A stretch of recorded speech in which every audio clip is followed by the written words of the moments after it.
Mocking Charlie Kirk's death will get you punished, but is this right?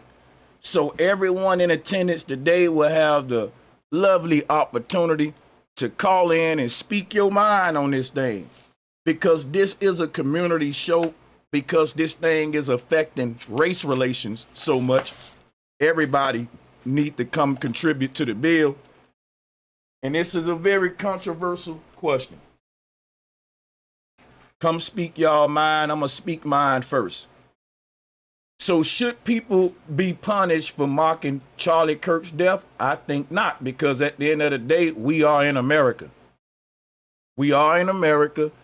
And if people want to mock Charlie Kirk's death, I put a post out and I said these very words. It does lack class, but it's still their constitutional right as Americans. Trump said that if an immigrant mocks Kirk's death, he will deport them, which is anti-constitutional, is tyranny.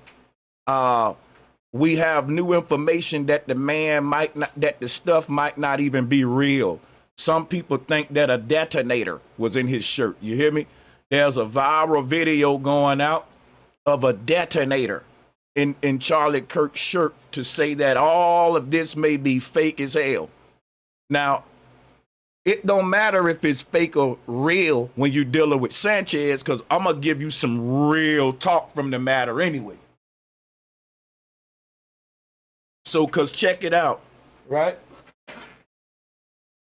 If it's fake, guess what? Black people still hate white people, and white people still hate black people. See, you can say that Charlie Kirk's death is fake, but you can't say that the situation we got in America with the race relation is fake. That's real.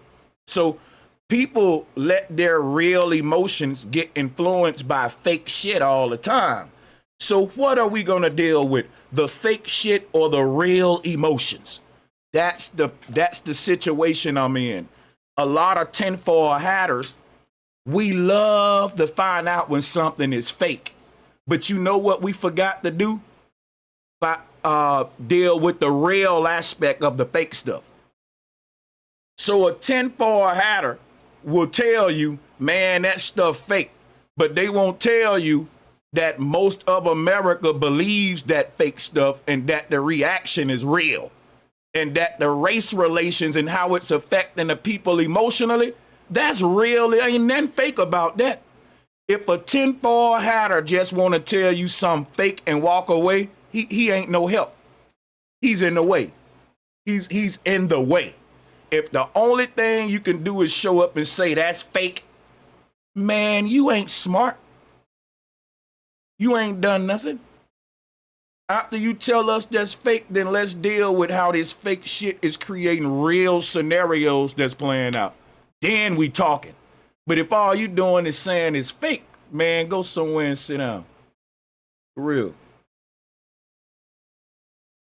Go have yourself a seat. I want to pull up a picture that I think America forgot about. I'm going to just sit this here for a minute. I ain't going to say nothing. I'm going to just sit it there for a minute, and I'm going to look at what the chat say for just 2 minutes. This is a psychological operation that I'm running right now. Starting right now. The clock is ticking. I'm not going to say nothing. I'm just going to put this picture right here, and I'm going to be quiet for 2 minutes, and I'm going to read my chat room, because I'm going to actually be highlighting chats. I'm going to see what y'all saying. You may be the one to have me read your shit right now. So go ahead. When y'all look at this picture, tell me what pops on your mind. Divine Gun, why you giving me a 2, man? Drop a 1 if y'all can hear me. Divine Gun, you should be able to hear me. Yeah, bro, I just want to, one thing I said I want to do, I want to sit this picture right here and just be quiet. And I'm going to read my chat room, and I'm finna go off if somebody finna say the real shit I'm looking for, and that's what I'm finna go. I'm finna show y'all my point. I'm going to show y'all my point. I'm reading the chat. Everybody might not even remember this photo. But I'm going to just sit this here. and read my chat room for 2 minutes, if that's okay. Just want to sit that thing there. I ain't got to say nothing about it. Y'all know what it is. A divine gun, is your computer messing up. It ain't my, see, sometime y'all think my stream messing up. Always check your personal computer first, because if you see it's 300 people in here and we're all fine and you're the only one with tech issues, then guess what? That automatically let you guys know, oh, that's on my end, right? So I'm giving y'all something to help you out with your tech issues. Whenever you realize I'm the only one complaining about the show, it's 9 times out of 10, it's just your computer. So handle that.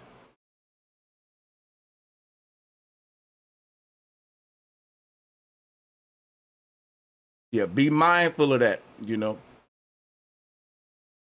So yeah, I put this picture up here just to make a point. It's okay for certain people to mock certain people death, but it ain't okay for everyone in America to do it, which is, I didn't fight for that in the military.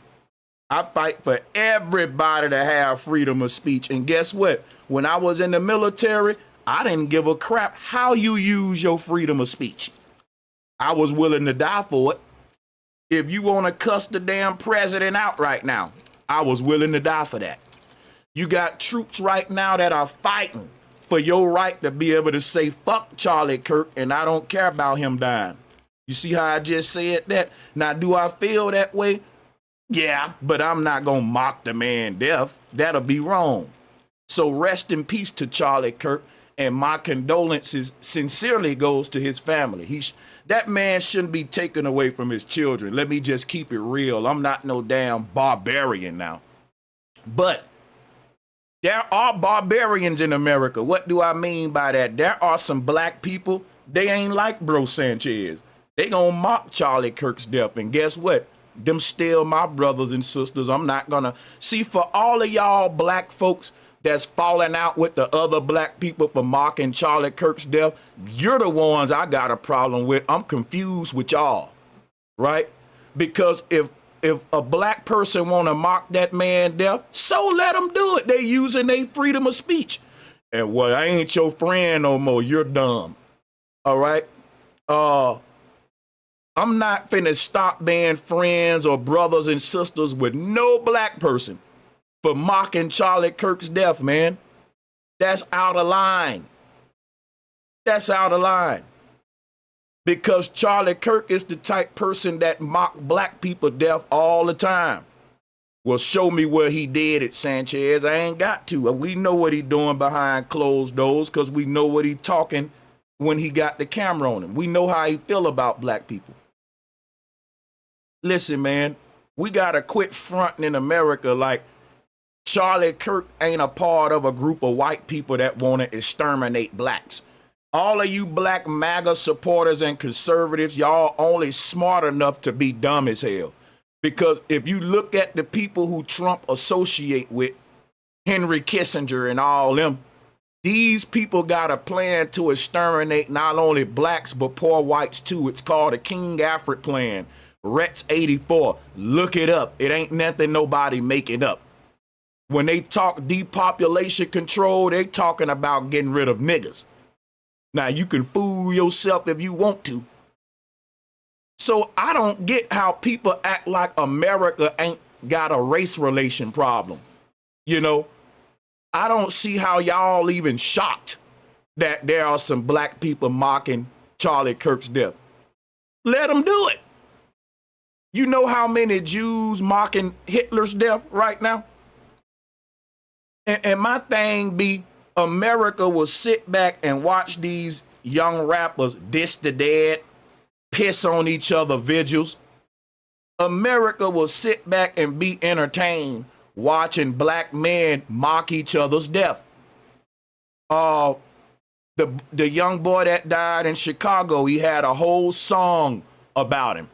Everybody in America was doing the dance and doing the song, and people didn't even know that they was mocking that young man's death.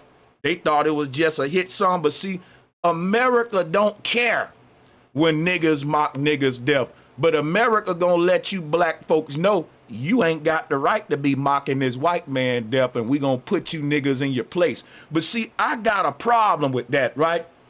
I got a problem with all these white folks getting mad at niggas for mocking Charlie Kirk's death, but they didn't get mad at these white police officers who wore that I Can Breathe shirt. So after these guys had murdered, who was that, y'all? Type his name in the chat room. These police done killed so many niggas, I done forgot which one they killed on this one. Type the black brother's name in the chat room when they wore the I Can Breathe shirts and they was mocking them. Type that brother's name, because I'm going to be referring to that throughout the show. Who going to be the first one to give me that information? Appreciate y'all. It wasn't George Floyd, was it? Oh, was it? Was it George Floyd that was choked out in New York? This was the choking in New York. I'm thinking that's Mike Brown, right? Wasn't that Mike Brown? Yeah. Or Eric Garner, one of them. But it wasn't Floyd. It was, they literally choked this man out for some cigarettes. And they showed up after the police beat the case with I Can Breathe shirts on, rubbing it in black folks' face. Yeah, we choked him out. He couldn't breathe, but we can breathe. And we can't forget Eric Garner and how his death was mocked by NYPD. And guess what? No president talked about it. No one cared. America got a damn double standard. If it's one of their white good old boys, and I'm going to show you what's so disgusting about it, right? White people are more mad at black people for mocking Charlie Kirk's death than they are at the white man who shot him. So what do we gather from that?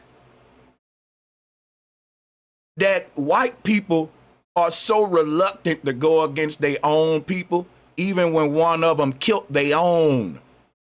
They're going to redirect all of that anger toward the niggas that's just sitting back laughing at it. We didn't kill him, though. And what I don't like about a lot of black platforms, they are telling black people, be quiet and stay out of it. I'm telling black people, do what the hell you want to do. You ain't got to be no good old boy. Tuck your head down, the master. You got these big black and they call themselves pro-black. O'Shea Duke Jackson, Poetic Flacco. Respectfully, I'm calling you guys this channel. Much love. I think you have awesome content. I just think you niggas tuck y'all tails too much to be calling yourself pro-black. You have nothing like the spirit of Malcolm in you. You niggas act like the Nation of Islam was acting when Malcolm X was saying the chickens came home to roost. They silenced Malcolm X for telling the world that, hey, the chick John F. K got shot by one of his own white brothers, while in America, y'all keep trying to make it like the black man is the issue. See, Malcolm X was saying the same shit years ago. Malcolm X was saying the shit we saying right now. When they shot Kennedy, Malcolm X went out and said, hey, we don't give a fuck, just like we saying now about Charlie Kirk. And guess what? The Nation of Islam silenced Malcolm X, and that's when I knew they wasn't really about that life. That's when I knew, fuck the Nation of Islam. They sound good, but they only gonna kill their own people. See, the Nation of Islam ain't never killed the white man, but they killed the black man named Malcolm X for speaking on a white man. Come on now, y'all. All of your black organizations have been bought out and paid for, and ain't none of them got the nuts to talk the shit that Khalid Muhammad and Malcolm X and them was talking back to the day. You got some damn revolutionaries out there that got their tail tucked. They don't got this fire that you hear coming out of Sanchez. These are some safe ass revolutionaries today. And I got love for a beautiful, strong, brave woman by the name of Harriet Tubman, who had more balls than all y'all niggas. You had females that wasn't scared to die and stand up for their people. And it was during a time where they wasn't just killing you, they was torturing your ass for going against it. They was gonna torture you. And people still said, fuck that, I'm going out. And niggas was getting burnt alive. And y'all niggas are on the internet talking about some black people stay out of it. Shh, shh. Yeah, I'm not gonna mock Charlie Kirk's death. But if my brother wanna mock the nigga death, then he can do that, nigga. Hit the blunt. I'm not finna debate my brother for mocking Charlie Kirk's death. And I'm not gonna go and debate Chief Keef for mocking his enemy's death, and I don't give a fuck if a drill rapper make a song tomorrow dissing the dead. So why you care about a white man if you don't care about these young black boys dissing the dead? That's what I'm saying about you black folks. When you say stay out of it, y'all, the ones who telling other folks to stay out of it, you're getting involved in it. You stay out of it. Because there are gonna be some white folks that go against the blacks and some blacks gonna rub it in on them. So guess what? If you don't want no part in it, you stay out of it. Because y'all keep hopping in it and you only wanna address the black people. You wanna make it like the black people are so wrong for mocking Charlie Kirk's death when we're not talking about white on white crime. We didn't kill that man. How we so damn bad for making fun of his death and we worse than the white man that actually caused his death? It don't matter what happened, they want to make it like black people are the most evil. So yeah, it is evil to mock that man's death, but it's more evil to shoot him in the head and kill him. So all of y'all channels want to make it like black people are so evil for mocking his death. White people are so damn evil for assassinating each other because they don't agree with what the other white man said. All of the black folks that's mocking Charlie Kirk's death, they hated that white man, but they didn't fucking go out there and assassinate him. His own white brother had more hate for him than the black folks that's mocking his death because he actually took the man out. So why are white people more mad at the mockers than the killer? And why do you coon ass, hoe ass niggas got so much to say about black folks and ain't nobody talking about this white on white crime problem in America? I'm scared to go outside. I'm scared of white men. They're violent.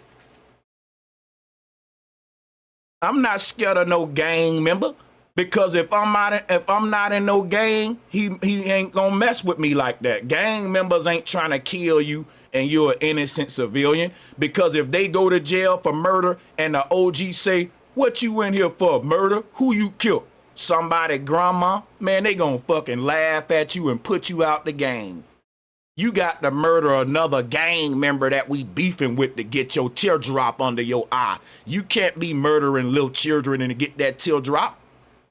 But see, what am I bringing up? Everybody making it like, because Charlie Kirk's last words was going in on gang violence, but show me a gang member that ever killed a white person.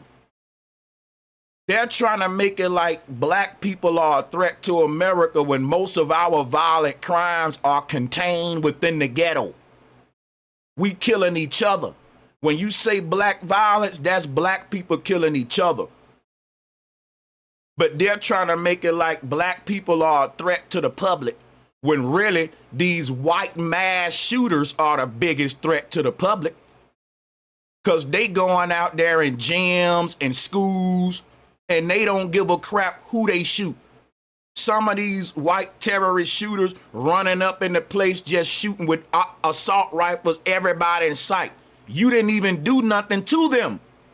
They don't even know you. And you telling me that the black folks in the hood are more of a threat than these vigilante snipers on top of the building shooting it? I'm scared to go do a speech, man. This is America. I'm supposed to be able to have a rally and say what I want to say. Guess what? I'm not worrying about a gang member coming to assassinate me at my damn political rally. I'm worried about that white man. So America need to talk about mass shooters. And that's something that Charlie Kirk tried to avoid right before he got taken out by a fucking mass shooter.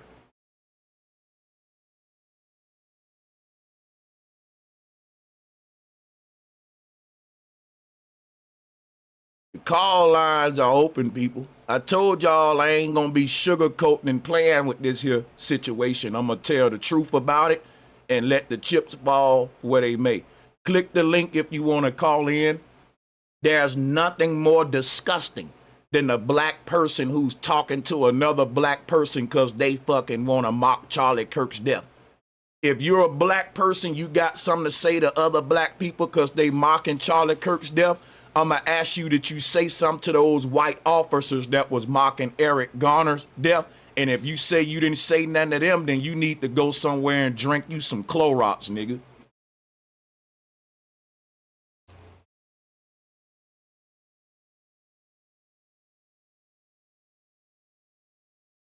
So, like I said, we don't even know if Charlie Kirk dead for real. Now, I know you white folks gonna hate this.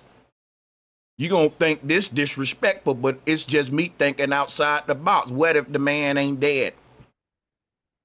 What if there was a detonator in his shirt and it's all a damn joke? And it's all, my mind open to all of that. First caller, how you doing? Stewart is the first caller. How you doing? Pretty good, sir. How are you? Hey, man, I'm good, but we know who's not. Welcome Yes, to the sir. call. Yes, sir. First time caller, long time listener, man. You on one today. I tell you, man, you hitting I just had this same conversation with some friends of mine yesterday. And I brought up the same point about the cops. Now, in my opinion, this is why we don't belong on either side. Which is because anytime a young black boy is shot unarmed or whatever by the cops, whether it's Eric Gardner, Michael Brown, or George Floyd, if you go on some of these conservative channels and go in the comment section, you see these words: "Good job, officer. Great job." Now, to me, that's no different than what they're doing about Kirk. You know what they're saying about Kirk? They're congratulating. They get mad because somebody's congratulating the shooter, but at the same time, they'll go in the comment section when these young black boys are gunned down unarmed, and they'll say, "Great job, officer." Oh, yeah. And if you dare debate with them, they'll say, "All he had to do was comply. All he had to do was do that. All he had to do was do that." And so I had to realize, now on the flip side of that, and I ain't gonna take up too much of your time, but on the flip side of that, I'm in a few months, I'll be 50 years old. Now, Charlie Kirk, 31 years old, he been doing this since his early 20s. This is what I can tell you about life. The way I thought at 30, 28, 29 is totally different than the way I think at 50. So I believe a person can be brainwashed and delusional and when they're young, and still get the freedom to live as a father, as a husband, as a football coach, or whatever you want to be in life. You get to kind of have time to grow in life and develop. Now, I don't know if Kirk would have saw things different when he got my age, or if these guys are this way for life or whatever. They are. Yeah, I kind of thinking you say that, and but at the same time, me knowing myself, how I thought at that age versus how I think now, I don't personally celebrate, taking a man out or whatever. But I decided to keep my mouth closed this time because, like I said, we don't really belong on either side of the fence.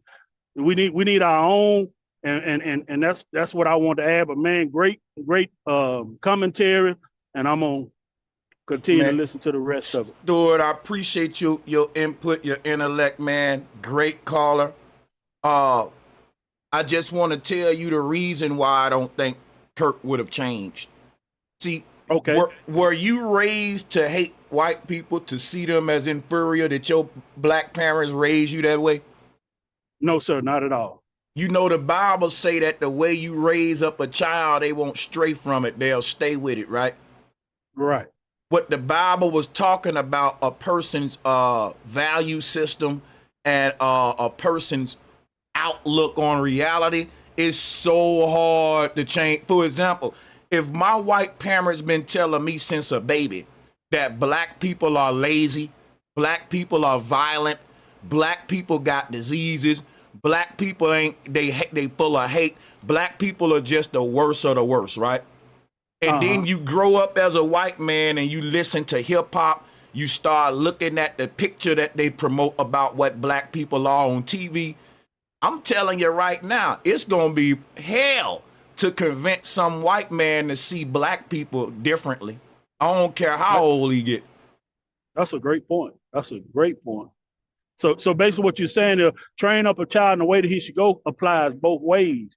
Even if they're raised wrong, it's still stuck in their soul. And I give you another example. If a child born in LA and they was raised up in Crip 60s or Crip 30s or Six Deuce Brim, they're 8 times out of 10, and this is what I know living on the West Coast. If that child was born and raised in the gang culture, they gonna die in it. Yes, sir. Yeah. Yeah. Yeah. They never gonna think they way out of that mental paradigm they've been given since a child. Is all the way they know. It's their thought pattern, you know. Right. So that's why these white folks raise these sleeper cells since a baby.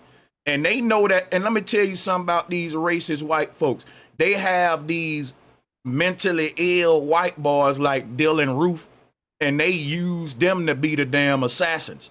Cause these white boys be slow like them Columbine shooters on some crazy shit, and they will activate that and nurture that shit in them to hate blacks, and they know these white boys crazy, and they'll make their ass go do the work, and then guess what? The judge will give them the crazy plea.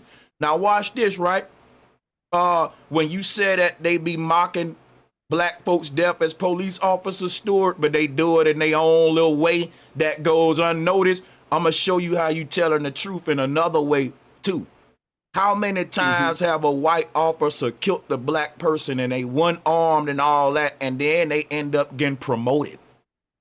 Exactly, yes. Many times.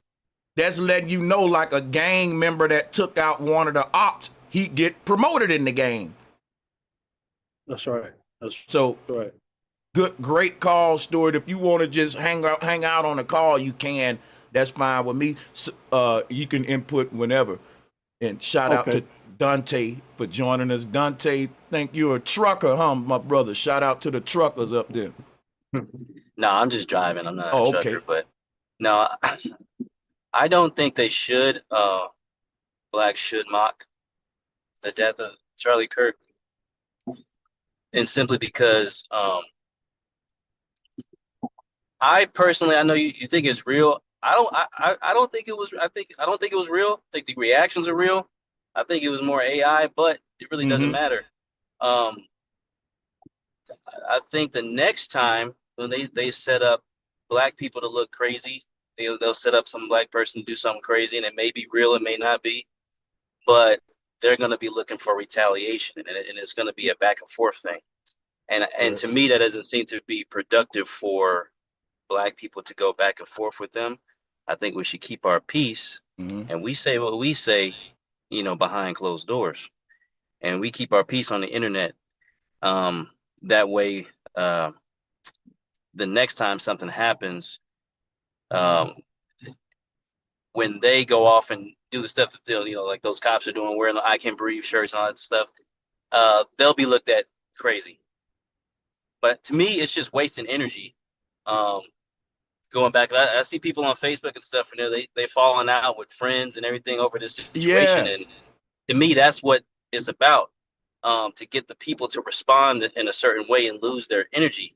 Which, when we look at it, man, black people and specifically black men are rising in every area of life.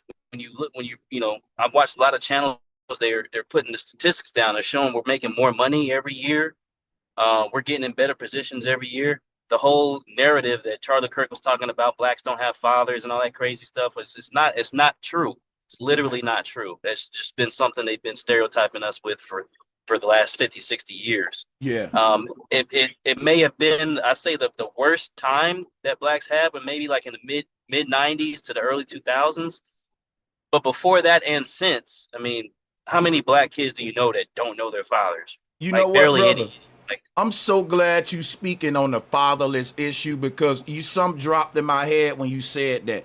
You said the whole concept of the daddy not being in the house and the white conservatives pushing that is kind of false, because the statistics aren't really true, and that there are more black fathers in the house than that they're putting out. Bro, that, you know what? I think you own to something, man, because check it out, bro. They got a lot of black conservatives that pushes the daddy ain't in the home rhetoric. And I always wondered why the black conservatives was pushing that when all them had they daddy in the house. Exactly. I mean, I don't know how. I'm just wondering how much they getting paid. It can't be enough, but whatever. Whatever they even are, it's completely not true, man. I mean, any black person on this call, if you add up all your black male friends, I don't know one person that I grew up with that's black that I know now that has abandoned their children. It happens. That don't mean now. Like then they're with them. Yeah, but it happened. But I'm wondering, is it at the rate? Yeah.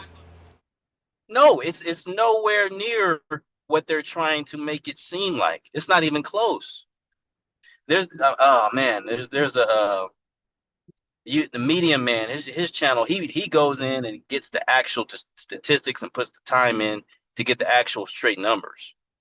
And then when everybody just looks in their personal life, man, there's not a whole lot of guys running around like, yeah, it might have been a little bad in the 90s. That was when we were at our worst, I believe. 80s and late 80s, 90s, because different things that happen in our society. But man, that's making a complete turn. Look at all these NBA players and NFL players. All of them had their dads. Like the NBA is now. It used to be a fatherless league. Now it's all of the big stars. Their dad was like integral in their life. Well, I'll say this: I'm not fully sold that we don't have a fatherless home problem, but I am kind of interested in the idea that the problem may not be as big as white America try to make it. You know what I'm saying? So I am interested in that idea. But a lot of them are not with the mother. Okay, so they may not be in the literal home. Like the children may or may not live. There's a lot of single fathers where the children live with them, but 9 times out of 10 they live with their mom, but they're in their life. So it's not like they're just running around, but they don't know who their daddy is and all that type of stuff that they've been trying to put on us for so many decades. Like no black people know who their father is. It's crazy. And I mean, I would say just do a poll. Like, okay, all the black men here, like the black your circle of black men that you know, most of us have children. How many of them abandon their children?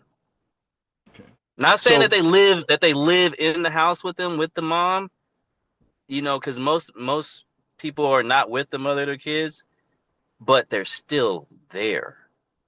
They're still being fathers. So yet one of Charlie Kirk's biggest arguments was that the black man is abandoning his children. And this brother Dante is saying that however that might be true, it ain't as extreme as they make it, and it may be on a maybe near the same numbers that other races abandon their children, because it ain't like it's just blacks now. You just don't hear these reports from other ones. But we can tackle a lot of the arguing points that Charlie Kirk made. In fact, what I want to do real quick, if you don't mind, I would like to actually to people who want to know where the man stood on a lot of issues, I actually will get you acquainted with him real quick because a lot of people. So when segregation ended, right, black people, or when slavery ended, actually, black people were just forced wherever, right? So they had nowhere to go. And then, all right, listen up. So when segregation ended, right, black people, or when slavery ended, actually, black people were just forced wherever, right? So they had nowhere to go. And then there was laws put in place to put them into prison, and after. Okay. It's okay. No. What's your name? Go, guys. And you can, it's crazy. So what's your name? Jackson. It takes a lot of courage to come up here. Yeah, no, Let's just take a deep breath. Okay, I'm not here to pick on you. No, and I appreciate it. No, it's okay. I know this can be very intimidating getting a crowd like this. So just take a deep breath. Let me make your argument. I'm going to make your argument for you, and I'm going to tell you why I think it's wrong. Okay? Okay. Yeah. Is that fair? Yeah, sure. Okay. So the argument that is being made, that you want to make. To the callers joining, make sure that you cut off your YouTube videos because we will get feedback. Now that you are part of the show, you can now turn the show off and you can listen in from within versus the TVs. So just a little tip for y'all. Is that there's legacies of injustice. Yes. And that those legacies impact one generation after the other. And when those things get handed down, you have what is a system or a systemic issue that isn't just isolated in 2024. So the argument that you're making is that what happened in 1954 does impact 2024 of decade after decade after decade. Let me tell you. Of course it does. Even what happened in the 1600, 1700, bro. Everything that happened in the past is affecting the future until we deal with what happened in the past, and that's what America don't want to do. And he's an example of why America don't deal with what happened in the past. And Malcolm X said it's a powder keg in America that's waiting to blow up. I forgot his exact words. If anybody know him, please join and give us that. Let me look it up. I want to get that quote. Hold up. Because the way he put it is what we live in right now. Malcolm X used the powder keg metaphor to describe the volatile social and racial climate in America. Let's take the chat off. Particularly concerning the oppression of black people. Listen, he argued, this was Malcolm X. He argued that ignoring or downplaying these issues was dangerous, likening it to creating a powder keg with sparks, suggesting that an explosion of violence or social upheaval was inevitable if the underlying problems were not addressed. This was in his speech, The Ballad of the Bullet. Oh my God, nigga, I want to take that title right there and make a song with it, The Ballad of the Bullet. Listen, y'all see why they killed Malcolm X, right? Shout out to all my people on the panel, all my people in the chat. Is love. We all on the same frequency. Check this out, right? Listen, Malcolm X said that if white people keep looking at what happened in the past and saying it's not affecting today, it don't matter, that they're just gonna keep kicking this can or this powder keg will keep on getting big and one day it's gonna pop. And that's gonna happen in our time with a civil war. Guess who's responsible for this powder keg? The small hats. Remember, I just read y'all, it was a plan from the Jews in power to put the blacks versus the whites. That's why, even though a white man killed the white man, the tension between blacks and whites is growing from this whole psyop. It don't make no sense because white people should be mad at other white people. Think about this, right? All of the white people that's mad at black people right now, I'm going to give y'all something to think about, right? Don't you know this is facts what I'm about to say? That the family of the shooter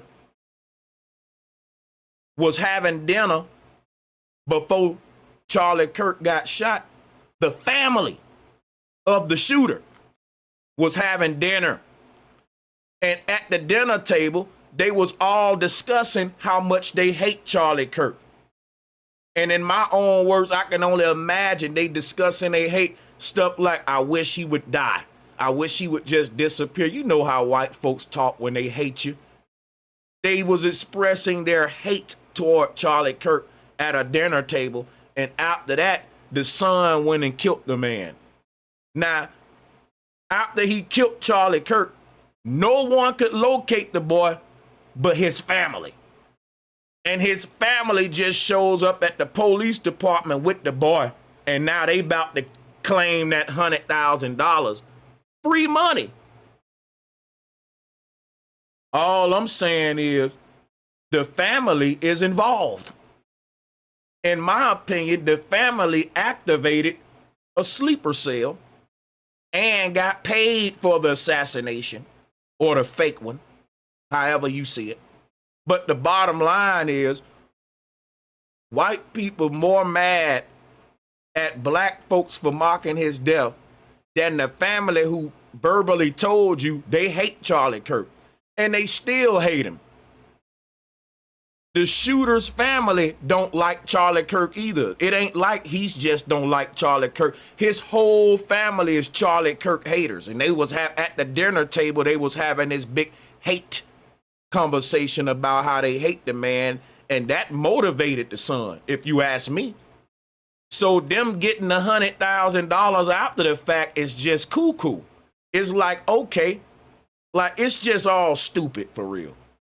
Because if it ain't real, then it's just crazy. But I tell you, man, white folks been taking this and turning it into a black versus white thing when it was white on white crime. And then people are like, well, black people are putting themselves in it. How? If a black person sitting here on the outside laughing at that man for dying, they not in it. Listen, if two people fighting in front of me and one dude get his ass beat and I'm just way over here laughing at him like, he got his ass beat, look at his head knotted up. Did I get in the fight? Did I put myself in the fight? No, I'm a spectator. Black people got the right to spectate. And when spectators see stuff, they mock it. It's easy to mock some shit when you on the outside looking in.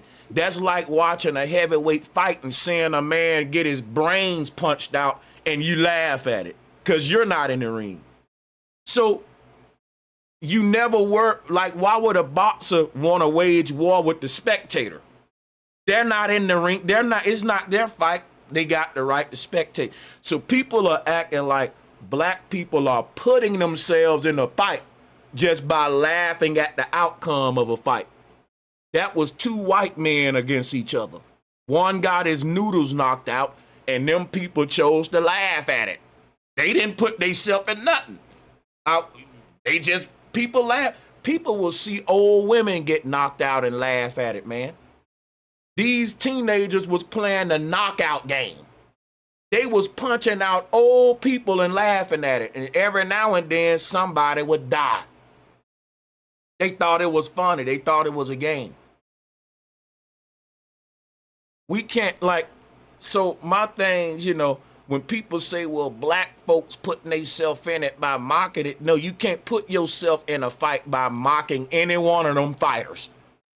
In order for you to put yourself in that fight, you got to hop in there and swing some punches. And black folks ain't got no sniper rifles, and we ain't going out there to go hunt down the white folks that we hate. But if a white man hate another white man, you saw what happened to Charlie Kirk. Y'all need to be more worried about your own white men that don't like Trump and his administration than some black people that's mocking it. Because if this was real, then guess what? You white Republicans got a bigger, more problem than some black people laughing at you. So the fact that Trump want to worry about people mocking this man's death and white America don't want to deal with the white mass shooters is such a hypocrisy, because before Charlie Kirk died, he was ignoring the problem of white mass shooters in America and got taken out by one. And now guess what white America doing? Still ignoring white mass shooters, and they want to focus on the black people that's laughing at it, who, guess what? Even though them black people hate Charlie Kirk, they ain't gonna go sniping. So you think that people laughing is more of a threat than your own white man who literally sniping y'all ass? Donald Trump just got shot at a rally. You Republican white men need to be shitting bricks, and you shouldn't be shitting bricks because of black men. Because if Sanchez don't like you, I'm not gonna snipe you. You hear me? I may laugh when your own white man snipe your dumb ass, and I'm laughing because you looking at me as a threat versus your own. What? When the average violent black man is only gonna get violent to another black man, not a white man. But go ahead, yeah, go ahead. What black people laughing about that did expose, which is good, that they don't even care about Charlie Kirk. They don't care nothing about him. He wasn't even, I mean, he had a little bit of popularity, but most people didn't hear about him, didn't even know who he was until that happened. What they're so hurt about to their soul, to their core, is the fact that he was so anti-black, and then he got taken out. He was an anti-black leader, and he got taken out. That's what hurts their hearts. And then that black people are, laughing at it, that, puts salt in the wound. That makes it even worse. That they don't care about mass shoot. They don't care about any of that. They mainly care about, okay, this is a guy he's talking all this anti-black stuff, and that's what we want to hear. And maybe that these black people will get back in the with the believers raised up, and when they get taken out, they're hurt, and they never recover. So it does show and expose, really, they don't care about match. They don't care about none of that. They just care about anti-black leaders, because if they can get on top of us, that makes their life worth living for the most part, because they see where they believe the country's headed in a negative direction. I'm gonna tell you. But if I can still be on top of black people, then I'm good. Mm-hmm. I get where you're going, and then what make me look at this and I say, okay, if all of this is fake and that was a detonator in Charlie Kirk's shirt, and he's somewhere living in a different identity, or however they do it on the world stage, right? Then guess what we can say from that? It was all for a race war, black versus white. This is how we know the shit fake, y'all. If they continue to spend more time talking about people that's mocking Charlie Kirk death than white mass shooters, then it's fake as hell, and Charlie Kirk ain't really die. Because if white America really, if this shit was really real, then these folks would be in fear of their life, and they wouldn't be concerned with black men, because again, we're not snipers, though, dude. It's just amazing that they would use this to push the whole black versus white, because listen, black people never gonna go and strike white people first. We always gonna be on the defense if there's a race war. So how do white people start some shit with black people indirectly? If you stage a shooting like Charlie Kirk and black folks start celebrating it, well, now they can get more mad at the people that's celebrating this white man death than the white man that's taking out other white men for their political messages. And America need to be talking about how America is not America no more, because we used to can stand up on the streets and have protests and speak our differences and have freedom of speech without worrying about getting taken out. And America don't want to talk about that, because the number one people that's targeting people for using their freedom of speech are white, not black. So America just want to kick this can with the white violence and how it is a bigger issue than the black one. And they want to keep focusing on black people while white men get taken out every day by white men in sniper fashion, execution style. It just baffles me that America will not get their foot off the black man's neck. They're going to make you the most violent. You're going to be the biggest problem in this country, and it's going to be the... Listen, if 1,000 white men start walking down the street right now shooting up everybody, they still going to say, when that shit is over, we got to do something about black violence and the gang violence in these communities. I'm telling you. Yeah, I was gonna say they need to send the National Guard out to Utah. Forget about Chicago. Right. That's what I'm saying. Hey, and shout out to all the white people who rock with this community. Y'all know we're an integrated community. But see, the thing is, if you're white and you're over here, we already know you're a real one and that you ain't with the racist shit. Because over here, we're not pro-black. Let me speak for myself.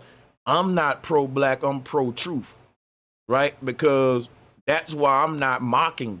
If I was pro-black, I'll be mocking Charlie Kirk's death. But see, I think mocking his death is taken away from the message that America needs to learn from black people because of his death, which is that we need to do something about white mass shooters in this country before we start talking about sending the National Guard to the hood. Because the public safety is more at threat from vigilante snipers on top of buildings. Just look at, running up, all these white dudes running up in buildings, shooting it up. It's been several cases, dude. The Las Vegas Athletic Club, the Las Vegas strip shooting at that casino, the white guy that unalived a black couple on a strip for some YouTube beef. It's been a lot of white shooters. And the way that they do, they don't really gotta be beefing with you. They just go up in there, shoot the place up, or like the Oklahoma City bombing. It's random people. That's scary. Versus gang violence, that's Crips versus Bloods. So I gotta just keep doubling down on that. Let me give a shout out to OG Leo and shout out to my brother. I forgot your name, bro, but you've been on you already know what it is. Hey, Grand Rising, bro, Sanchez. Much love and respect to you and the family. Flat motherfucking power. And shout out to everybody in the chat, man. To answer your question for me, no, it shouldn't be nothing beyond anybody mocking Charlie's death. For me, America basically never dealt with racism. And that's why these racists is able to speak out so freely, because America never really dealt with it. They give that a slap on the hand, but give the drug dealer 100 years. You know what I mean? So that's my issue. America haven't dealt with racism. They basically encourage racism. It's still going on in 2024, but they want us to ignore it, but they still give the racist the power. America could have been solved racism problem if they did it like they did the war on drugs. Yep. If you do a racist act on somebody, you ain't getting a slap on the wrist. You're getting the death penalty or life in prison. But they not doing that. You see what I'm saying? And they're still, they never apologize for what they did to the people in America. They're still covering up their crimes. So that's my biggest issue with Charlie. It's like you always say, brother, it's legal to push hate. Now, if it was illegal to push hate, we can do something different. But it's legal to push hate. But when we push hate, they fear for their lives. But when they push it, it's okay. And that's the problem I have with these racists, because I am pro-black. I love my people, and I'm going to continue loving my people and respecting my people. You brought up an issue. Like, I don't fear going in the hood. Like you said the other day, man. I'm more afraid of going to these concerts and shows and one of them pick me up off than I am walking in the hood. Right. You know what I mean? But that's my issue, bro, Sanchez. America is still covering up its crimes that it did here in America, and it never dealt with racists, because that's why these racists have the power to say what they want to say, calling it free speech, but then doing action behind it. Because like you said, and I'm going to land right here, white people are the most terroristic threats in America, and I'm going to land right there. Flat motherfucking power. Flat Always power. love and respect, my brother Sanchez. You already know. And to your point, I'm going to play this clip of Charlie Kirk ignoring everything you just said. I'm going to play this clip of him doing that. Let me give a shout out to the brother Adam H, man. He gifted 5 memberships, y'all. Shout out to that. Appreciate that, man. I'm pretty sure those people appreciate the love on that, man. Appreciate everybody. Joshua Tellington says, same time as the Ravens game. I didn't even know. I wasn't even thinking about it, man. Hey, shout out to Just My 4 Cents. Amanda Seals put black folk in it. How? Send me the clip. Maybe I'll pull that up. Said when JFK was unalive, the Honorable Elijah Muhammad told Malcolm X not to speak on it, correct? Basically, stay out of it. That's my point. That's when I knew that the NOI was now agents and that they weren't really for black people. Shout out to Adam H. Was gifting the memberships. Hydrogen, much love, man. Appreciate the love. I'm going to play this clip.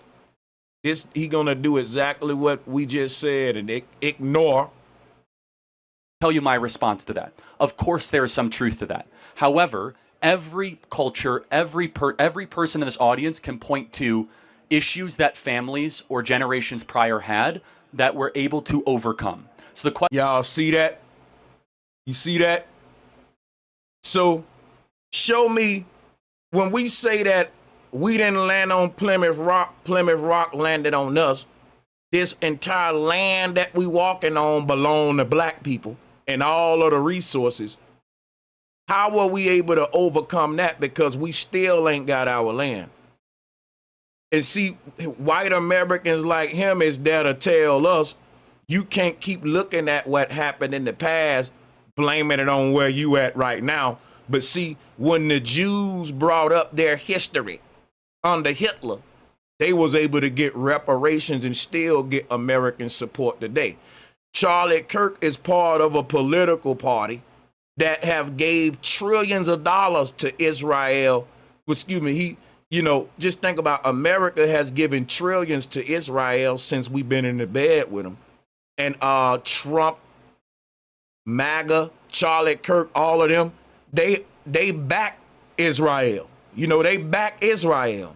And everything that they say to black people, it's the opposite when they deal with Israel. So Israel come to the table broke as hell, suffering like a motherfucker, with a sob story and a biblical story of them being persecuted in Egypt, and what they did us wrong. They took our cornbread. This is Israel's story. Everybody loved the J words because they was persecuted. These are God's people. Do you know what they went through? Did you know what Hitler did to them? Do you know? Oh, I just want to cry right now for them guys. It was so horrible what Hitler did to you. Here's trillions of dollars from Americans. Here, Israel, what else do you need? You need our military? Fuck it, we'll go die for you too.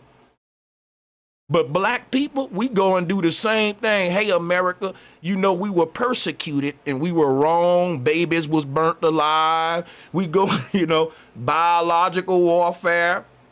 Menticide, that you purposely corrupt. We go in everyone is able to overcome their problems. It just so happened that the white people in power in America overcame their problems at the expense of enslaving the black man. So they solved their problems by creating a problem for me. So his heaven became my hell. And you telling me everyone can overcome this thing. Me overcoming my problem would literally mean waging war directly against people like him, right? because you're my problem. The way that you turn this switch on and off, the way that we basically selling America out for Israel for the same reasons we telling black people they don't even deserve reparations. Come on now. When a black man stand up and give you his history, his sob story, he get laughed at and told, shut the hell up and go and work harder, nigga, you just lazy. You telling black people in so many words they're lazy when they're explaining the fact that their ancestors were the ones picking your cotton. Let that sink in. Let that sink in that the white man was so damn lazy, he didn't want to build his own country. He'd rather fight you to do it for him. Can you imagine how lazy you got to be? If I tell my son to go wash the dishes and he try to beat his little brother up to wash it for him and slap him and wash them. You lazy as hell because the energy that you spending to beat that man up, you could have just used it to wash the dishes. The energy you spent enslaving niggas, you could have used it picking your own cotton, man. You're a lazy motherfucker if you that lazy. You rather fight for you work, and you telling the people that work for you for free that they didn't work hard enough to overcome. Don't you know this is a monopoly game and your people had a head start? Don't you know how many passing goals they was able to collect that 200 and buy up the property, buy up the board, while my people just sat at the start and they didn't let us go till after y'all had already bought the board up, so everywhere we land, we gotta pay rent. So we born on a monopoly board. And the people with the head start is telling the people who the broke is on the board, y'all ain't working hard enough. That's why you ain't at the top. As if your grandma, your forefathers didn't work harder than this little bougie, rich white boy. You want to know why black folks mocking his death? You want to know why niggas mocking his death? Listen. Question is, why is it that Black America is one of the only populations, that and Native American populations, that have not been able to overcome such evil, horrors, and injustices? Here's my... Because we don't get the treatment that the Jews got. Simple. We don't get the treatment that you give them J words. Perspective, and I want to hear what you have to say, is that the number one way to keep people out of poverty, lower the crime rate, and have a better society is whether or not you have a mom and a dad around. Would we agree that's an ideal? Yeah? Cool. Okay. Won't we agree that Dylan Roof had a mom and daddy? Won't we agree that the two white boys that shot up Columbine had a mom and daddy? Won't we agree that the white dude who was a Navy seaman had a whole great military family behind him, mama and daddy, and shot up the whole military base? Won't we agree that the Oklahoma City bombing killed all them kids had a mama and daddy? Come on, man. Won't we agree that Charlie Kirk's killer, boy, don't make me start it. I ain't gonna mock the man's death, but I'm gonna show you that his death represents that he was wrong and that he was evil and he was racist. Because his death is a testament. Everything he's saying is bullshit. His killer had a mama and daddy, y'all. See, it's way more deeper than just having a mama and daddy. What if your mama and daddy put into your mind racist ass ideologies? What if you got a mama and daddy that raised you to think like Charlie Kirk? What if you got a mama and daddy that raised you to hate white people? What if you got a mom and daddy that raised you to hate black people? It ain't about people having no mom and daddy. It's about people having no indoctrination. It's about people being raised in America given these divisive ass ideologies from birth that they hardly ever grow out of. Like the ideologies Charlie Kirk died with about black people. It's unfortunate that he died, because I would have loved to go to one of these debates and give him and see if I can change his opinion or make him see that he won't admit it. But a lot of white folks gonna die with a fucked up viewpoint about black people, and vice versa, because this is the America nobody want to talk about, that the black and white is a cult. And you born in either black, white in America. You never born in America. You born in black or white. I don't even know why they call this shit America. They should call it black, white. Cool. Yeah. And so what happened in 1964 is that 25% of black youth were raised by a single mom. Today, it's nearly 75%, about 70%. So that means that the issue, let's say, is right. You're right. Most of black men raised by single moms, most of white men raised by racist parents. Now, I know you ain't gonna like that. Let's say most of the people in power are raised by evil capitalists who perpetuate the evil mentality that their elites, that their forefathers got of manifest destiny. It's not a problem of mom and dad in the house. It's a problem of fucked up ideology in the mind. See, you can have no daddy and no mama, but you can grow up as a good person that care for others, no matter what color their skin is, and have empathy for their history and for what they went through. And if you ain't gonna have no empathy for what black people went through, fine, don't have no empathy for what nobody went through. But when you show the J words empathy for what they went through and sell America out for their agenda, when you giving them all our resources, while the shit you giving the Jews, if you gave black people 25% of that, we're talking trillions, military power, all that. Only thing they giving you is more police and National Guard, giving you curfews. They turning your communities into the modern day plantations. Where you going, nigga? Let me see your ID. Making sure you ain't violent. Too much violence around here. Meanwhile, a white man just got sniped by another white man. Play the video. That 1 in 4 black kids will have a father around. Only 1 in 4. That's the number one issue happening in the country, and it's not because of systemic racism. I'd like to hear what you have to say about that. Okay, so I think I misjudged you at first. Like, when you brought up the 1350 stat, I had just assumed that it was inherently eugenic. So my thing is, Charlie Kirk never denied systemic racism. He just said you should be able to overcome it. Tell me you can't be mad at black folks for mocking this man death. He was evil, y'all. Yo, bro, Sanchez, can you run that back a little seconds? He said, is this America's #1 problem?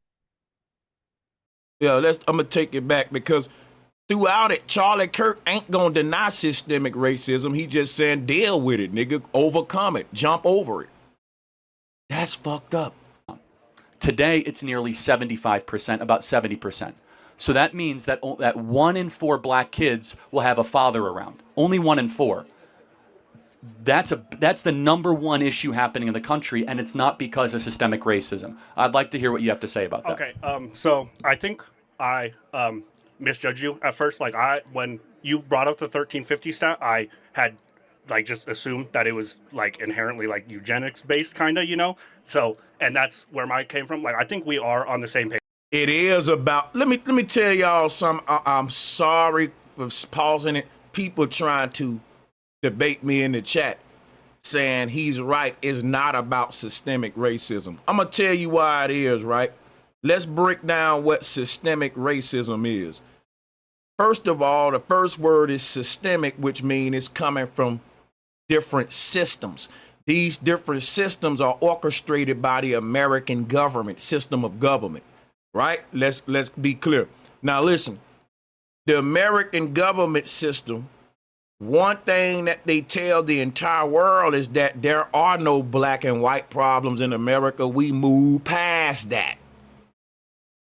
Now, they will tell everybody that while at the same time admitting that the systems in America are racist toward blacks. I want you to let that sink in, everybody. Charlie Kirk will never deny systemic racism. He would just tell a black person, that ain't what's holding you back. Your mom and dad and not being together is what's holding you Negroes back. When guess what? Systemic racism is it breaks up the black family. Tell me I'm lying. So they want to ignore the problem that's causing black people's situation, but they ain't gonna deny it. That's my problem. They never deny systemic racism. They just ignore it by saying, well, look at you guys, you killing each other every day. Look at how much you hate each other. And they won't tell you systemic racism teaches the black man to hate himself. I got a whole video that I can play from Crazy Bone telling you how the music industry and the prisons work together, man. Don't you know that a lot of these state governments has got contracts and 501(c)(3)s with the gang members? But if a good kid go and try to get a grant or a 501(c), he gonna get denied. That's what's going on in LA, man. Page that, like, we know what the problem is, and that's what I mean. Like, no, and education... that's, thank you for saying that, because I think we actually have a lot more in common in this country than the media would ever believe. No, definitely, right? And like what my point was, I was trying to say is, I don't think that we're doing enough to help these black communities catch up, where as like they're underfunded and they're not, and they're over policed, and they're... Now listen, keep in mind, Charlie Kirk will never deny the facts that this young man gonna bring up. He just gonna avoid them by saying, look, man, you can overcome this shit. It's like this, right? It's like we all racing. We got a racetrack in front of us. You running in your lane, I'm running in my lane. It's supposed to be a fair race, right? Ready, set, go. Now, everyone got a clear lane but the black man. The black man got banana peels, oil spills, holes, hurdles in his lane. And every time the black man bring up all the stuff that's blocking keeping him from moving at the same speed as everyone around him, they say jump a little bit higher. We all have overcame our obstacles. And then when you look over at their lanes, they jumping over a sheet of paper. They ain't really got the same amount of obstacles. And so instead of saying, hey, let's deal with these systematic race issues because no one should have anything in their lane, right? It's supposed to be a fair race, and us going to complain to the system is to say the black man is saying, hey, ref, I got a banana peel on my track. I got an oil spill on my track. I want to run this race, but it ain't fair. I keep hopping the hurdle shit, so it's taking me a little bit longer than everyone to get to where everyone else at, ref. And everyone looking at the black man saying, we all got to jump over some shit. You'll be all right. Keep hurdling, man. Jump a little higher. But they don't got that much shit on their path, though. And so if they wanted a fair game, guess what they would say? You right. That ain't right what you doing to the black man. And you should take the stuff off our path, too, because this should be a fair race and the whole field should be clear of any obstacles on anybody's path. But you know why they don't want to say that to the referee? Because if you only had to jump over one sheet of paper and all of the people that's the fastest runners had to jump over dump trucks, mountains, of course you wouldn't want the track cleared.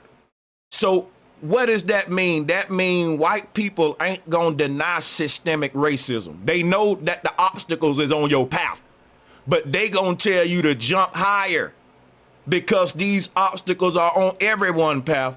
But the reason you so far behind, black man, is because there's more obstacles on your path. So what if I was at a track meet and the dang on racetrack had a bunch of obstacles on it, especially on the fastest runner's path?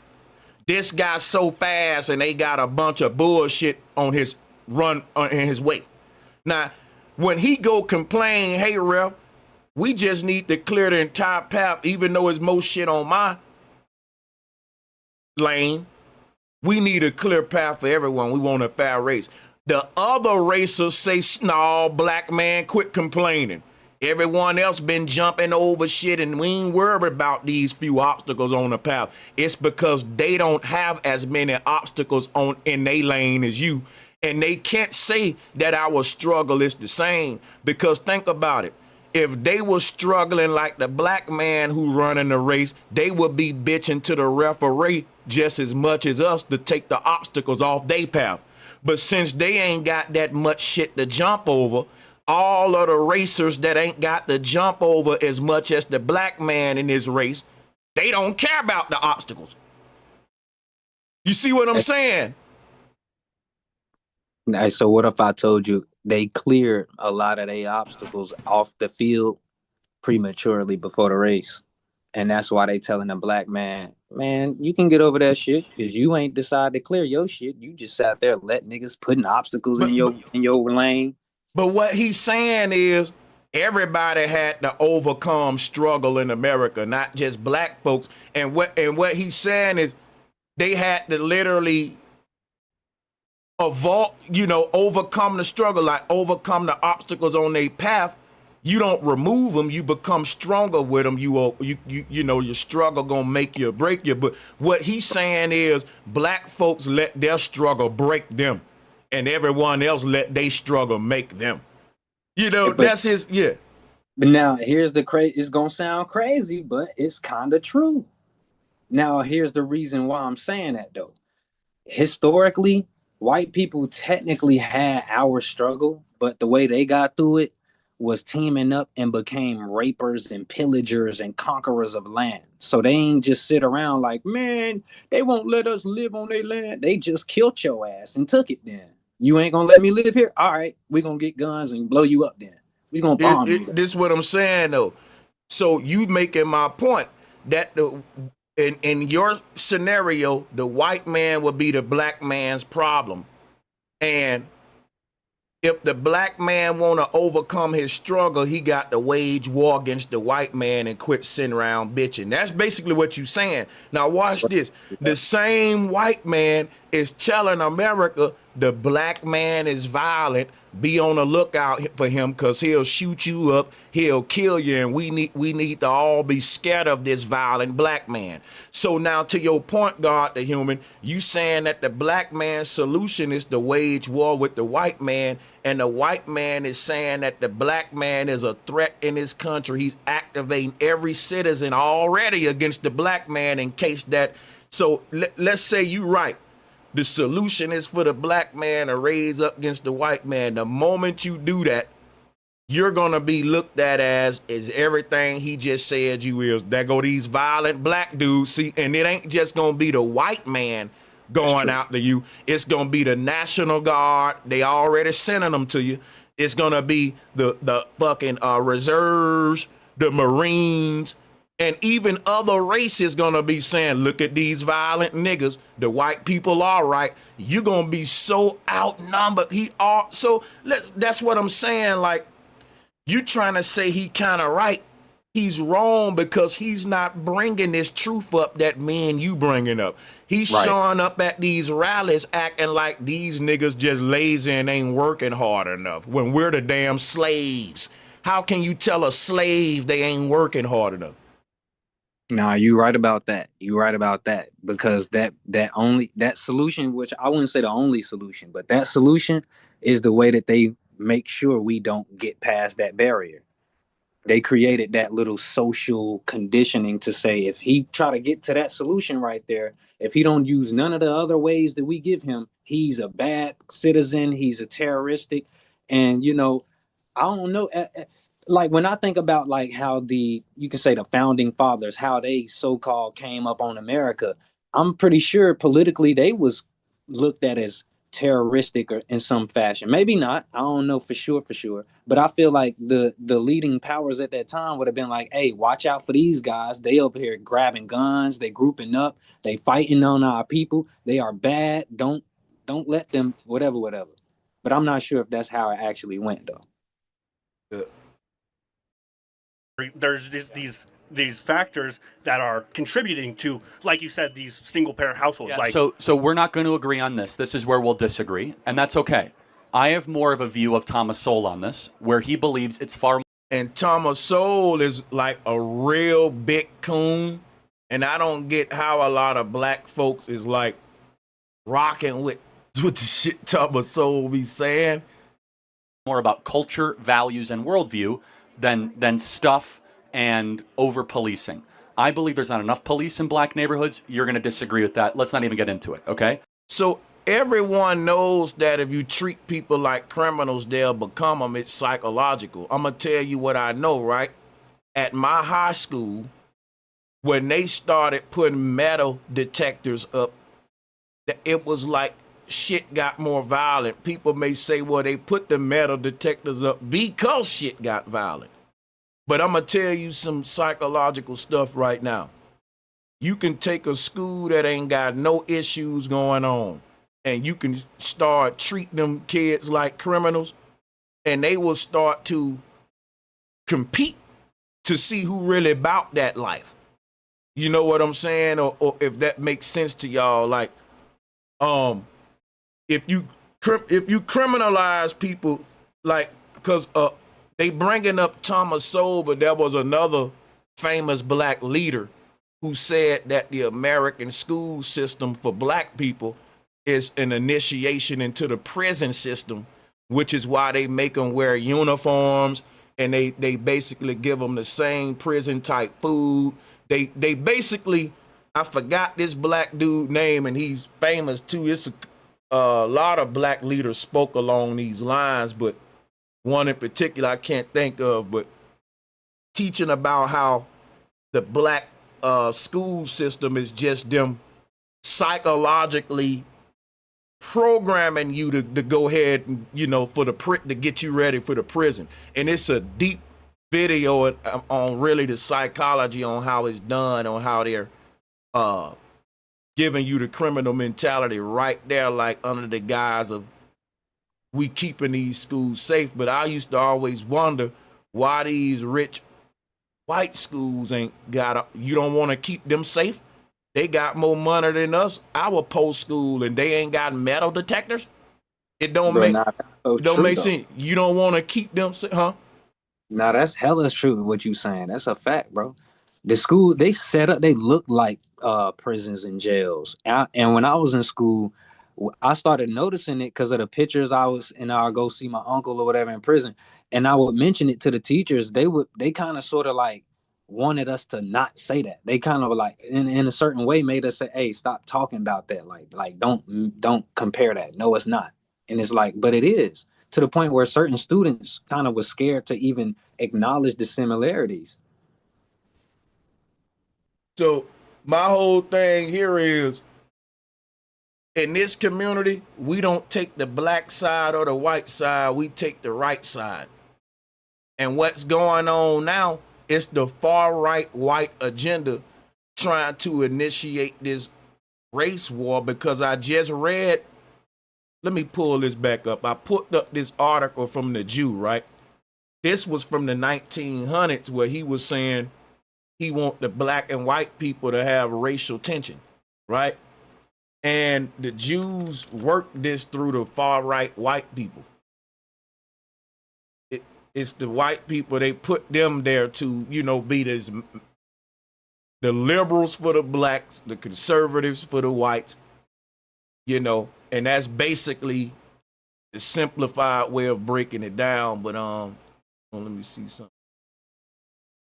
Yeah, I had a receipt for y'all about this Jewish guy that was speaking of everything going on right now with the racial tension. So why am I speaking on this? I'm saying the race war is going to start because white people are mad that black people are mocking this man's death. And this whole stream is for me to show those white people why you shouldn't be mad at those black people for doing it. First of all, they got their constitutional rights. Second of all, white people have mocked black people death plenty of times. I'm pulling this video up. So I'm saying, hey, relax, everyone. It happens in America, no matter how disgusting it is. So Trump is using it as an opportunity to police us more, like we need parenting. You know, quit mocking Charlie Kirk, or I'm gonna do this, do that. Like, no, man, you ain't our mama or daddy. This is America. People can mock who they want, do what they see. We ain't trying to go into no China state type shit. So whether y'all agree with people mocking them or not, the whole video is like the psyop behind them using this for more control and censorship and stuff. People been losing their jobs for talking about Charlie Kirk, but they ain't talking about him on the job. And I think that is anti-constitutional, that your employer can be stalking you and getting into the life that you're living personal. You're not representing no one's company when you off the clock.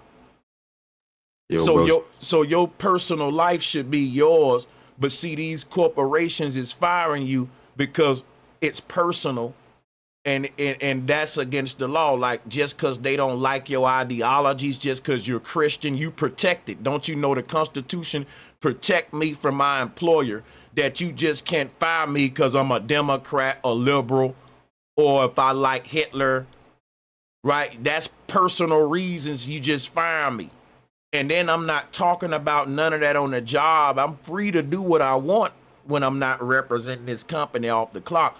But see, when a company can fire you for something you doing in your personal life off the clock, that right there is what need to be talked about. But, you know, that's what's going on under the Trump administration, tyranny. Yo, bro, Sanchez, look what I typed in that chat. Yeah, hold on one second. Shout out to my brother Marlon Wells for the super chat. He said 60% plus Americans are against what is going on in Palestine, so they need to distract and divide the people, and this will do exactly that for the politicians. Black motherfucking power, don't fall for it. But see, the whole thing is what's going on in Palestine. If we all against it,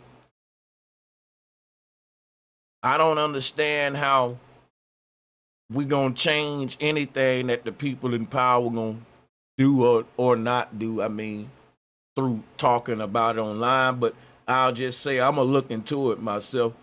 But salutes to you, Marlon Wells, and shout out to Just My 4 Cents as well. He said, if Kirk is a racist, what is Captain Tazariak? A racist, man. Duh. Ain't he on everyone's platform spewing white hate?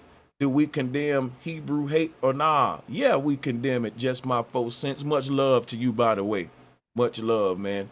Yeah. Hey, bro, I want to say one thing real quick if I can. Yeah. I don't know if anybody else had mentioned it, but like there's a couple videos showing how recently, before he passed away or before he got shot or whatever, he started speaking out against Israel and how Trump and America was supporting them and not putting America first. And it's like he started to low key call them out for the Epstein connection, possibly. Like he was just like kind of sort of going in on Israel and calling out certain type of Jews or whatever. But it led to his death. So it's almost like, could that have been a reason too? I don't know, but I ain't want to, that right there make me think it's a reason why it's all fake and staged, and he may have had a detonator in his shirt now. Because it's now like they want to martyr him and make him like, solidify his message, because people going to be like, well, he was going in on Israel. He was the real deal. And people tend to say, well, look, if he died for telling the truth about this, everything else he said was true. And then that's where you come with a lot of people who rock with Charlie Kirk spewing his anti-black sentiments. Because they got to take everything hook, line, and sinker now that he's a martyr, right? Bro, look what I put in the chat in the Zoom chat, bro.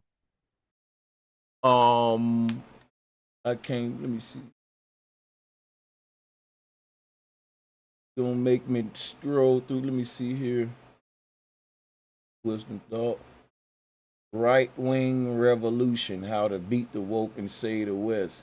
His wife's speech, she fueling something.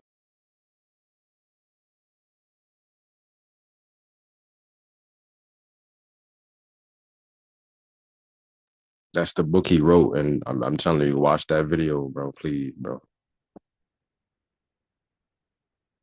Okay.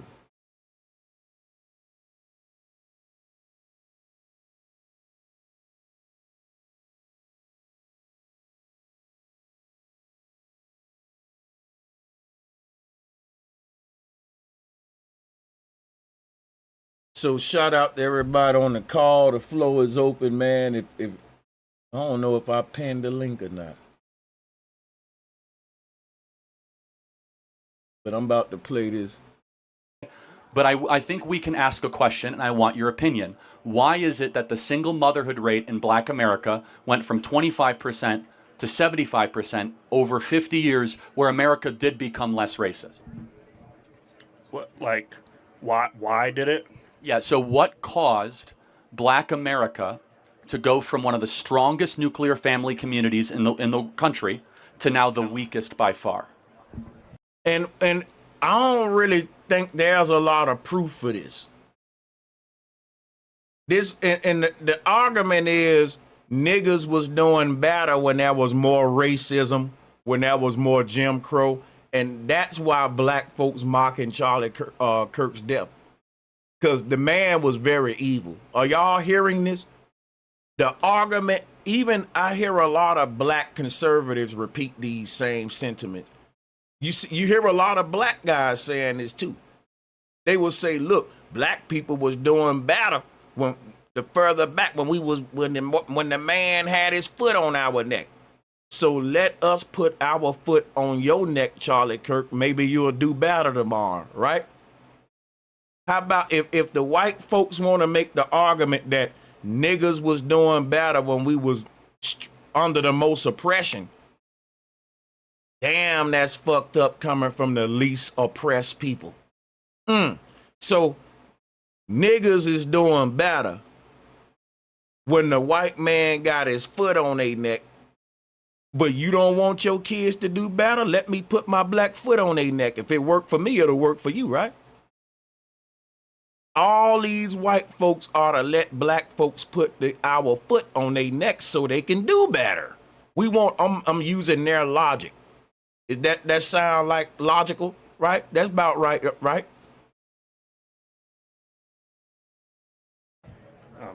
I can't answer your question. No, that's okay. No, that's great. And again, it's hard to get up and have these conversations. Shout out the video blaming us because they scared of Israel. Here's my opinion. My opinion is that, yes, there was some social welfare that subsidized single motherhood, which means it's easier to get cash from the government if you say you are single than if you are married. I think we can agree that's stupid. That shouldn't happen, right? But I would love your perspective on this. Do you think in black culture, getting married and staying with one woman for your entire life is elevated and celebrated? I mean, you ain't gonna bring up Hugh Hefner, my nigga? So we're gonna act like that the man who invented Playboy didn't have just one woman? You see what I'm saying? But it's crazy when yeah. My fault, bro. He ain't gonna bring up Bill Clinton. He ain't gonna bring up the fact that Trump is a womanizer. We know he be at them Epstein parties now. Ivanka know Trump is smashing shit on the side. So the white man try to act like this is just crazy. Go ahead, man. This is crazy. I'm just saying all the shows that we grew up on, the Cosby Show, what are you talking about? We had a bunch of black shows that showed families. Yeah, I mean, he's really generalizing and taking like the minority from our group and making it the majority. And they do that a lot. You know, it's crazy because Charlie Kirk will go up there and say the black man ain't in his house, the black family messed up, but him and Trump will let Kodak Black out of jail. Him and Trump will let these same rappers out of jail that promote the family breaking up. So now what I don't get about these white Republicans, right? They so lovey-dovey with the hip-hop culture and the music industry because they want them votes, right? They want them people's following, right? you know, Trump having artists and stuff that, you know, at events all the time. And it's like they will let these black ghetto rappers all in the White House then turn around and tell us how ghetto we are.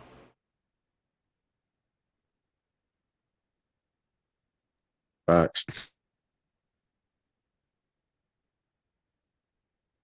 They're trying to make it like that this represents the majority of black people. That's why you see them meeting up with your Snoop Dogs or whatever. Salutes to him, you know what I'm saying? That's a good brother. But I'm just saying, you see them meeting up with like the Kodak Blacks, these different rappers that may be promoting a message that they're condemning, but you putting them on a pedestal. You want the world to think this is the black man, and here go the black man. I know these rappers. Like, you want to put that on the forefront. They don't want to put the motherfucking, you know what I'm saying, intelligent, the good you know, they don't want to show that. So that's why they will push this to make their message true, because you see what they saying about black people. So he got to literally avoid any resemblance of a good black family. He got to act like it don't exist because it'll debunk him, and his ego ain't going to let that happen. So that's why they only going to show you the examples of the black people that they talking about. So that answers the question. If they hate this shit so much, why do they always pushing some rapper in front of the world? Because they don't want to look like they wrong. What if they did push the good black man? Then that would debunk them right there. So they got to constantly be around ratchet black people to talk like this. And that's what you see with them. That's what you see with Trump.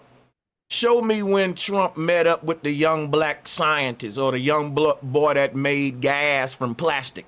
Trump ain't mentioned his name, but Trump want to go ahead and meet up with this rapper, that rapper, while having a party that's saying they against this ratchetness. Let me send the police to Chicago while I free Kodak Black. Let me motherfucking send the police to this hood while I just let this trap rapper out of jail. What the hell? What the helly? No, not at all. I think that's the problem. I think the problem stems from a lack of education. I think these communities don't have, I don't think a lot of them have the proper education or learning from previous to realize what will lead them to a more successful future. I think that if we funded more education in these systems, then these men wouldn't be so focused on stuff like gang violence to get protection or money or you have a other great stuff like that, and then end up in prison and then end up with their child having a single mother. Fair enough. So sorry, I didn't. No, it's great. Well. So there's a lot of examples that there's some merit to your argument, but it's more about the quality of education than the amount of money we spend on it. Yeah. Such as, that's why I'm a big proponent of school choice and educational vouchers and opposing the teacher unions. But the core is this, is that the number one predictor for a kid of any skin color, black, white, Asian, Hispanic, is whether or not dad is around. And I think that's bullshit. I just think it is, bro. Because there is a lot of good kids from single mother households. I'm going to give you a prime example. You ever heard of a man named Malcolm X? His daddy went around, y'all. You know why? His daddy died before he even grew up. So his mama, single mother household, raised Malcolm X, y'all. Should I say that again? Single parent household raised Malcolm X. See what I'm saying? And what's crazy about it, you saying that all of the violent people ain't got their parents in the household. I know that's a lie, because the gang members, for example, right? Believe it or not, y'all, and you gonna hate what I'm saying because you believe the white man's message and you ain't in the hood. Guess what?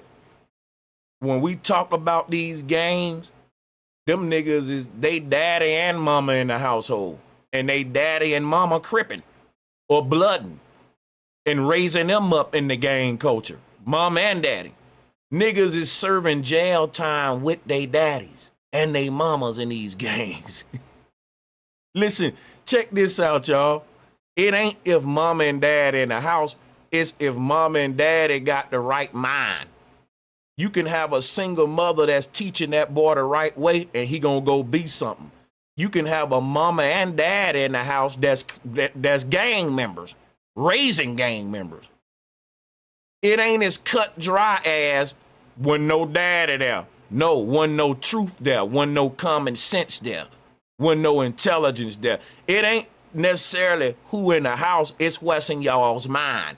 Because you can listen, the people that colonized America, the people that hung us on trees, they had their mom and dad in the house. The people that gave them babies to alligators and eat them alive, they did that in front of their mom and daddy who encouraged them to do it. Guess what? The dude that assassinated Charlie Kirk, I'm going to keep saying it, he had his mom and dad in the house, and they was talking about how much they hated Charlie Kirk before he unalived him. His own death debunks his nonsense. Right. And I look as an outsider, albeit, at current black culture, right? From the athletes to the rap music to the music, I don't see the nuclear family elevated, nor is it an internal black cultural expectation. Now, I will ask some of the white individuals here in this audience, okay? If you guys got pregnant and all of a sudden you didn't even know who the father was around, how would your parents react? Not great, right? Yes? Unfortunately, in Black America, they kind of accept this. Mute y'all, Mike. I can't say. Mute y'all, Mike, join it. So I can't all right, say. Okay, like, so but it is a fact that it is accepted, right? So that's the problem. The problem is that it's a cultural norm that has then turned into the cycle of poverty. The cycle of poverty can break very quickly if fathers stayed with the women they impregnate. But most of these fathers aren't just leaving. Somebody said Malcolm X went to prison, but prison didn't define his legacy. You sound like a racist ass white man. You know how many inventors and geniuses went to prison? Talking about a nigga went to prison, and you missing the whole point of systemic racism and the prison pipeline system. You the first nigga to try to judge a nigga just cause they may have a record. Just like a racist white man. So now I'm wrong about Malcolm just because Malcolm did some jail time. Nigga, that jail time don't define that man's legacy. Any man hearing me right now, if you did jail time, that shit don't define who you are. Let me drop you niggas a bomb. You still can live your life and define who you are. And you can't blame Malcolm's jail time on his single mother. That's a cop-out. Come on now.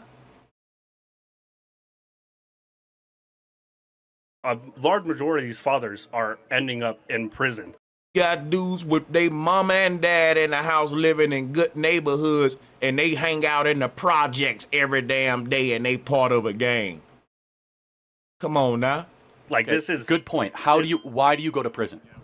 Because you commit crimes. But because the prison system has been targeted against minorities. Again, we're not going to agree here, right, and that's okay. Yeah. There's actually under enforcement of the laws when it comes where there's, for example, only half of murders in Chicago get solved. Right, but are they all black people though? Almost all of them, yeah. Like 80, well, 80. If they're not solved, how do we know that they're black people? Well, because it's a... Oh, got him. Oh, and at that moment, Charlie Kirk had a glitch, and his eyes went to the up and right. That means, oh, holy shit, I've been got. Let me come with some quick. Ooh, I want to do an interview with this young man. Where you at, boy? If you're watching this, get this young man this video. Tell him we want him on. Where there's, for example, only half of murders in Chicago get solved. Right, but are they all black people though? Almost all of them, yeah. Like 80, well, 80. If they're not solved, how do we know that they're black people? Well, because it's a black victim in a black neighborhood by a black gang. So it's like you can. How do you know that if it ain't solved though? Yo, he quick with the response too. Right, damn. but the response was stupid because it was quick. That's what happened when you come quickly.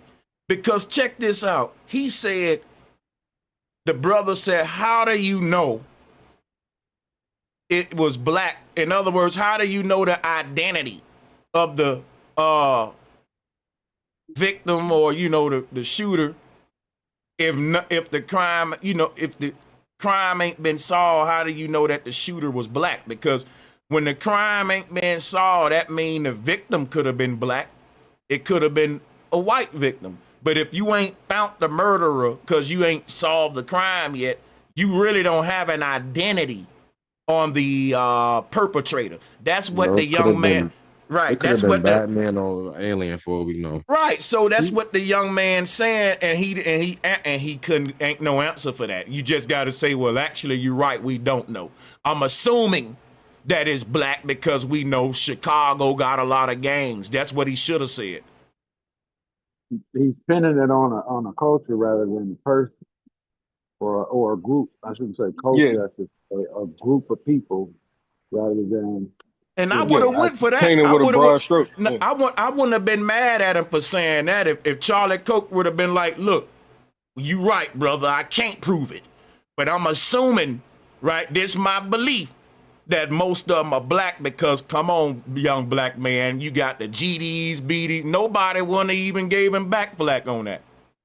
Yep. Be completely honest and stop lumping everybody into that one group. Stop, you know, he's what do you call it? Painting with a broad stroke. And they don't want us to do that to white people, right? Exactly. And if you having a conversation in good faith and you really want to know your information and you doing your real research, which is almost like, I know he knows, but it's like he know that he got some young sprouting minds that are brand new to this type of you know, public in real life IRL discussion, that he know he can slip certain things past them and they'll go over their head and they won't even know that he's full of it sometimes. But him being, but see, that's that man, this is real close. He's drawing a real thin line between racism and stereotypes. And so I got a question for y'all. He tiptoes back and forth across that line a lot. And so that's why I can see why some of the vitriol is coming from certain people, but they're using us as a scapegoat like they did with the wokeness. Remember how it was like, yo, as soon as they took wokeness and applied it to the Rainbow Coalition, I knew that this was going to end up happening. This is what they've been planning for. But yeah, y'all got it. Shout out to that, man. Yeah. Hey, so I think there's Marlon. So Marlon, go ahead, and then we're gonna let Sister Betty take over the floor. Salutes to Sister Betty, y'all. Big salutes to the sister. Salute to sister. Hey, y'all, I'm just listening. Y'all got it. I got a question, man, because I'm just like he's blaming all the black people for the violent crime. I get all of that, but it wasn't them that attacked him. He was shot by somebody who, what was their motive? If he's talking about black people, what was the motive of the people that shot him or the guy that shot him? Now they're saying that now listen, the motive is like when I was telling you, the Rainbow Coalition, they linked that to us. So whenever they mention wokeness or any of that, they instantly go to, you know, the Decepticons of the world that actually are doing most of these modern, you know, recent shootings. So these people are off on that type of mentality, but they're linking them to us. I know. We don't. Connection though, because that's what the media been doing that for the last 2 years. Oh no, go ahead. That's what I'm saying. The media has promoted that. But what I'm trying to get y'all to see though is that they are distracting us, because the focus should be on them keeping power, and they know if 60% of the people, and whether red or blue, is against what they're doing over there in Israel, then they got to distract those people. And what better topic than to go back to an age-old ass argument? This is an old argument. What's new and still happening in our face is they taking our money and sending bombs to a foreign country. I don't think none of these stuff new. Neighbors. But I'm gonna be honest with you. I'm almost there. to stay in power. That's all they care about, is to stay in power so they can serve their source, the people that's really providing the money to them as politicians. APAC, they're still serving them, but they can't serve them if the majority of people won't reelect them. So they need to get us not talking about Israel no more, but talking about an age-old argument. Yes, And this sir. stuff that So dude is doing is old. what I'll say this, people was never really talking about Israel more than they was talking about the race relations in America. I just put up Malcolm X's Ballad of the Bullet. He talked about this powder keg. You know how this thing became a powder keg? Because people kept thinking that the race relations was the distraction when everything else is a distraction. I'm going to be honest with you. Just like people don't care about Charlie Kirk's death, I can't really care like that about what's happening in Palestine. Why? Because we at the brink of a civil war in America. I'm trying to get people to see who's black, that they are being played by puppeteers using an idiot box telling them who to hate and who to love. And I'm trying to get the white folks to see the same, because I got receipts that the Jews in the 1900s said that in order for them to fully take over this country, they have to breed racial tension. Now the Jews control all of the media outlets in America. And what is all of the media pushing? Black versus white. So I gotta address the tricks of the devil that is happening to me directly right now. You see, when when you have black people that's telling you, you know, that you a race traitor because you won't hate white people and you won't go against them and mock Charlie Kirk, and vice versa. The white folks saying, you know, I had enough. We got black fatigue. The black folks is out of hand and they mocking Charlie Kirk. This powder keg Malcolm was talking about, it's about to blow in our face. I'm telling you, it ain't gonna go another generation. It's gonna blow in our generation, y'all. The powder keg Malcolm X prophesied in '64, it's gonna blow in our generation, because no one really wanna talk about these race relations. And we done kicked them under the rug so much that when we do talk about them, our emotions so high that look at what happened to Charlie Kirk. You see, look at how when we get on these topics, niggas go to threatening each other, turning up, getting it. You see, we haven't talked about it enough. See what I'm saying? So I'm gonna be honest with you. But if we Ain't no way, hold on. Ain't no way, right, that you bringing shedding light on the fact that black people and white people getting played in America right now by these racial psyops that the small hats putting out there. I think ain't none more important to put out there right now at this time than that message right now to Americans. Cause shit getting crazy, man. You got white folks that love this man talking about we shedded blood, they gotta shed blood. And who do they mean by they? Because they ain't talking about these white mass shooters. The media got, like, they're making these folks more mad at the black folks mocking the man death than the white folks, because, again, it's all part of this racial tension that they want on purpose. But everybody think you reaching if you go that route. Like, you need to just pick a side and be part of the division. But I'll fall back, man. I think it's very necessary to do exactly what we doing, how we doing it right now as it concerns this Charlie Kirk event. We have a duty, man. We got a duty to do this. So I'll fall back and let. Yo, bro, you still gonna play the video or no? You gonna? I want you to play that video with his wife. No. I want you to show that video with his wife, bro. I'm telling you, bro. Just send me the link of it because I just put the link in the back chat and we'll pull it up. Yeah, you go ahead. Yeah, so no, all I was saying is, exactly what you're saying. That that's not the only issue, is this them pitting us against each other, but they can pull this rabbit out the hat over and over and over again, like you're saying. And every time the spotlight is on what they're doing wrong, something like this happens. Where a guy who's blaming everybody else get hit by his own people. and then the focus still stays on the black and white thing when he wasn't killed by black violence. So it's a puppet show, yeah, just like you said. But I mean, I was just putting the spotlight on where there was a spotlight on them, moving the spotlight over to the people here. So we ain't gonna be bothered with what's over there. We ain't gonna be bothered. Once you move the we gonna be trying to spotlight, save ourselves. once you move the spotlight over there, you still looking at another puppet show. Oh yeah, no doubt. But I'm just showing how they're going back and forth. But I'm okay, just we saying don't want them focused on this.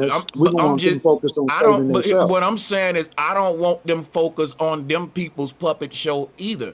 That's their psychological operation for them over there. Our psychological operation over here is this Charlie Kirk shit, the NC stabbing. See, I know the different psyops. And they got different shit going on in different places. And guess what? I can't do nothing about Palestine and what they going through. They can't help me with my psyop and what the black folks going through here. Is every man for themselves.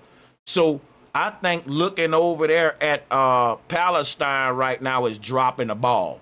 It's like, damn, man, a war just showed up in your front door and you saying, let's go pick flowers in the backyard. You forgot we had them weeds, right? And I'm like, bro, you don't see who outside in the front?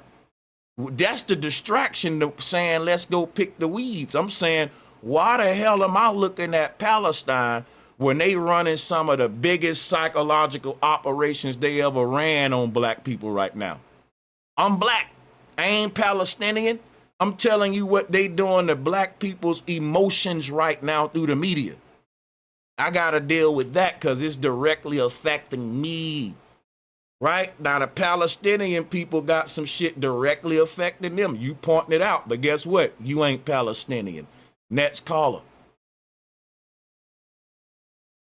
Salutes to you, my brother Marlon, by the way. You already know it's love. Hey. Oh, salute, sister. Hey. You got it. We can hear you. Hey. So, hey. I know. Look at me, myself laughing because I'm coming for his neck. But hey, nephew, love you. I gotta send you a hey. I hope y'all is sending Bro Sanchez some cash apps now. I gotta hit you off too, nephew. I'm coming soon, okay? Yeah, much. Anyway, I appreciate y'all for sure. But anyway, yes, I'm coming for you. Look at me, myself. He about to fall out. And this is not directed at nobody. And one thing you can't do, I gotta say this, is break me and Sanchez up. That's my nephew, and he will get in my butt when he want to, because he don't hold his tongue, and I always respect it. That's why I'm still here. Okay, so let me say this, bro Sanchez. What you was talking, I love the segment that you're talking about too. By the way, bro Sanchez, y'all, this is a great conversation.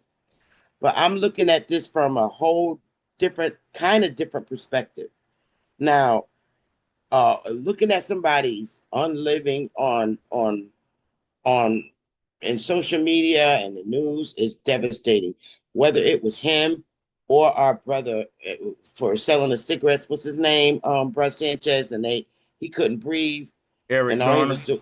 Yeah, all that, seeing all of that on TV, and then for people to turn around and mock it, it's just horrifying. It's devastating to see, whether it was our people or white people. I don't like that, and I don't divulge in it because I don't think it's funny. Now, I got that out. Also, I don't want people to take what I say in their personal heart, because I'm not talking about everybody. I'm not. All right. In our hoods, I'm from the hood. I was born and raised in the hoods, Bridgeport, Connecticut. Worst damn city in Connecticut. Okay. And then Hartford in New Britain. All the cities are horrible. But anyway, and I come from the hood. I'm straight from the hood. But not everybody in the hood is a gangster or don't have morals. Let's just put that out there. So thousands of us that are not involved in these heinous crimes in our community. But these crimes have been going on so long, Brother Sanchez, in our community since I was a teenager. Back in the 80s, 83, I want to say, is when it started. because I was in my junior year of high school. So for many years, we have been screaming for someone to help in our communities these crimes, because we can't control other people's kids.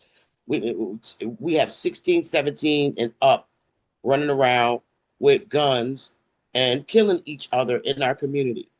Now, what's happening now, as what I see across the 50 states, is they're changing the face of the hoods. They are right before our eyes, and we're so consumed in YouTube that we're not really paying attention. They're putting up all these luxury apartments.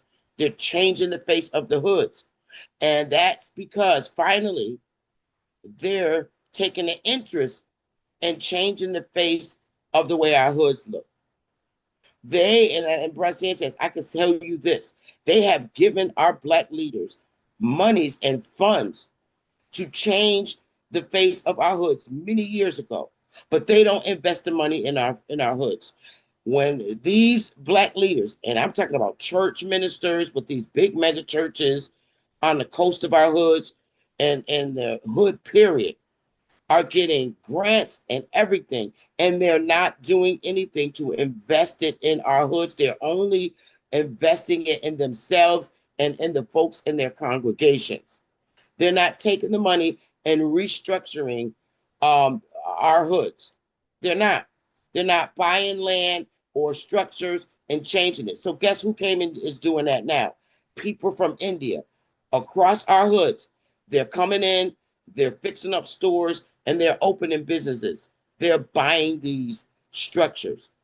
Our religious leaders and Black leaders had many years to do this for our hoods, but they chose not to. So now we finally have a white man who is bold enough to speak out in the news media regarding the issues in our community. Because ain't no Black people, that Black leaders or senators that's supposed to be representing us, bold enough to come out and speak about this in public where people can vibe with him. And I have to honestly say, okay, many see this man as a racist. Is he a racist because he's only talking and focusing on our hoods and the behaviors in our hoods? We talk about white neighborhoods all the time, how pretty they look, how their shit look nice and ours don't. So now we have somebody who's actually stepping out, speaking about facts in our community. He's not talking about the good people in our community, because the good people in our community is not the issue. It's the ones who's causing the crimes. And how does this happen? That's what his focus is. He's talking about the repeated yokes in our community that's going on to this day. The getting pregnant and expecting assistance. That has been a systematic,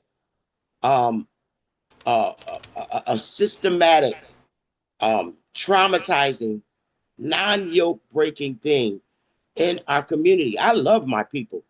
I do. And that's a fact.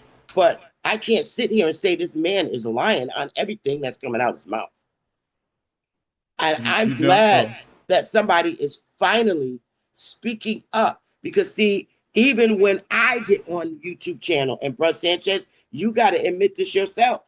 When people like me and you come on YouTube and speak about it, we're agents and we hate our people and we kiss the white man's butt.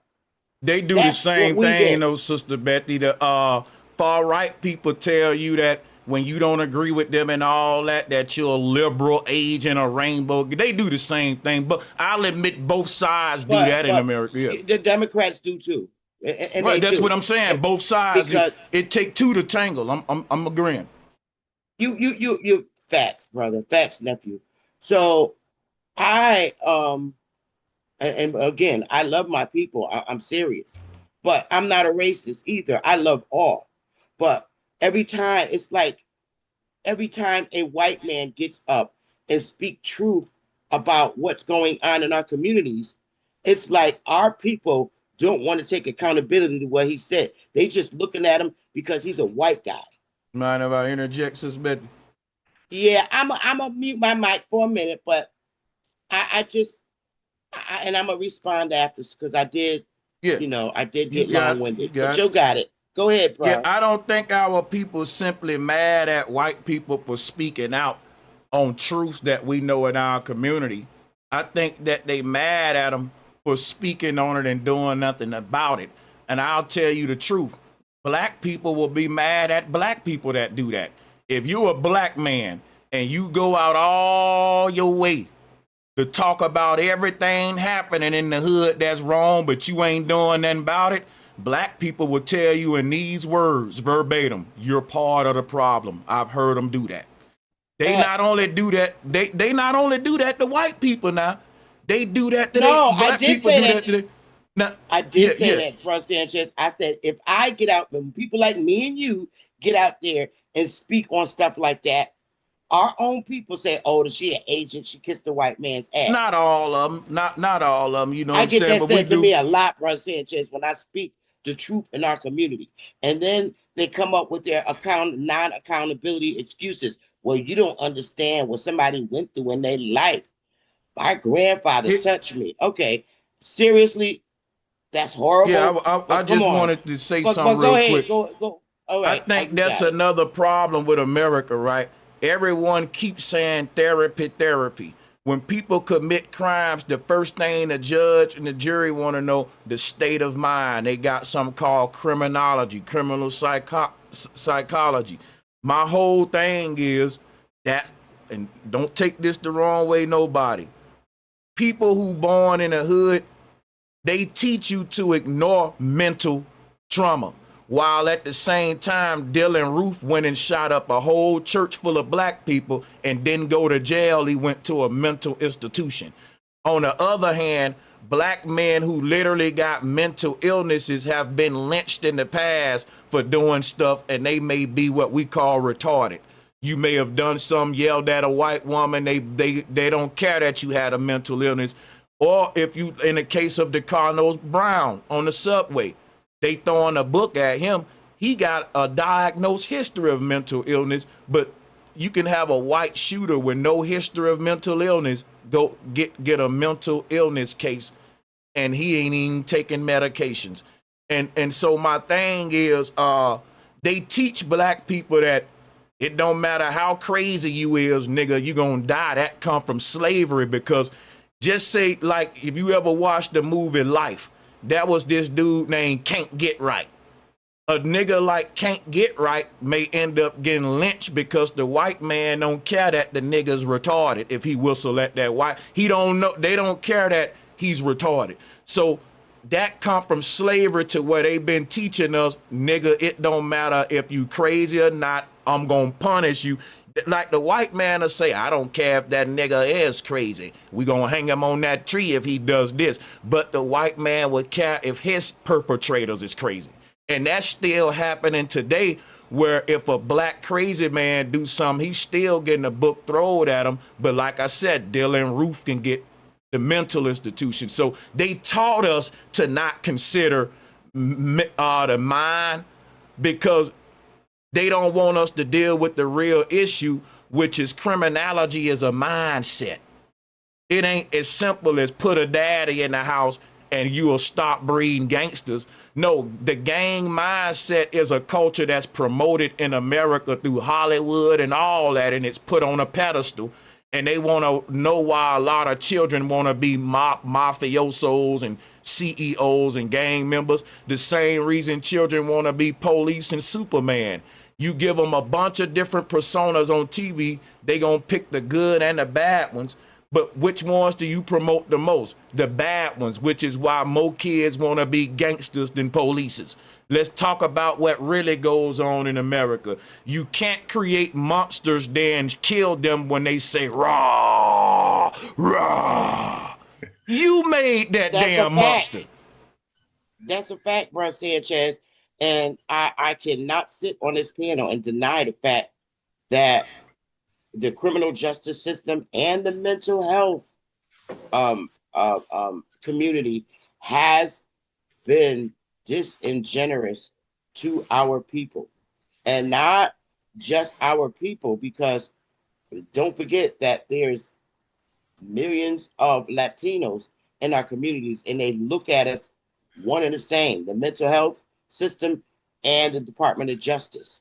Okay, the first thing they want to do to a kid that's being abused at home is give them fucking Ritalin, so they don't get to the problem. They do that in both the Black community and the Latino community. But the fact, again, I'm just going to reiterate, and you probably don't understand him.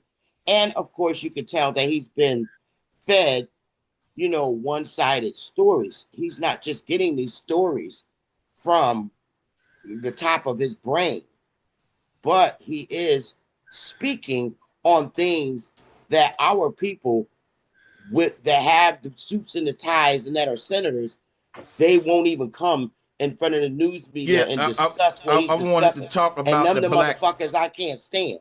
I want to go in on these black leaders too that you point out. I forgot you because I'm glad you pointed that out. Right in this video, this young black man brought up systemic racism. Charlie Kirk didn't deny systemic racism, which is why I give him a plus for that, because you got some white people that are straight up deny systemic racism. So Charlie Kirk ain't one of them. What he says is that, hey, he basically one of those white guys that'll point you out a lot of black people that have overcame, which is a better approach, a better argument versus having a dishonest debate about whether it's real or not. So I could debate a dude like Charlie Kirk, which is unfortunate that he's gone. But I'll say this to his argument that we can overcome these little flaws because what they say is the system ain't perfect. We know that. There are problems in America. They love to say that. And so people have overcame in this system. That's facts. But my whole thing about that is a person still ain't wrong for telling the system you need to fix these problems. Now, one thing about him denying systemic racism, part of systemic racism is that what we call the black bourgeoisie or the talented tenth, the black leaders you brought up. What happens in systemic racism is the rich white elite buy out our black leaders. So then we turn around later and blame those black leaders for not doing X, Y, Z. They can't. They actually part of the same system that's enforcing the racial agenda against you. So when it comes to the people at the top that could do something for black people, they never will because they've already been bought out. Yeah. Facts. Speaking facts, I can't even, and that's the honest to God truth, bro Sanchez. So when these white folks say even your black leaders ain't doing that, when the Charlie Kirks point at the rappers, when the Charlie Kirks point at the black mayors, what the Charlie Kirk don't point out is that his white brothers own all these niggas. He play dumb. He don't deny systemic racism, but he don't go into how it debunks all of his claims about us and what we, Hey, bro Sanchez, can I interject real quick? Oh yeah, I'm gonna fall back. Y'all got it. Okay, so I got a few points to make, but you were saying like Charlie Kirk would bring up black issues, and the problem with it is he brings it up, but he don't do nothing about it. But I would say that why he got killed recently is because he was bringing it up, and he was specifically talking about small hat donors and their organizations like APAC who support the leftist people who are being bought out and causing all these issues in the black community. You think that only the left is being bought? No. I'm just talking about from his perspective because yes, he was a right-wing supporter. He's also just a man that is learning as he goes, and that's why he does these open debates at colleges. And he was starting to point this stuff out over the last month. And over the past 3 weeks, he's been all over these news circuits and all over these shows and all over Megyn Kelly, challenging his handlers. And he has so much influence, 84 million followers. If he's going against the grain, they're going to take him out and they're going to make it more divisive by making it look like the left did it. trying to say some radical left-wing person did it just to keep us more divided, when he was actually getting to the bottom of it, that it was all of us versus them, if you know what I'm talking about. The number one thing is to keep us divided, because see, as long as blacks are against whites, we're divided. And they want to just keep us divided. And they want us to think that they're divided, that it's left versus right. But they're not divided. They just want to make us think that they are together. Yeah. But as long as they could keep black versus white, which is the chessboard that they stand on, Freemasonry, because a lot of these black leaders most of them were Boule Freemasons. As long as they got us divided and they're united, but gotta make us think that they're divided, we have lost. Period. Great show, bro Sanchez. You are an angel because you could see things at every angle. Oh man, much love. Hell yeah. That has always been the ultimate goal. Supports Sanchez. That has always been the ultimate goal. And I learned that. It took me damn near 25 years to learn that and see. Because in my eyes, 10 years ago, a Democrat could do no wrong in my eyes. I had to wake up and smell the coffee. See, I just wanted to. Oh, sorry, Sister Effie. What about the title, bro Sanchez? How are black people being punished, or not people in general being punished for mocking Charlie Kirk's death? How are they being punished? Okay, so a lot of people have lost their jobs, and the Trump administration is not the Trump ain't punishing black people, but he said he threatened immigrants. I don't know how serious he was, but he was like, if immigrants are mocking Charlie Kirk's death, they'll be deported. Let me see if I can find that. While you do, Sanchez, can I just say about what that Charlie said? Hold on, bro. I want to keep addressing this real quick, because I had a friend who made a post that said it was almost similar to like a social thing. He was saying like people were getting unfriended and they're deleting people because they saw that there was somebody celebrating an innocent man's death, and people were comparing that as saying that's a punishment in itself of like free speech and stuff. And I disagree with that. We're not, somebody's not upset with the fact that you're allowed to say what you want to say. But if you say what you want to say and I don't like it, nigga, I ain't got to fuck with you no more. Yeah. That's not punishing you for your free speech, in the social realm. That's just, I don't want to listen to you no more. Yeah, so Trump wants national healing out the Charlie Kirk points. It say U.S. officials plan to punish. Okay, I'm gonna read this from you. We can trust I guess the Garden is credible. Blair, we about to go to you. Let me read this though. It says U.S. officials plan to punish foreigners making light of Charlie Kirk death. Come on now, that's messed up, bro. Really? Deputy Secretary of State says foreigners who glorify violence and hatred are not welcome visitors.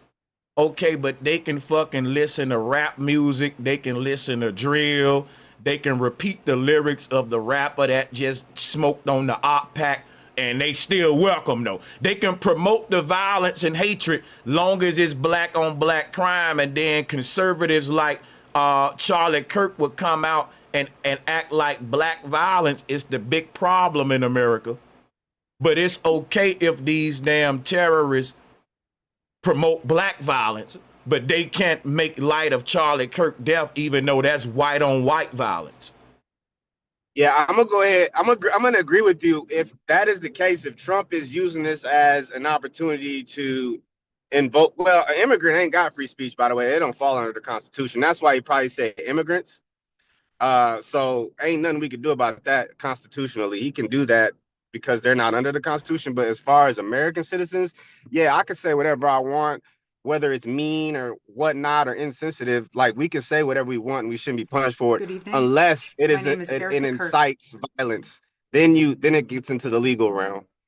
You don't have free speech to incite violence, but if you're just sharing your opinion, no, nobody should be punished, no matter how much you love that dude or something. Watch this, right? You can't say that people mocking his death is inciting violence because he's already dead. The violence was incited at the killer's dinner table by the family that they just gave $100,000 to. You see how this is fucking backwards? Because look, the killer's family was at the dinner table inciting violence. They was at the dinner table talking about how much they hate Charlie Kirk. That's who got his noodles knocked off. Now that he's dead, you can't tell niggas after the fact that they're inciting violence. He gone now. Yeah, and if you just talking, if you just be like, damn, that sucks, he died, you know what I'm saying? Oh well, reap what you sow. If you just saying stuff like that, no, you shouldn't be punished or even, ridiculed for it. But I mean, I wouldn't mess with nobody that celebrates the innocent that died myself. But I'm not gonna support them being punished or deported or anything like that. Because that's when America. Go ahead, yeah. Sorry, Sanchez. You fine. This is the thing. Why they say things like this around the dinner table is because that Charlie only says half truths. What he said about the hood and the gangs, he didn't say why the gangs originated from and why they were made up to, like, gangster disciples, guiding, like helping what was going on in the hood, trying to protect things. So you're only ever getting half truths from these people. So when white folks hear it on the news or things like this, they're not getting the full story.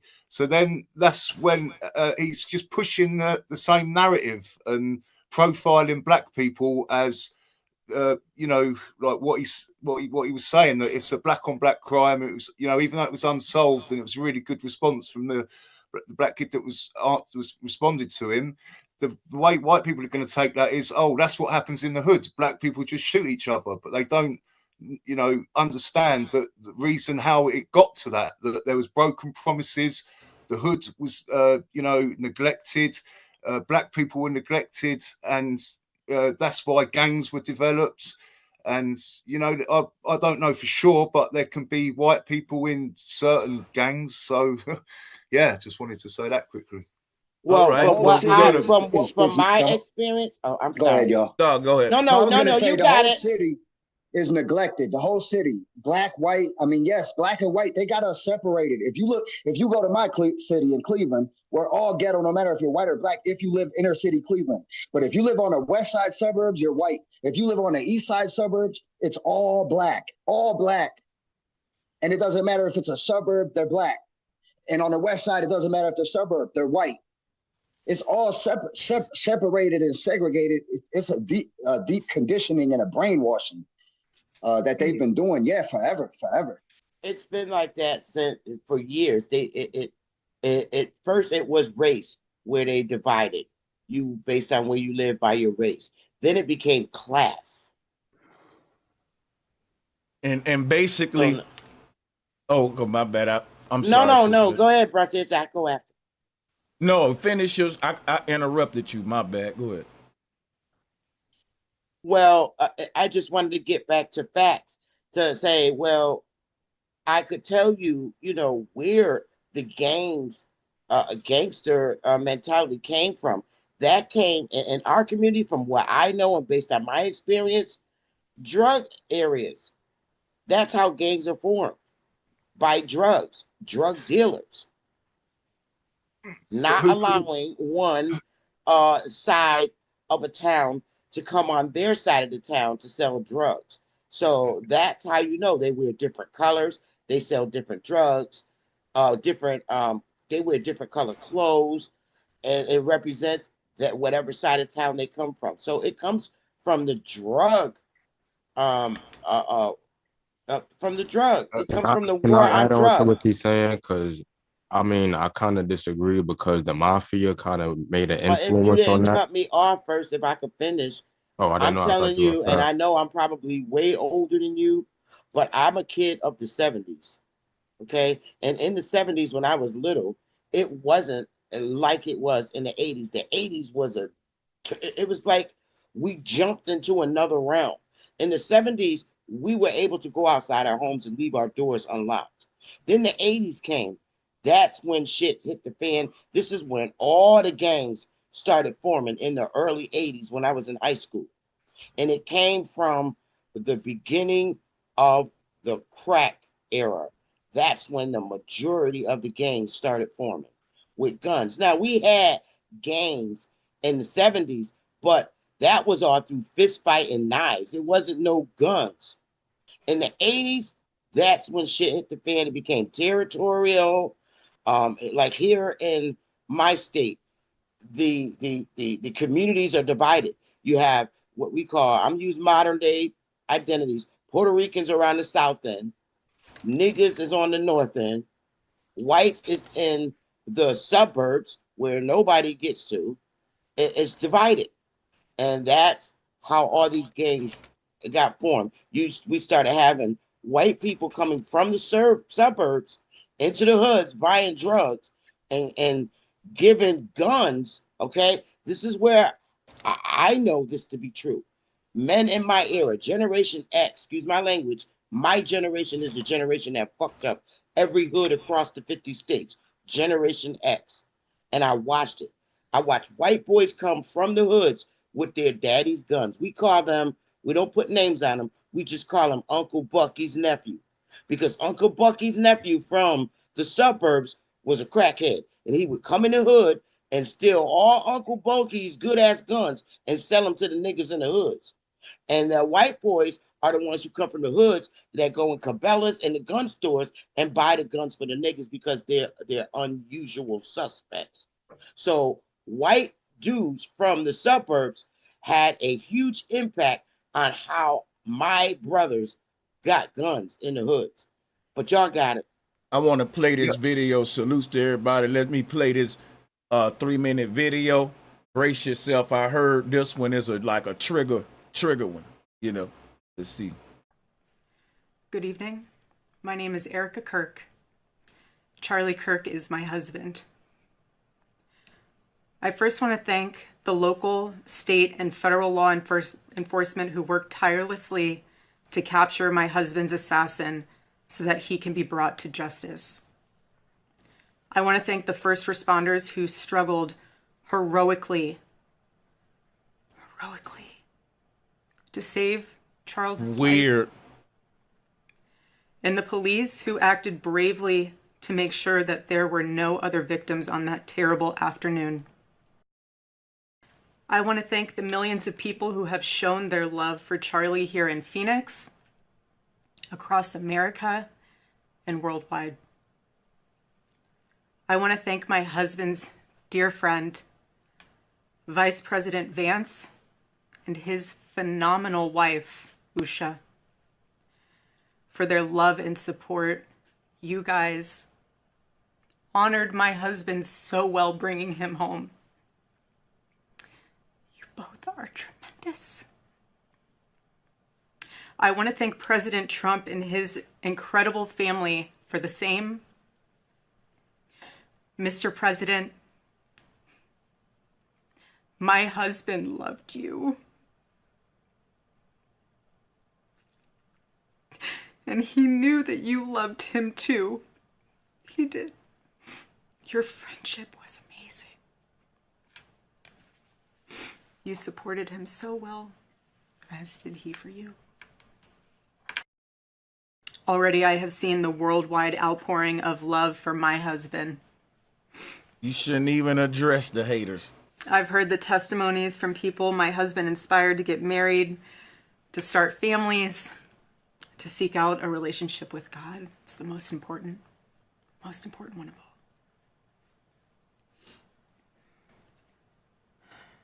The evildoers. That's what I'm saying. Responsible for my husband's assassination have no idea what they have done. They killed Charlie because he preached a message of patriotism, faith, and of God's merciful love. Don't go to lying on him just because he dead now. He didn't teach none of that. But they should all know this. If you thought that my husband's mission was powerful before, you have no idea. But that's what I'm saying. Your husband's death proved that he was on the wrong mission. His mission was to make black people out to be just the worst motherfuckers in America. And really, it was at least to make us look like the most violent group. but him dying from a white man should make you kind of alter his mission. So I'm gonna be honest with you. Her saying that again is why people mocking his death, and they really have no empathy for her or the family, you know. And I can't blame them for real. I haven't seen the videos of Charlie Kirk making black people look bad. All the videos that I've seen. Did you just play the one? Did you just see the one I was playing before this one? What did he say? I didn't see it. I just joined in. Right after that. And let me just also clarify that it's more than just making black people look bad, which he does do. It's we do that on our own. No. Yeah, but listen, what I'm saying is white people do it too. What I like about black people, if they care enough to talk about the problems in the hood, then they should care enough to be solutions to them. I'm saying if Charlie Kirk really cared about violence, he wouldn't just care about quote unquote black violence, especially when it turned out to be he died from white violence. Do you get what I'm saying? If you, my thing, Blair, is if you don't like violence, you just don't like violence. Why put a color in front of the word? You get what I'm saying? Yeah, but to me, it just seems like people make it seem like that was his calling card. Like he just only talked about black issues. I'm pretty sure. No, I ain't saying that. I'm saying listen, we're not saying that's his only thing. We're saying he died talking about black violence. His last words literally was about black violence. Then he died by white violence. That's what we're saying. And we need y'all to realize that there's a message in his death. Quit fucking being blind to it. Like, you know what I'm saying? We're not trying to do anything else but point out that one message in his death, that the man's last words was pointing out a problem that wasn't even directly affecting him. And what I would say to Charlie Kirk is what the person was saying to him before he died, which was, what are we gonna do about the mass shooters in America? Because that's a real threat to the public. Gang violence is only a threat to black people who've learned to live among it now. And basically, I grew up in these gang areas. So did Sister Betty. We made it out. We good. Yes, some need to happen for it. The police ain't gonna stop none of it, right? Because these gangs will tell you that they got the police on payroll, and they're not lying. These are multi-million-dollar criminal organizations, and they can shoot your ass up and get off of it, and it happens all the time. So Trump want to back the police, but he don't want to investigate the police. They want to listen to these rappers and lock them up for incriminating themselves in the music, but they don't want to hear the part when the rappers say he beat the body by paying off the police and getting the best lawyer. They just ignore that part when the rappers say he got the police on payroll. They don't go investigate those police for bribery, but they will take the same rapper's lyrics and go and lock him up for revealing something he did in another murder. So they don't want to deal with the corruption that's at the top, that's in administration, that's in the police departments, the FBI. Trump just want to get over these high places and do his own forms of corruption, which he's been doing, especially with this Epstein case. Yeah, Trump. I would agree with that. Trump is highly corrupt, and people that still support him right now got to be blind to some things. But addressing the Charlie Kirk thing, when he was talking about, when someone asked him, "What are we going?" Did he say ask him about mass shootings or black violence before he got shot? He literally was asked, "What are you going to do about mass shootings?" Kirk's response was, listen, Kirk's response was, are we including the gang violence shootings in the black neighborhoods with the mass shootings with the schools? That's what he was saying, which makes sense. That's a legit question because they out there shooting, hitting 14 people and killing 3 at parties now. And also you got weirdo Rainbow Coalition going into little kids, Christian Catholic schools, shooting them up. So yeah, we gotta address both things. They're different. Okay, they're different optics, but they're all mass shootings. Yeah. And talking about one doesn't make the other one not exist, or better or worse. So I think it's Exactly. just, I think most people are just pinpointing on things that trigger them from a man that talked about 1,000 topics. No, it ain't. That ain't what it is. What it is it ain't triggering to me unless you just talking about it. He's in a position to do something about it, and he won't. He talks about it, and then what happens is, they talk about it, Blair, but the president that he believes in, let me just show you what I'm talking about real quick, because you can just slow down with me. You're going to get the flow, too. I'm going to let you talk as long as you need to. Now, here's the thing. Trump, all of his cronies, yeah, they talk about it.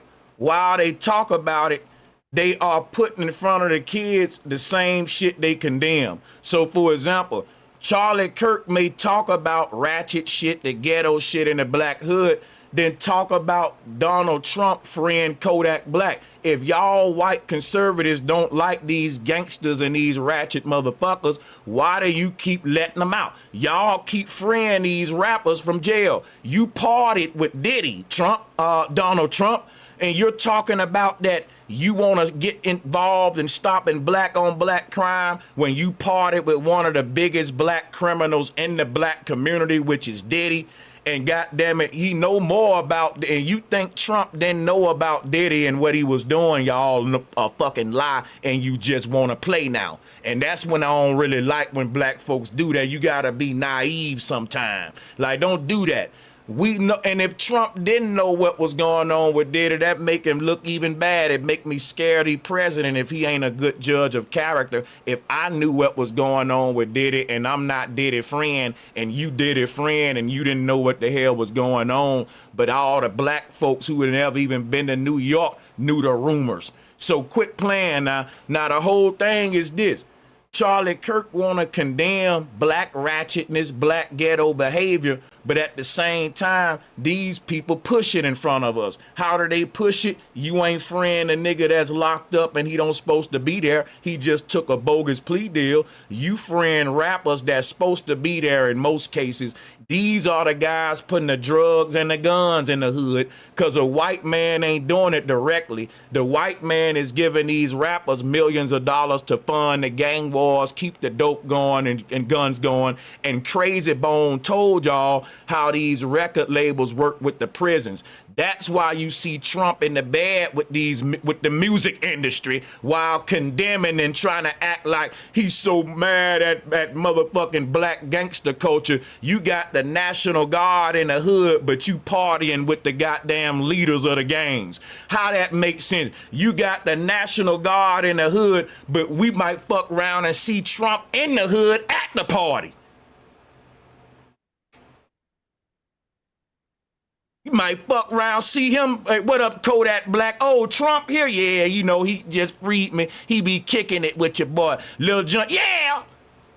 And then he'll fucking leave Lil Jon and go talk about black on black crime after you pushing these niggas sly way in front. You cool with these niggas, dude. What you doing? So they all in the bed together. You think they care about it, but if they care, they'll do something about it, which is my point with Charlie Kirk. I see the agenda. My eyes ain't, I'm not no dumb, slow, blind nigga. See, I'm a real threat because I use my damn mind. And a black man using his mind is a threat. They want niggas to be naive and think that they really care something about you. Folks don't care nothing about you. They got a plan to exterminate you. Facts. Okay, so let me respond unless somebody else want to go. Yeah, I was gonna respond to what Rose Sanchez was saying, and I guess I found that I have a little smoke with the can you hear me? Yeah. You got okay. Sorry, I got a call, but I'm okay. So my only smoke was the fact that you keep saying Charlie Kirk doesn't want to do anything about it, and I just don't think you have seen enough of his content for him, because he has said things that would do something about it. They obviously don't align with what his political affiliation aligns with. So like he supports Trump. So Trump is not doing anything about it. But just because I or he supports Trump, hypothetically, doesn't mean I got ideas for the black community. You know what I'm saying? I got ideas for other things. But if I support Trump and he don't have them same ideas, but I still support Trump, I don't think that's a negative on me. I have ideas. So for example, Charlie Kirk, through all the debates that I've seen, because I love debates, I'll be on debate shows myself, and he does debates.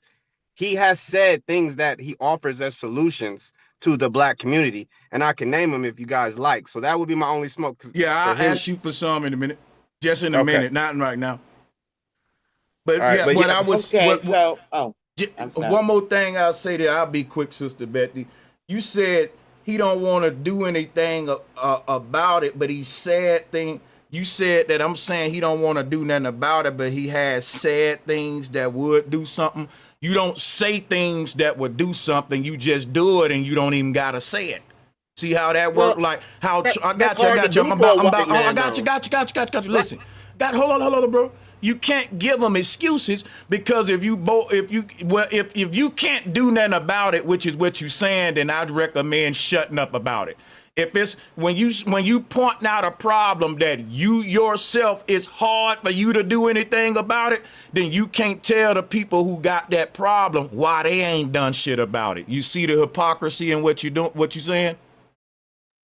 No, I don't see the hypocrisy. Okay, let me give you another scenario then. If I hire a plumber to fix my toilet, and I tell him because I couldn't fix it myself, and he go in there and say, man, it's hard for me to fix your toilet. You see what I'm saying? What I'm saying, can my plumber complain to me that I haven't done anything about my toilet leak if he himself couldn't even fix my toilet leak? I'm struggling with this problem, right? And he's struggling with it according to you. He can't I don't even think really. He is. But you just said it. You cut me off though. You cut me off. And why do y'all get so emotional to defend these dead demons? I'm not getting emotional to defend the demon. I'm getting emotional because you're not allowing me to express myself right now. Yes, no, you're cutting me off though, man. But I'll let you cut me off. Go ahead. You want it that bad. Go ahead, man. Yeah, like Charlie. So his things that he offered through his mouth, like we do ourselves, he cannot do. Meaning he cannot change the welfare system that keeps the black fathers out the home. He can't tell the Jewish donors of APEC not to keep supporting these politicians that support the policies that keep black folks dependent. He can't do those things. That's what I was saying. So that's why I only interjected or interrupted, I should say, so I could not, so I could fill that gap. You know what I don't like. You know what I don't like about a lot of these Negroes, y'all. These Negroes will always tell you it sound like you don't know enough about Charlie Kirk, like they know this damn white man. When what I'm saying is, when Charlie Kirk talk, it sound like he don't know enough about the hood. Now the real thing is this: Charlie Kirk never lived in the hood. He's pointing out conditions that he heard other older white man point out when he was a little boy about black people. We know about these problems in our community. He ain't pointing them out to literally help them. He pointing them out to perpetuate them. You think that he want to solve your problems, but if they literally solve your problems, they won't be in power no more, because the prison industrial complex is real and the corporations own the private prison systems. That's a fact. We all know that. And guess who in the bed with the corporations? The American government. It have sold us out to the corporations, and that's why they promote violence. They promote killing. They let motherfucking rappers smoke weed in the White House, then go out there and lock a nigga up for a dime bag, and y'all keep playing dumb up here. And y'all act like I'm making something up, and that's what I'm saying is dangerous what y'all doing, right? But the whole thing I'm gonna say is this, and I know Sister Betty want the mic, but this brother right here, he's really dangerously wrong, and it's too many with his mindset that are just like these racist sleeper cells, but they got black skin, which make them very dangerous, because they are buying into the racist propaganda of the enemy. Now, he keep talking about what can be done, but they just talking about it. When Trump had a platinum plan and he never manifested it, what he gave you was the National Guard, which was the opposite of the platinum plan. We've had heavy policing. That proved nothing, that don't work, and it ain't even sustainable. He talking about, I'm gonna send the National Guard to these ghettos for 2 weeks and we gonna turn them around. And y'all believe that, bro? I was in law enforcement. Trump was never in law enforcement. I'm telling you right now, you ain't finna turn around the crime in Baltimore in 2 weeks. You ain't turning around the crime in New Orleans in 2 weeks. But y'all want to go for these little heroic displays to act like these guys care. You know, y'all, that's fairy tale. Y'all believing in like Superman and type shit. I'm going to fall back, though.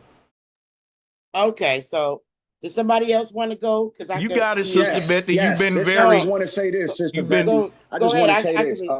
Right. The good guys versus the bad guys isn't the white people versus the black people. And also the good guys versus the bad guys isn't black versus black or white versus white. The good guys versus the bad guys is the masses versus the government. And everything the government does, they are all together, no matter black or white. You've seen Trump and Diddy. They're together. They're all demons. It's the devil. It's the actual devil. Everything they do is to keep us from seeing this fact, period. That's it. They are the bad guys. They are the devil. All of the government, every last one of them. Ain't not one of them innocent. Especially this fucking fool right here. Excuse my language. Okay.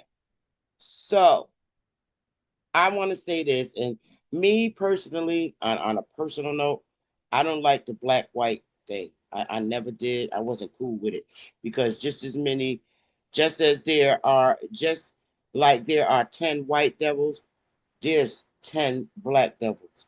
So I deal with people based on their individual, not who they are. So now, here's what I want to tell you for being in the political world, and I did try to run for governor in my own state. I'm not even gonna lie. From a political perspective, all my life, we were born as a brown people.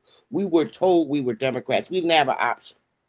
And all these years, 35 years being actively in the Democratic Party. Now, this is not to say that the Republicans are great and the independents are great.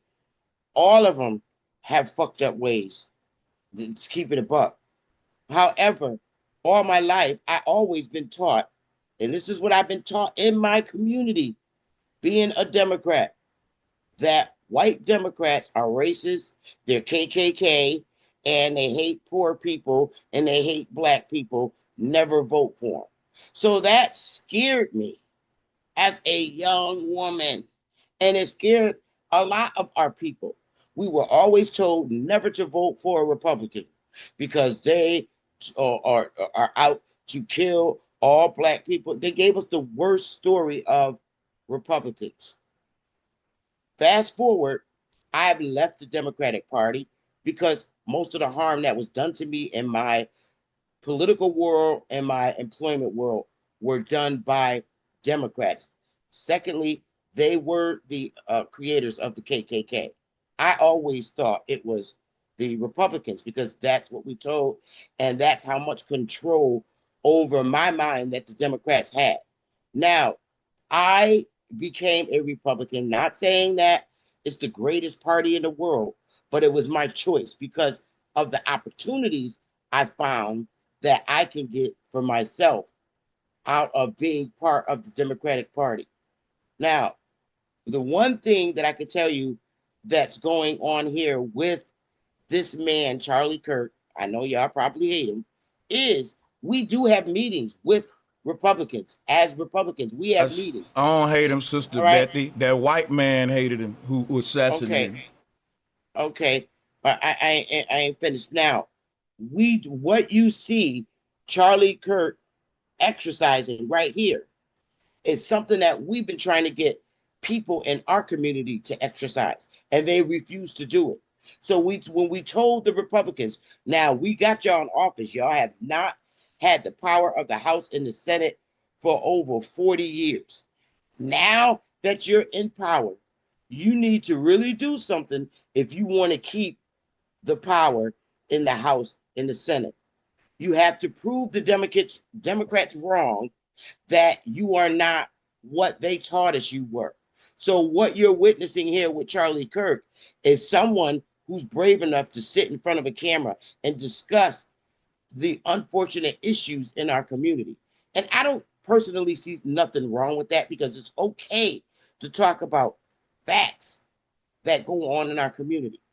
So for the brother to sit up here and say anybody who's supporting Trump is blind. No, I'm not blind, because it took a Democrat to get me to come from under the mind control of the Democrats. And I'm just going to put that out there now. Okay. Am I saying that the Republican Party is the greatest on earth? No, they have issues. All people of all races and cultures have issues. But I wish that I knew a man who looks like me and lived my life that would come out in the news media and speak about the ongoing issues in our community. But we can't get them. The closest person we got that will speak about issues in our community is Eric Adams. And it sucks. There's not a brown person in my community where I live, I'm not saying across the world, that I would stand and lose sleep over voting and getting them in office. I will never do that again, ever. Sister Betty, hold on, Blair. I'm tired of putting niggas in the office who swear that they're going to help us and they don't. Now, do I have an issue with Trump sending the National Guards in our hoods? No, Hell you don't. no. I know you Hell don't. no. And I'm going to tell you why. Because the people in our ministers ain't doing shit. And neither are the black leaders in our community. They live in those damn communities. They won't do nothing. You know why? Because they're all in too fucking deep with the drug dealers, including the cops. So we need National Guards. Because if I go after Pookie and say, look, you got to stop. They're coming after my family. So what's going on in our community? War. So why are you sending the National Guards? Because it's a fucking war. Drug war. Gang violence is war. When you got niggas killing niggas every day, that's a war. And who's trained? Well, what about the fact that he sounds... Hold on. I'm not I got you. talking to you. I swear I do. I swear I do. I got y'all. Trust me, I got you. Go ahead. Land a plane. Now, no, I don't have a problem, because right now this shit's been going on since I was in high school, 83, 84, and it's still happening. We can't control other people's kids, no matter what. I grew up with people who still going to prison to visit their parents right now. And I don't know another alternative to help curb or at least de-escalate the violence that's going on in our hoods. Okay, but sister, y'all got it. Now, because I'm gonna be brief with it. Sister Betty keep bringing up the violence in our community. She think it's brave to talk about it in front of a camera, and she's saying that ain't nothing wrong with what Kirk doing, talking about it in front of the camera. What the truth is that a white man killed him for what he was saying, so that white man thought something was wrong with what he was saying, not a black man.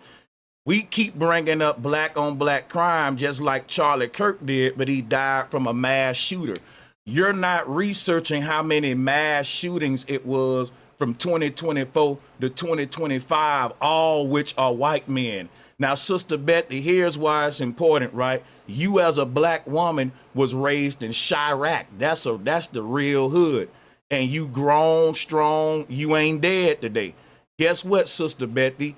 If you are into politics, you are into you do your thing as far as community activism. You are a speaker. When you're gonna have events, Sister Betty, in the future where you're gonna have to go outside, Sister Betty, like Charlie Kirk. What I'm telling Sister Betty, you more likely to die from a white mass shooter just like Charlie Kirk, the one you repping for, than the black gangs and shit you keep talking about on this panel, because you still here and you was raised in that. This is my point about Charlie Kirk, right? So my whole thing is, we keep trying to act like the whole problem is you're so brave if you stand up against these black people in the hood, I think you brave if you go out there and just speak your mind in America and a white man don't shoot you for it. Y'all worrying about a gang member and when it come to public safety. When, like I said, all of that is happening in the hood, and guess who from the hood? Sister Betty, she's still here. What I'm telling you is the gangs kill each other. But when you talk, and that's something that need to be dealt with, right? But when they bring up gang violence, it's as if it's a threat to public safety, which it is.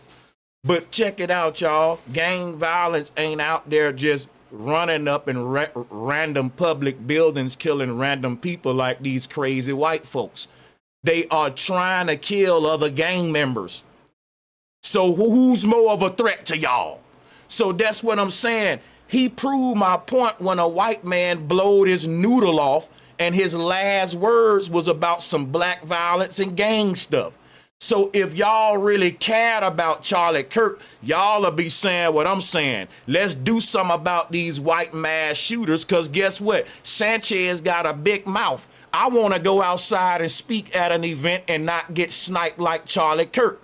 I don't even motherfucking agree with Charlie Kirk's messages. I don't care that he dead, but you know why I'm concerned? Because I'm a public speaker and I don't want to get sniped. That's why I don't like what happened to that man. I got a genuine concern about it because I want to go out there in America and speak my mind without getting sniped. And guess what Sanchez know? A crip of blood, a gang member ain't finna snipe me for having a political viewpoint at a public rally. That's mass shooter, white man shit, and America just refused to deal with the white violence problem. We want to keep bringing it back to black violence when we bring up Charlie Kirk when he's the victim of a mass shooter. I'm in Vegas. You know how many mass shootings were here? I've been living among gang members because I can't afford to live in the fancy places in Vegas. So when I first moved here, I was living in a lot of these gang-ridden areas. I kept my head down and went to work. I was all right? Now check this out, man. That's different than you trying to do the right thing and somebody just don't like what you saying and blow your head off and snipe you. Black men ain't no snipers. They ain't shooting on their bellies and breaking guns down, doing all that military stuff.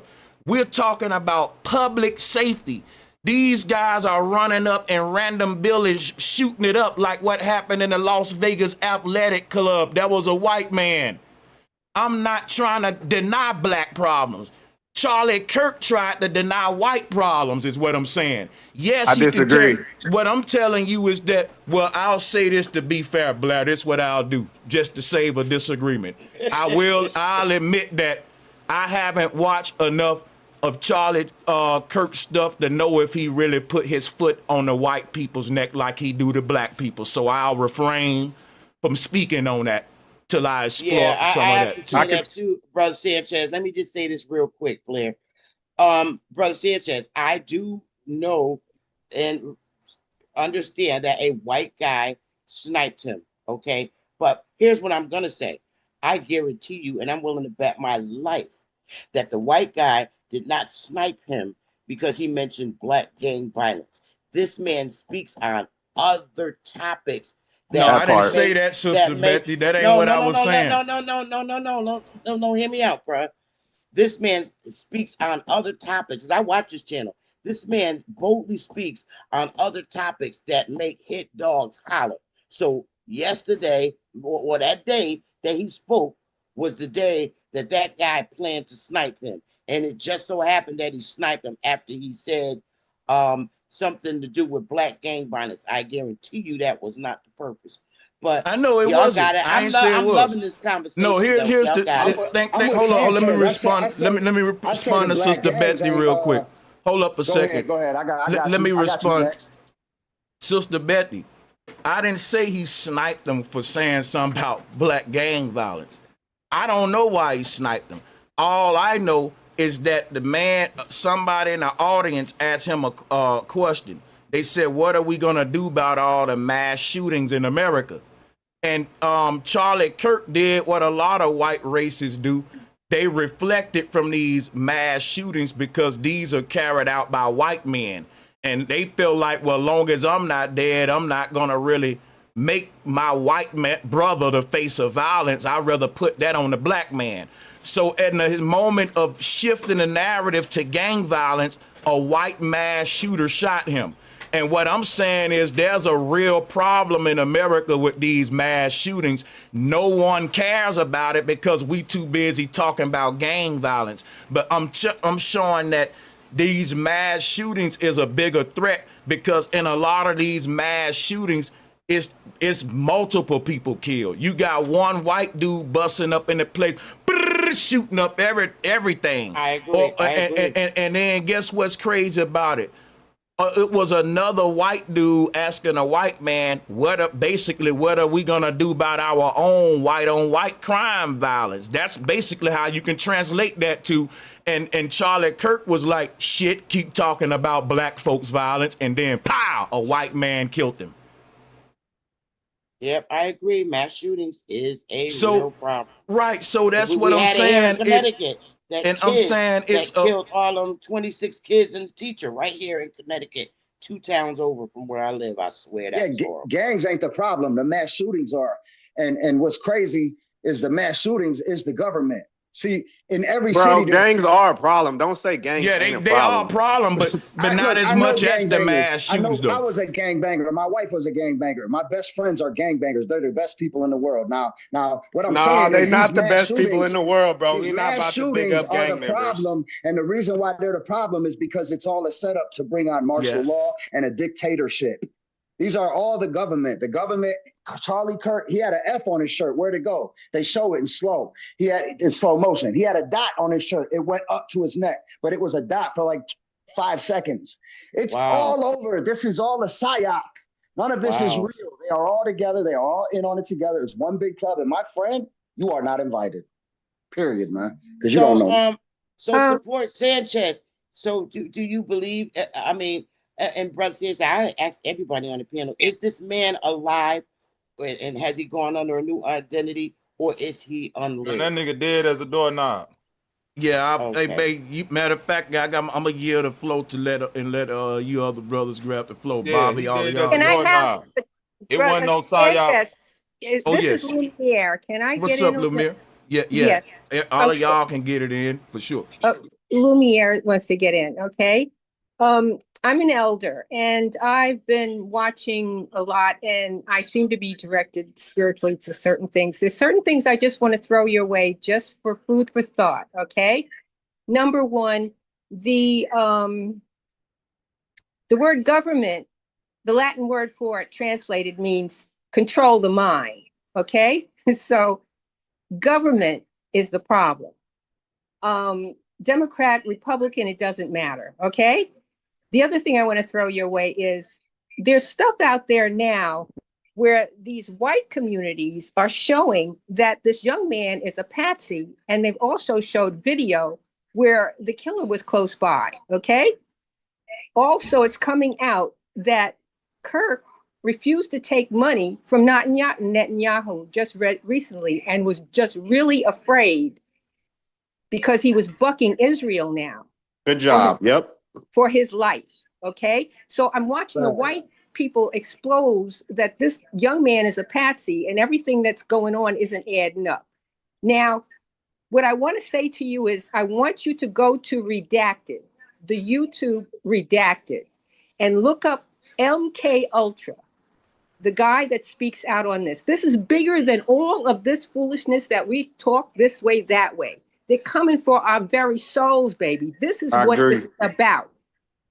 Okay? And we have to come together, white, black, and this thing about the transgender, we have to look closely at what's happening with that. I grew up I was in the community years ago in Harlem and everything, and we had, transgender people. It never was a problem, okay? They did their thing, and it wasn't all flaunted in our faces. They weren't coming for our kids.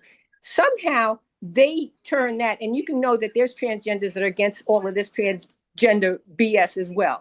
So they take certain factions to build up certain, and I think they've built up, I don't know if those people are really, well, I'm getting a little bit off track, but I don't know if all of those people that are transgender are really what they are. Okay, I don't know. I don't want to go too far out there, but something very strange. Okay, and not the same of the transgenders I knew and grew up with. Okay, that's all I'm gonna say. If you can read my thoughts a little bit. So the thing is, go to Redacted, check out MK Ultra. I personally know that MK Ultra took my child. Okay, this has been in place from way back when. But there's a guy that's on Redacted that's going to tell you what that is and what is happening and what that is like. That's the whole. Oh, and the other thing the white folks are talking now is we're not sovereign, and that Israel is going to throw us under the bus. And I don't know if you know about Qatar, but they've been funding Hamas. So when this first thing came out with these young people getting hurt, they already said Israel is supposed to have the most top surveillance, yada, yada, yada. How come they didn't know about what was going to happen? Okay, that's an issue. So now there's stuff coming out on the white side. They're turning out and telling that they've been funding Hamas from the get-go. And now they're going into Qatar because now they want, and Hamas is this is not what they're telling us in the media. Yes, I'm glad you got I'm so glad you got the bigger Can picture. I grab it real quick though, bro? Yeah. Go ahead, Bobby. Go ahead, Bob. Real spill. What I'm noticing is that one white man get killed and we gotta come together because Israel, PSYOP, MK Ultra, but this same white man been sitting up here talking about niggas in the hood. Motherfucking Charleston White can talk about King Von, how niggas is Pookies and Ray Rays and all that, and ain't nobody brought up no PSYOP, ain't nobody brought up no social engineering, none of that shit. We just accept the fact that niggas is ignorant monkeys or some type of subhuman creatures that just kill each other. But when a white man kill another white man, it's a psyop, it's this, that's a patsy, it's all of that. No, fuck that. Y'all been violent. Got a point. So let me say, you got a good point with that, I'll man. let you talk for a long time. You got Y'all a damn been good fucking point. violent. Y'all took this country over man with violence. Turning Y'all up the most. PSYOP. Wait a minute. They're Can I showing finish? you the PSYOP. You see how they just cut me off? You the PSYOP. You gotta let him finish though, sister. You gotta let him There are finish. white people that are showing the PSYOP. There are white people on. I want you to go to Redacted and look at the white guy that's talking about MK Ultra. I don't give a fuck about the white guy that's talking about MK Ultra. I'm talking about shit that's affecting me. Man, I'm from the west side of Chicago. MK Ultra has affected our community. They have affected me. You don't even know what's going on when they come. I'm saying respectfully, I don't know you. Whatever going on with you personally, don't make me shit. And here go this the problem. We keep listening to motherfuckers cry out their personal shit, but when niggas get up here and say, okay, let it's me not finish, personal. let me finish, Ultra. sis. I'm respectfully. Okay, when niggas get up here, like Sanchez, when I used to come up here and say, man, this what's affecting niggas in the hood, this what's going don't niggas say, nope, that's because niggas is this, niggas is ignorant. It ain't got nothing to do with niggas being broken up. But one white man that talk crazy all the time, like an astute Charleston White, and now we gotta say something different about him. That motherfucker ain't saying nothing different just because he's saying it quote unquote respectfully. He talk just like Charleston White. It's because of his affiliations, Bobby. Like this dude died, and an hour later, the president of Israel was talking about him. It's our souls that coming for it. Check out MK Ultra. This has nothing to do with a white person or a black person said it, or an orange or red. You know what I think, Sister Lemire? Hold on real quick. I'm gonna moderate this. What I think going on, sister, you came and brought up your aspect of it, and we ain't saying you're right or wrong, but I think that the conversation shouldn't go down to MK Ultra. You know, I don't think it should lead us there. I do think, Bro Sanchez, can you explain, please? I'm open-minded to say, hey, look, a lot of these people may be under mind control that's doing these shooters, but what I'm telling you, what's MK Ultra, Bro Sanchez? Explain that. Hey, real quick. Hold on, Sanchez knows what MK. I don't know what it is. There's specific questions about the things that need to be answered still. Real quick. People, one mic. Real quick, I know it's one mic, but I got cut off as soon as I started talking. Bro, I can prove to you where they was spraying shit on niggas in the Pruitt-Igoe projects in St. Louis. Niggas ain't never brought up MK Ultra when niggas kill niggas. Never. Okay, because it was active. Time out. Let me finish my point. It was actively happening. Bro, listen to what, bro. Let one mic at a time, y'all. I'm saying, niggas, bro, the most experimented group of people in America have always been the ones in the ghettos.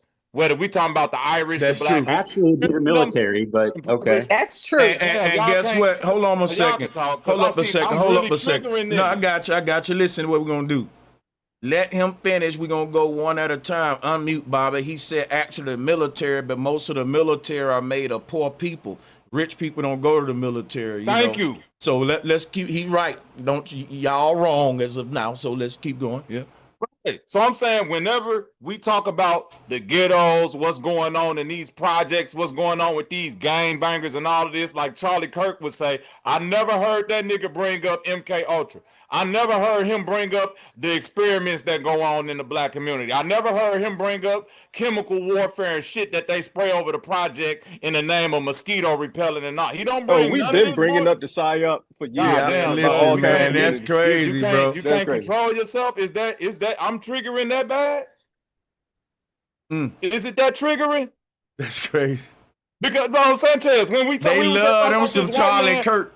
Hey, when we just talking about Charlie Kirk, we was willing to go down the MK Ultra rabbit hole and motherfucking magic bullet conspiracy and all that. But when this niggas is just nope, dumb niggas kill each other. Dumb niggas shoot each other. Point. It's a good point. And now it's just one white man that talk just like Charles. Bro, if Charleston White gets shot tomorrow, what they gonna say, Sanchez? That dumb nigga been talking shit this whole time. So what? Yeah, buddy. Hey, Bobby, you don't think it's that's true. Bobby, Our you don't think will say that about him? He been talking shit all the time. That's but Charlie Kirk been talking shit this whole time. What the fuck is the difference? Yeah, Bobby, what about Tupac and things like that? They was psyops man, allegedly. Look how far we gotta go into some other Tupac's shit. alive in Cuba. Yeah, right. I'm just saying that you said got to do with what we that's talking crazy. About. Yeah, you just said it's only white people that it's when it's a psyop, and when it's black on black crime, it's not a psyop. But there was a big psyop that Tupac's still alive, and lots of other black people. Oh, that ain't a good example, man. That's not a good example. You gotta go all the way back to 1996 to make a point. Is proving my point. Can I ask you a question? Yeah. May I could ask say you a question? Nipsey Hussle. These are horrible reaches, man. I ain't gonna even lie. All right. This diabolical shit. It's a bunch of niggas sitting up here crying over a white man who went group nigga. If you went out into any of your black neighborhoods and got shot up by police, that nigga be sitting there on the TV going good. That nigga probably was gonna rob my white wife or some shit. He don't give a fuck about y'all. But wait, who is the niggas that's crying over a white guy? We're just having a conversation. Wait, so are you guys worried about wait. talking I'm about? talking about niggas that's niggas that's. Hold on, wait a minute. I literally just think I've been seeing niggas on the internet all week crying over Charlie Kirk. Does it even matter if it's actually a psyop or not? Does that even matter to anybody? Nope. If it's actually truly psyop. Nope. Because I'm gonna tell you something. Let me tell you, and we're gonna let Bobby finish. The reason it don't matter if it's a psyop or not, because I can tell you, it is. But the reason it don't matter, the psyop aspect don't matter, because the psychological operation aspect is this. We know that everything they do in America is to divide and conquer, black versus white. So we don't got to make the psyop part no deep shit. What we gonna do after we get that point on the table, because that's the whole psyop conversation cut dry, is over right there. Now we gotta deal with the reality that the average citizen gonna fall for the divide and conquer. They gonna pick black side, white side, and do all that. So instead of me talking about how fake it is, I wanna talk about how real the reaction is from the people. That's what somebody at the front line of a psyop would say. Right, so let me go ahead and get you out of here, because you don't want to be on no channel of a nigga that's at the front line of a psyop. So let me get you on up out of here. Next caller. Is King Von a psyop? Is the war in Chirac a psyop? Is all the shit that's going on in Memphis, Baltimore, and DC a psyop? I never heard, you never hear this shit when it's going on with us. It's only when the motherfuckers like this get shot, or like you said, all this mass shooting, that's a psyop. That's this and that. But like, you know what's crazy? Why can't white people just be fucking violent, dog? You know what's crazy? He's the psyop agent, and I'm gonna tell y'all how. I'm saying let's deal with the division that it's causing. And he's saying, why you want to deal with that? Let's just ignore that shit and put our head in the sand and just say fake, fake, fake, fake, fake, fake, fake, fake, fake, fake, fake, fake, fake, fake, fake. And guess what? The fucking white racist people, they want us to ignore the racism that's going on and put our head. That's why I'm glad you brought that point up, Bobby. You know, it's never a psyop when it's black on black crime. But when we come talking about how this white man killed another white man, now you want us to deal with some conspiracy theory stuff instead of white violence. Exactly. I see. I understand what you're saying. I see this, but my point that I was trying to make with this shit with the white guys unliving him, I was just pointing out that this man talks about a lot of shit, not just our community, but a lot of shit that make people come after him. Like, for example, he is a Mormon, and there are white people that truly hate Mormons. Now, if you look at the last Mormon history, the last leader of the Mormons was off, just like he was. Go read about it. I did a whole segment on it. And he's a Mormon, and there's a lot of white people do not like Mormons. But y'all got it. And my whole thing, who's the Mormon? This what this he Kirk dude, what's his name? I don't even really know now. Charlie Kirk, I mean. Yeah, but check this out though, right? Here's the thing, right? A lot of people just like to say it's a psyop and they think they the smart ones. But once you say it's a psyop, then you got to start literally putting your boots on the ground and dealing with the psychological operation that you just said it was. Guess how they deal with it, y'all? By just keep saying it's a psyop. I'm saying, look, let's go and join in on a conversation with the people that believe the psyop and show them how they been used to hate each other, but I'm the agent. Lumiere wants to say something. Oh my God, to see blood coming out that man's neck was devastating. That's the first time I ever seen a real live person get killed. Can I in say real life. Mormon, Sister Hold Betty. on. Sister, What do you call that other religion? Sister Betty, he wasn't a He was Mormon. Christian. He wasn't a Mormon. He wasn't a Catholic neither. He was leaning towards Catholic, but he was Christian. May I say something? Hold on. Let the elder Bethany. sister speak real quick. Oh, I'm sorry. Go ahead, hop in, sis. Lumiere wants to speak. Okay, first of all, I need to make it clear. I mentioned the thing what they saying about it as the psyop, but I'm not going down the lane of the psyop because everything they have been telling us is a lie, a sop, every which way you look at it. Okay, what I just want to say is this: we have to get clear of where the target is, and the target is on all of us that are not. Well, first of all, if you haven't gotten the thing, you're really open. Okay. The other thing is I want to say about all of these things that they sent into all the cities. That to me, and this is my opinion, is them being able to do their what do you call it when you have something in mind to do and you have to have I can't think of the word. They sent them in not for what they said they sent them in for. They sent them in to get them ready for what they're going to do.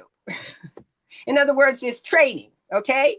Whatever training they were putting them through was not about saving these cities. That's all this is my opinion, okay?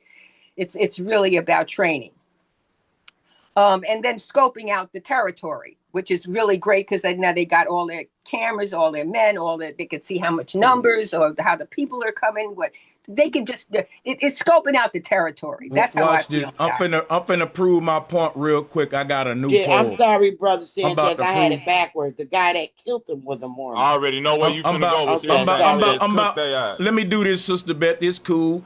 Let this important real quick because I'm finna prove this point that me and Bobby was pointing out, and I'm gonna put a new poll up. Watch this, right? And I'm gonna start with the panel and we're gonna see what they say in the chat, but y'all, I'm gonna throw the question at y'all. Were the DC area snipers, these two black men, was this a psyop? Were they crisis actors? Were the people who died fake? Was this a psyop? No. I want to know from y'all what y'all think. No, it wasn't. I think that the psyop might not be in the actual action, but the psyop might be in who is committing the crime. Y'all see this? Yeah, what's they going gotta on add now? that extra You shit see in. what's going on now? Come on, bro. Keep the same energy. Is it a psyop or not? Like, what's the nuances now? Okay, possibility. MK Ultra. Possibility. Now it's a possibility. Possibility. They use what they want to use. Hold on. They So have that. let me They ask you a have that. question then. They have Is that. it a possibility that the Charlie Kirk situation was a psyop, or are you just like saying it is definitely a psyop, sister? Like, are you 100% sure with Charlie Kirk, or is it just a possibility? Unmute your mic. Some people was just coming on. They had background stuff. What I'm trying to say is they have the ability to control minds. Okay. No, I was just saying, do you think that the Charlie Kirk assassination is 100% psyop, or is it a possibility? I don't, you know what? I don't really even care. That's crazy. This is some disingenuous shit right now, boy. Come on, you disingenuous than a motherfucker. Can you just answer his question, sister? It's either yes or no. Yes or no? Do I think it's a psyop? I don't know. I'm going to be honest. I'm not going to say I know it's a psyop. I don't know. What I'm saying I answered Brother Sanchez. No, I'm saying no. I'm not going to be difficult. I think it's a psyop by the people who difficult. It's build that him. I really don't know what it is, but I'm saying that they have the ability to control minds. They have the ability to direct people to do things. Oh yeah, we know that. Okay, but so that wasn't the question that he was asking, sister. But you're asking me to make a decision about something that's happened, and I don't even give. Okay, so you can't answer the question then. All right, I get it. Yeah, so basically, you prove my point right there, sister, that y'all ain't sure if Charlie Kirk's situation is a psyop. So why do we gotta speak on? That's all I know. He's dead. So, but you can't know that if you ain't sure if it's a psyop or not. You double talking now, sister. If you ain't sure whether it's real or fake, you saying I'm not even sure if the man dead or not. I just don't know. And I would say be unsure for all of these sniping situations. Just like the DC area sniper situation. Doesn't add up. And we're still getting more and more information. Yeah. So I don't know whether it's a psyop or not. What I do know is that the information we keep getting is not adding up. That's all I'm saying. I agree. And what they say about this guy doesn't pan out. I just learned about him myself. He did say a lot of stuff, but at the end of this now, they're saying that he became afraid because he wouldn't take money from Netanyahu, and he was beginning to see that he wasn't going along with this situation that was happening in Palestine. So well, I'll tell you, to piggyback off of what she said, I think she's close. I think you're close to something, and here's why. I think they've invested way too much effort and way too many rules right now based off of a man who was not part of Congress. He was not part of the government. He was never even in the military. He was just out there and he got shot on public TV. Elon Musk ain't a part of the fucking government. What are we talking about? No. Listen. What I'm saying is that just because this thing went down, look at how far they're reaching. They're saying, hey, they've even went as far as to say, you can't talk about it. We can't talk about it. What the hell? Exactly. You taking away my say? But think about it though. I'm saying they're going way too hard. But think about this. Too hard in the pain. But listen though. Like I think we're. Yeah, go ahead. But they said we couldn't talk about the jab. We can't talk about the JEW and psychological operation. No, I'm saying, but you're right. You're right. But now they've gotten as far as to say, boom. Now you talk about it. Now you lose your job. Let me tell you something, man. I know, Sanchez, you were in the military, probably some people on the panel. When I was in the Navy, the first thing they teach you, or one of the first things they teach you, is the sailor's creed. If first and foremost, probably the same thing as a soldier, first thing you learn is, I'm a United States sailor. I will support and defend the Constitution of the United States of America. That's first. That's it. So now these guys have totally, and I'm not saying that they paid attention to that thing, because to me, they feel that thing's a piece of paper, it ain't worth nothing. You know what I'm saying? But they went ahead, they just usurped it altogether, and they've gone hard. They're working hard to make people shut up about it. This is not like the jab. This is not like anything ever that I've seen. For a person to do that, get full honors, get the Medal of Honor equivalency for a civilian, get half-mast a flag for a whole week and a weekend. You know what I'm saying? It doesn't make sense. It doesn't add up. And I'm not like, I understand where Bobby's coming from. It make perfect sense. Well, I'm saying, no. The Constitution you brought up. Hold on real quick. If my homeboy is the sitting president at the time, it make perfect sense. Like, why we acting dumb like we don't know what a hookup is? If I'm cool with Sanchez and he work at fucking Foot Locker, I could use his employee discount. Why are we acting like we don't know real life shit? This man was damn near the right-hand man of the fucking president. Elon Musk ain't in the fucking government. Half the niggas that's sitting up there with Trump ain't in the fucking government. So that would make it even more of a psyop that somebody this high That's up not a psyop. assassinated. That's called incompetency. We're looking at an incompetent president. Why we can't accept that this motherfucker's a dumb white man? We keep wanting to. We all accept that. That ain't got nothing. We accept that. We accept that.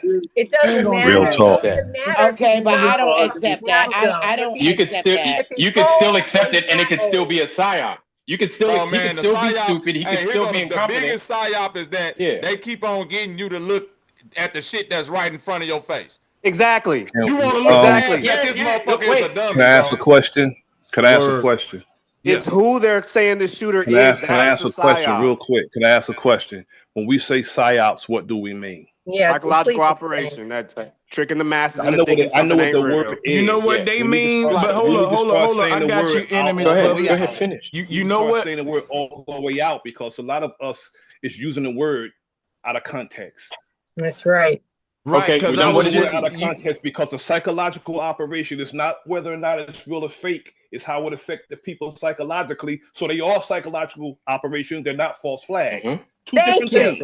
Right. Thank you. Two different things. But, hey, I'm so glad you said that, Nasir, because they use psychological operation as a way to like put their head in the sand to deal with the real issues. You know what I'm saying? What do we think the real issue of this killing is? What's that? White violence and mass shootings. Let me answer the question. White violence and mass shootings, because I'm going to tell you why. The context of the whole argument is public safety and violent crimes in America. This was leading right out to the NC stabbing. They want to take all the guns. That's where it's leading to. Thank you. They want to take all the guns. That's the next step they're coming for. All of the guns. Look this video in the chat, bro. He did say that it should be a certain amount of deaths by guns, so we could get our God-given rights. They ain't gonna have no God-given rights. They ain't giving us our God-given rights today. But that's what he said, though. That's why he said that. You can't be in New York. You can't. Can I make a quick statement? A really quick statement. Because a guy from the Navy brought up the Constitution, right? And he said their first responsibility is to the Constitution. What's the First Amendment? Anybody know? Freedom of speech. Freedom of speech. Yes, yes. I thought that was a rhetorical question. Go ahead. Yes, we know that. I thought. Yeah, the Second Amendment is the guns. Right. Right. Gives it teeth. Got you. These are targets. That's These are it. both targets by the government. Coming for it all. That's what they're trying to. This right here blew up. That's what they're doing, and they're setting it up through all of this dialogue. Shot, and then it's been flipped and flipped and flipped. That's it. Right now, they're over there invading other countries, and when you criticize the ones doing wrong, you get called anti-Semitic. Exactly. That's it. That's it. Exactly. That's what Don Lemon and Gil Hughley was literally talking about, taking the guns away. And so they're already on rules in place. I'm almost done. They're putting rules in place to protect themselves, and they distracting the spotlight away from what they're doing and get us arguing with each other about an age-old black and white thing That's it. Yes. You know what that's called? That's called weapons of mass distraction. I'm gonna tell y'all what the real truth is, right? I'm gonna tell you what the real truth is right now. I'm gonna go back to this Malcolm X powder keg example. Hold on. Let me read this with y'all. Here's what the real truth is. You could tell me if Malcolm X was right or wrong, but I'm gonna agree with Malcolm, and that's why I think they I took always him out. agree with him. And the thing is, Malcolm X used the word powder keg. He used it in a metaphor to describe a volatile social and racial climate in America. And I want to pull up this Jew, right? Jewish plans to seed racial tension. You can pull this up too, and you'll see that there were plans by the small hats to seed racial tension. Yes. Matter of fact, I'll go back. That's in my email. I'll pull that up. I can find it better. Is that way. Sanchez? Is that the one from 1912? Yeah, from 1912. Mm-hmm. I'm gonna pull that up. But what I was saying was, when it come to planning to the division, y'all spot on about the whole when they say this is a psychological operation. That's why I was saying it's very simple on what the operation is. It's divide and conquer. So my thing was people who were like mourning Charlie Kirk death or mocking it, playing into it. I ain't mourning nothing. But the whole thing is this: Charlie Kirk was one of the faces of that divide and conquer agenda too. You know what I'm saying? Right. Right. But they trying to make him some righteous cause now or something. You know. Bro, Sanchez, when you get a chance, get a book called The Ugly Truth About the ADL. Get that book. Yeah. It's probably $2,000. Well, I have it in my hand right now. The Ugly Truth About the ADL. I had it for 30 plus years. I bet you. I wonder if it's even in print on Amazon. Right here. There it goes right there. The Ugly Truth About the ADL. Yeah. All their plans. Bro, yo, That's it. Yeah, I'm gonna have to get with you on that and get on your frequency with that one. I put a link in the chat, bro, a video. Enemies Public, is that better than the Sarah to Sarah 1 and 2? You know, that's about the same information. Really? Yeah. How much is it expensive? Well, it wasn't expensive when I got it. I had it, like I said, I had it 30 plus years. Good luck trying to find that book. I don't think you're gonna find it now. What press? I already played this video of his wife speaking. I don't know if he was here though. Oh, I put the wrong one. I'm gonna put the other one up. Oh yeah. It's funny as hell. Why you say that? Oh, you heard me? I thought my mic was muted. I said Francisco funny as hell. Hey, bro, Sanchez, I think because this Charlie Kirk dude talked about so many different topics, you're going to have so many people saying that the killer killed him because of X, because of Y. The killer could have killed him because he talked about trans. The killer could have killed him because he talked about gays. The killer could have killed him because he was turning on Israel. No one and Netanyahu. really is dealing with why he was killed. We dealing with who killed him and what. But that goes back to who killed him and why did they kill him? That's the the why is more important than I'm gonna tell y'all.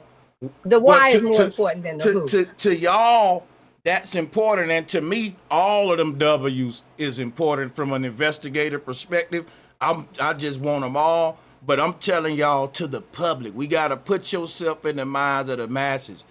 They are looking at who did it because Charlie Kirk was trying to make the black man be the face of violence and ended up dying from violence from a white man. Can we all agree that this is what the public is, how the public is looking at it? I think that's on your social media timeline. I don't think that's for the majority of the public.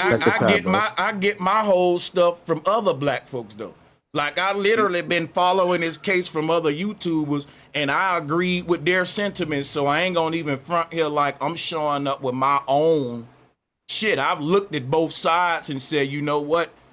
actually I can see the validity in this, like in both sides, that you are wrong for mocking that man death, but also I can see the black folks that's making their argument too, because that's just what America is. It's divided. Like, we ain't gonna play dumb. You gotta play dumb to do that. I ain't gonna do that. No, I don't have any sentiment in this case.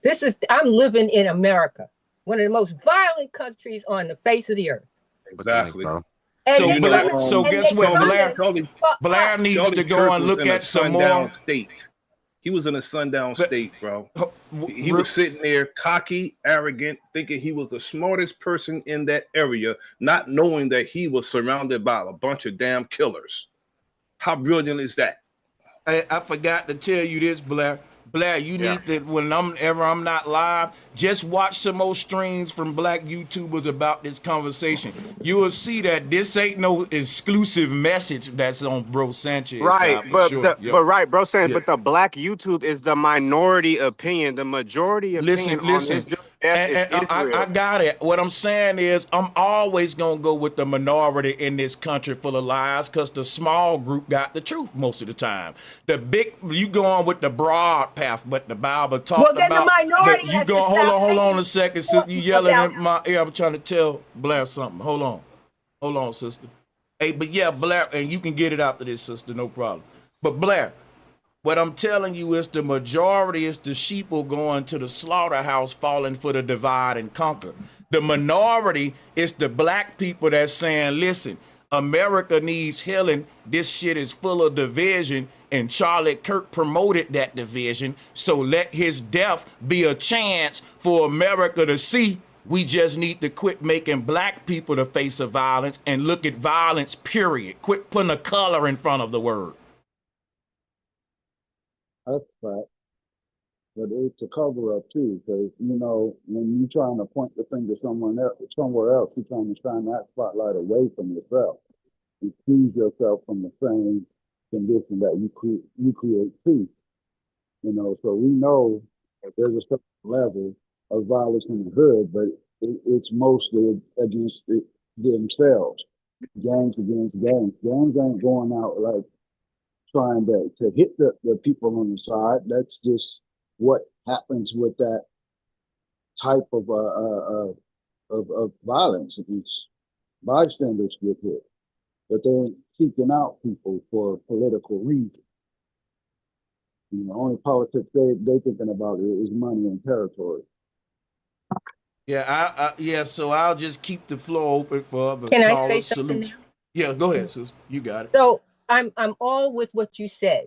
And that narrative I haven't seen anywhere, but I'm not watching everything. But that narrative does need to come forward, what you said.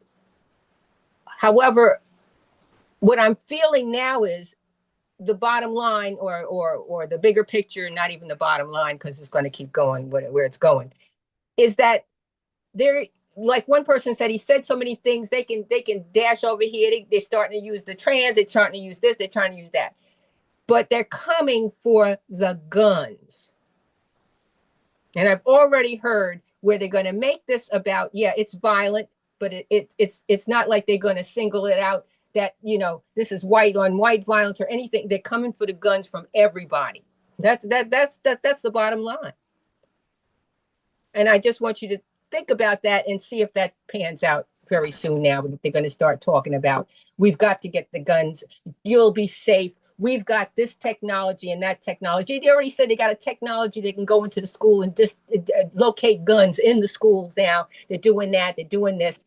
And I want to know why. I'm in Spanish Harlem, and there's a school across the street that they done built up that looks like a damn prison on the outside and put all these lights on that never go off. I haven't investigated it, but there's stuff going on. They're building these smart cities fast right in people's faces, and they're not even paying attention. This is going to lock down. The thing is changing with whether you can travel in or travel out. The next thing is going to be this Palantir. And can I tell you one more thing? I'm a seer. When Trump first came in, and I do prophetic art that has already been, I painted these things that have been already in place now. When Trump first came in and started talking about America this, America that. You know what I saw? I saw us on lockdown. That's what I saw, and that's what it's coming to now. This is really, we have to stop and come together as people to understand it's the government. All of them. All of them. And all their opinions and their mayors and their this and their that and their all of this government stuff. And it's all being run already by AI. It's already in order, and everybody that's working in these jobs are being run by AI. And they've already taken out all of these big agencies like HUD. All of them don't exist. They haven't existed for months. I'm in a court case now. I could tell you so much that I'm seeing. And listen, I'm standing here depending on the Most High and standing strong. And I'm not no young person. Let me grab the floor back. I gotta break this news real quick. Salutes to you. I'm gonna keep the mic going. Let's watch this clip right here. Elon Musk is basically telling white men we gotta fight back, or fight back or die. Let's hear it. This is crazy.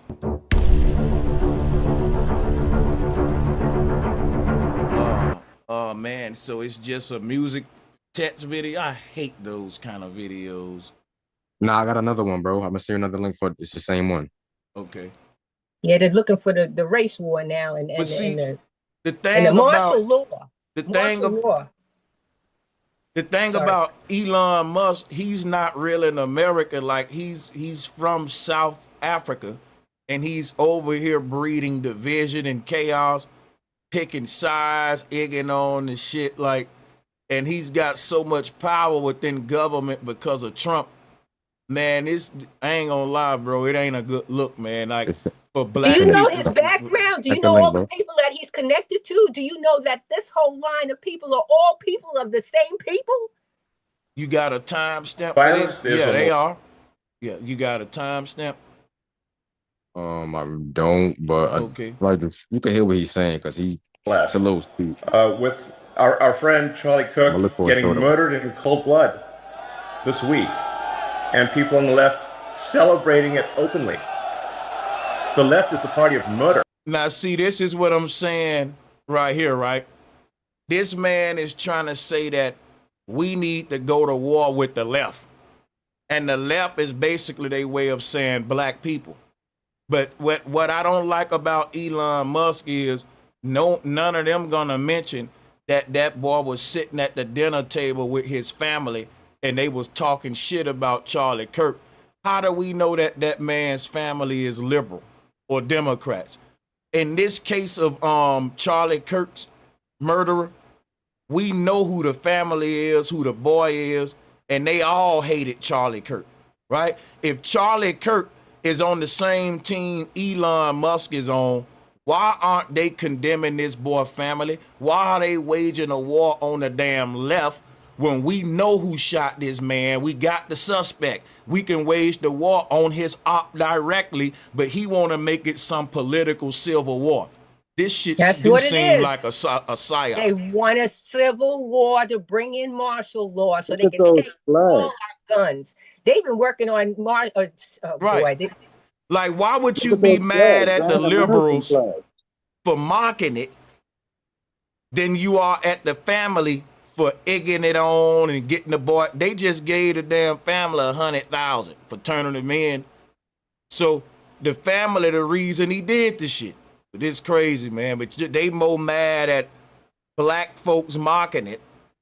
And instead of him saying black people laughing at it, you know, they speak in code, the liberals are mocking this. They want to use this to wage war against black people, in my opinion.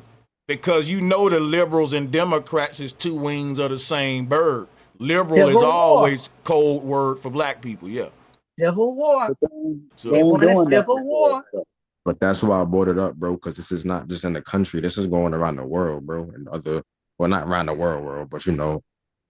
You may start saying black people getting randomly attacked and shit like that. Right now in France, the people are fighting the government. I forget what other country Nepal or someplace. They fighting the government. They got more sense. My whole thing about this whole situation, Elon want to make it we need to look at the left and the liberals versus, again, we need to look at mass shooters in America.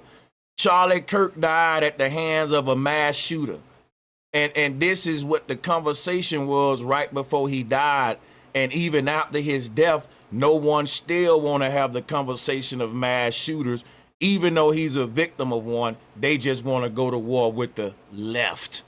They want to have a war on a damn direction on the left with the left. Hey, bro, why you keep saying why you keep saying he was killed by a mass shooter?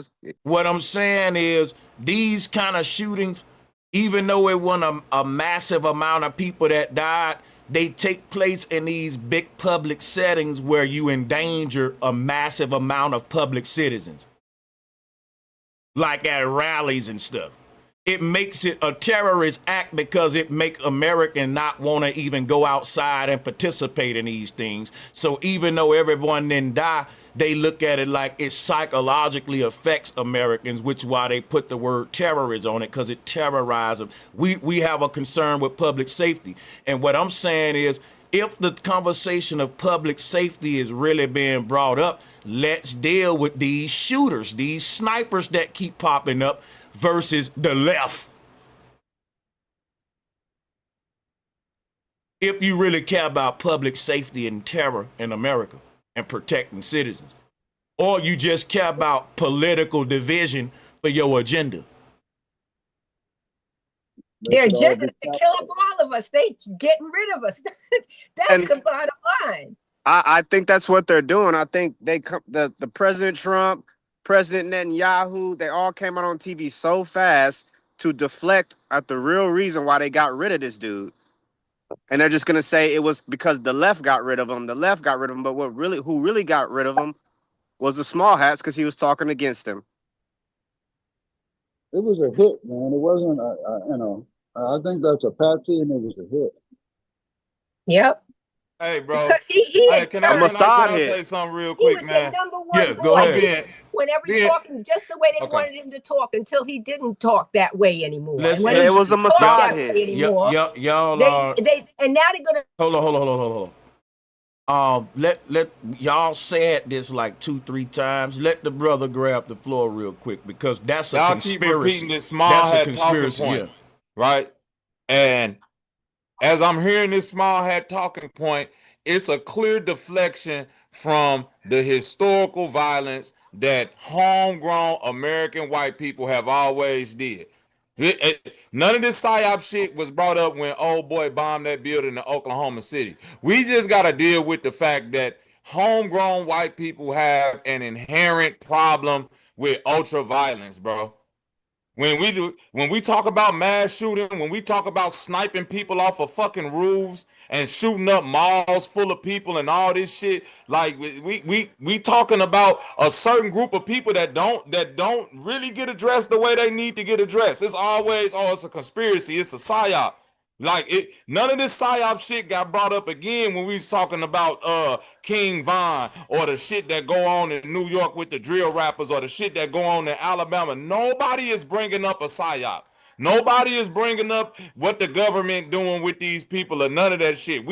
And you had plenty of panels about this shit, Sanchez. Anytime you bring up what's going on with the gangs, niggas get up here and talk about, oh man, what we need to do to change ourselves. Niggas just be acting crazy and all of this shit. Niggas, and the word PSYOP don't never get fucking brought up. Now that white people violence is being pushed to the front, you know the same day this motherfucker got killed, it was a mass shooting at a school. Mm-hmm. Is that a PSYOP? I think that's a deflection from. I think the bigger issue is the people that are controlling the government. No, come on. They are all The issue is the people that are controlling the government. The school shooting was not no damn PSYOP. Come on, y'all. Y'all They taking are all psyops. All these shootings are psychological operations. Thank you. Justify the removal of the Second Amendment. Okay, I thought we all knew the world was. Here's my thing, though, right? All these shootings are psychological operations to justify the First Amendment. Good knowledge fact. At the end of the day, there's still a powder keg that Malcolm X talked about. And even we keep bringing up this 1912 article that shows you the Jew that wanted to put black versus white. Now, they want to put us against each other to take away our rights and all that. But here's why I think they're going to succeed. Because what Malcolm X said, people going to ignore what black people are saying they ain't going to do. Even black folks going to ignore it. When we say, look, man, when people like Charlie Kirk trying to make the black man the face of violence in America, you're going to have white folks that's saying, ignoring these mass shooters. Look, I got a list right here. All these mass shooters here are white. We're talking, man, this is just within 2 years, bro. You can read it over this while I talk. And just think that just recently you had a white dude in the Navy that was a mass shooter, shot up a bunch of people, and even another one not too long ago. But my thing is like 3-4 in Vegas within the past 2 years. But check this out, right? The thing is, you know, Malcolm said people are going to continue to make the black face the undesirable, the face of violence and all of that, right? And even prostitution, but while you making the black man the pimp and the face of prostitution, you still got Epstein and real big underground sex trafficking rings that is in high places that's even connected to your Trumps and all that. People who say they want to clean up the hood are doing the same thing, right? But then you got again, Malcolm X was saying, even when the white man roosters come home to hatch, like in the case of JFK, while Malcolm X was saying that, is for the same reason people mocking Charlie Kirk death right now. Because they're saying, look, that man spent every breath in his body trying to paint the black man as the most violent man in America, when black men are civilized enough to not like you and hate your guts, but still not assassinate you. It was a white man that didn't like something you said and he had to go kill you, man. So my thing is, I don't think people should look at violence with a color in front of it like what Charlie Kirk was doing. If we gonna deal with violence in America, let's deal with violence, man, period, is what I'm saying. Because all of us want to go speak at an event and not get sniped, right? But we can't deal with that because it's always going to be somebody say, I don't think that sniper was real. I think it was all fake. You know, you literally got to get sniped in public for you to believe that a white man is capable of being a barbarian. Some of y'all don't believe.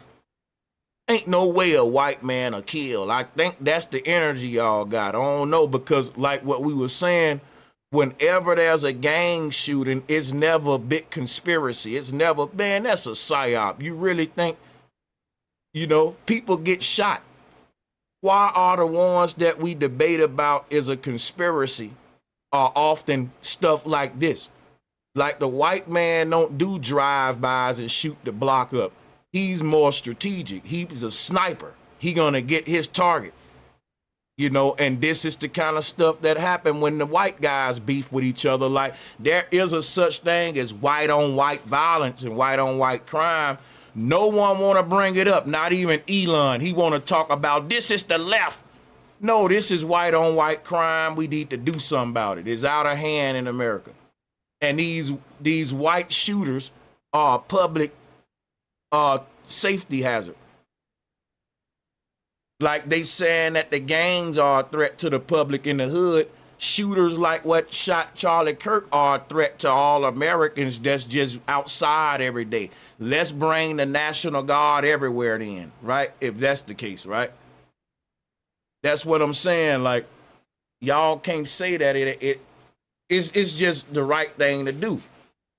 So Charlie Kirk died, and his death shows that everything he stood for was a hypocrisy, a hypocritical white supremacist lie from the far right. And his very death is a testament to his own lies. That's the way I see it. Did everyone see the two guys behind Charlie Kirk? Because forget the PSYOP thing. Let's look into the direct.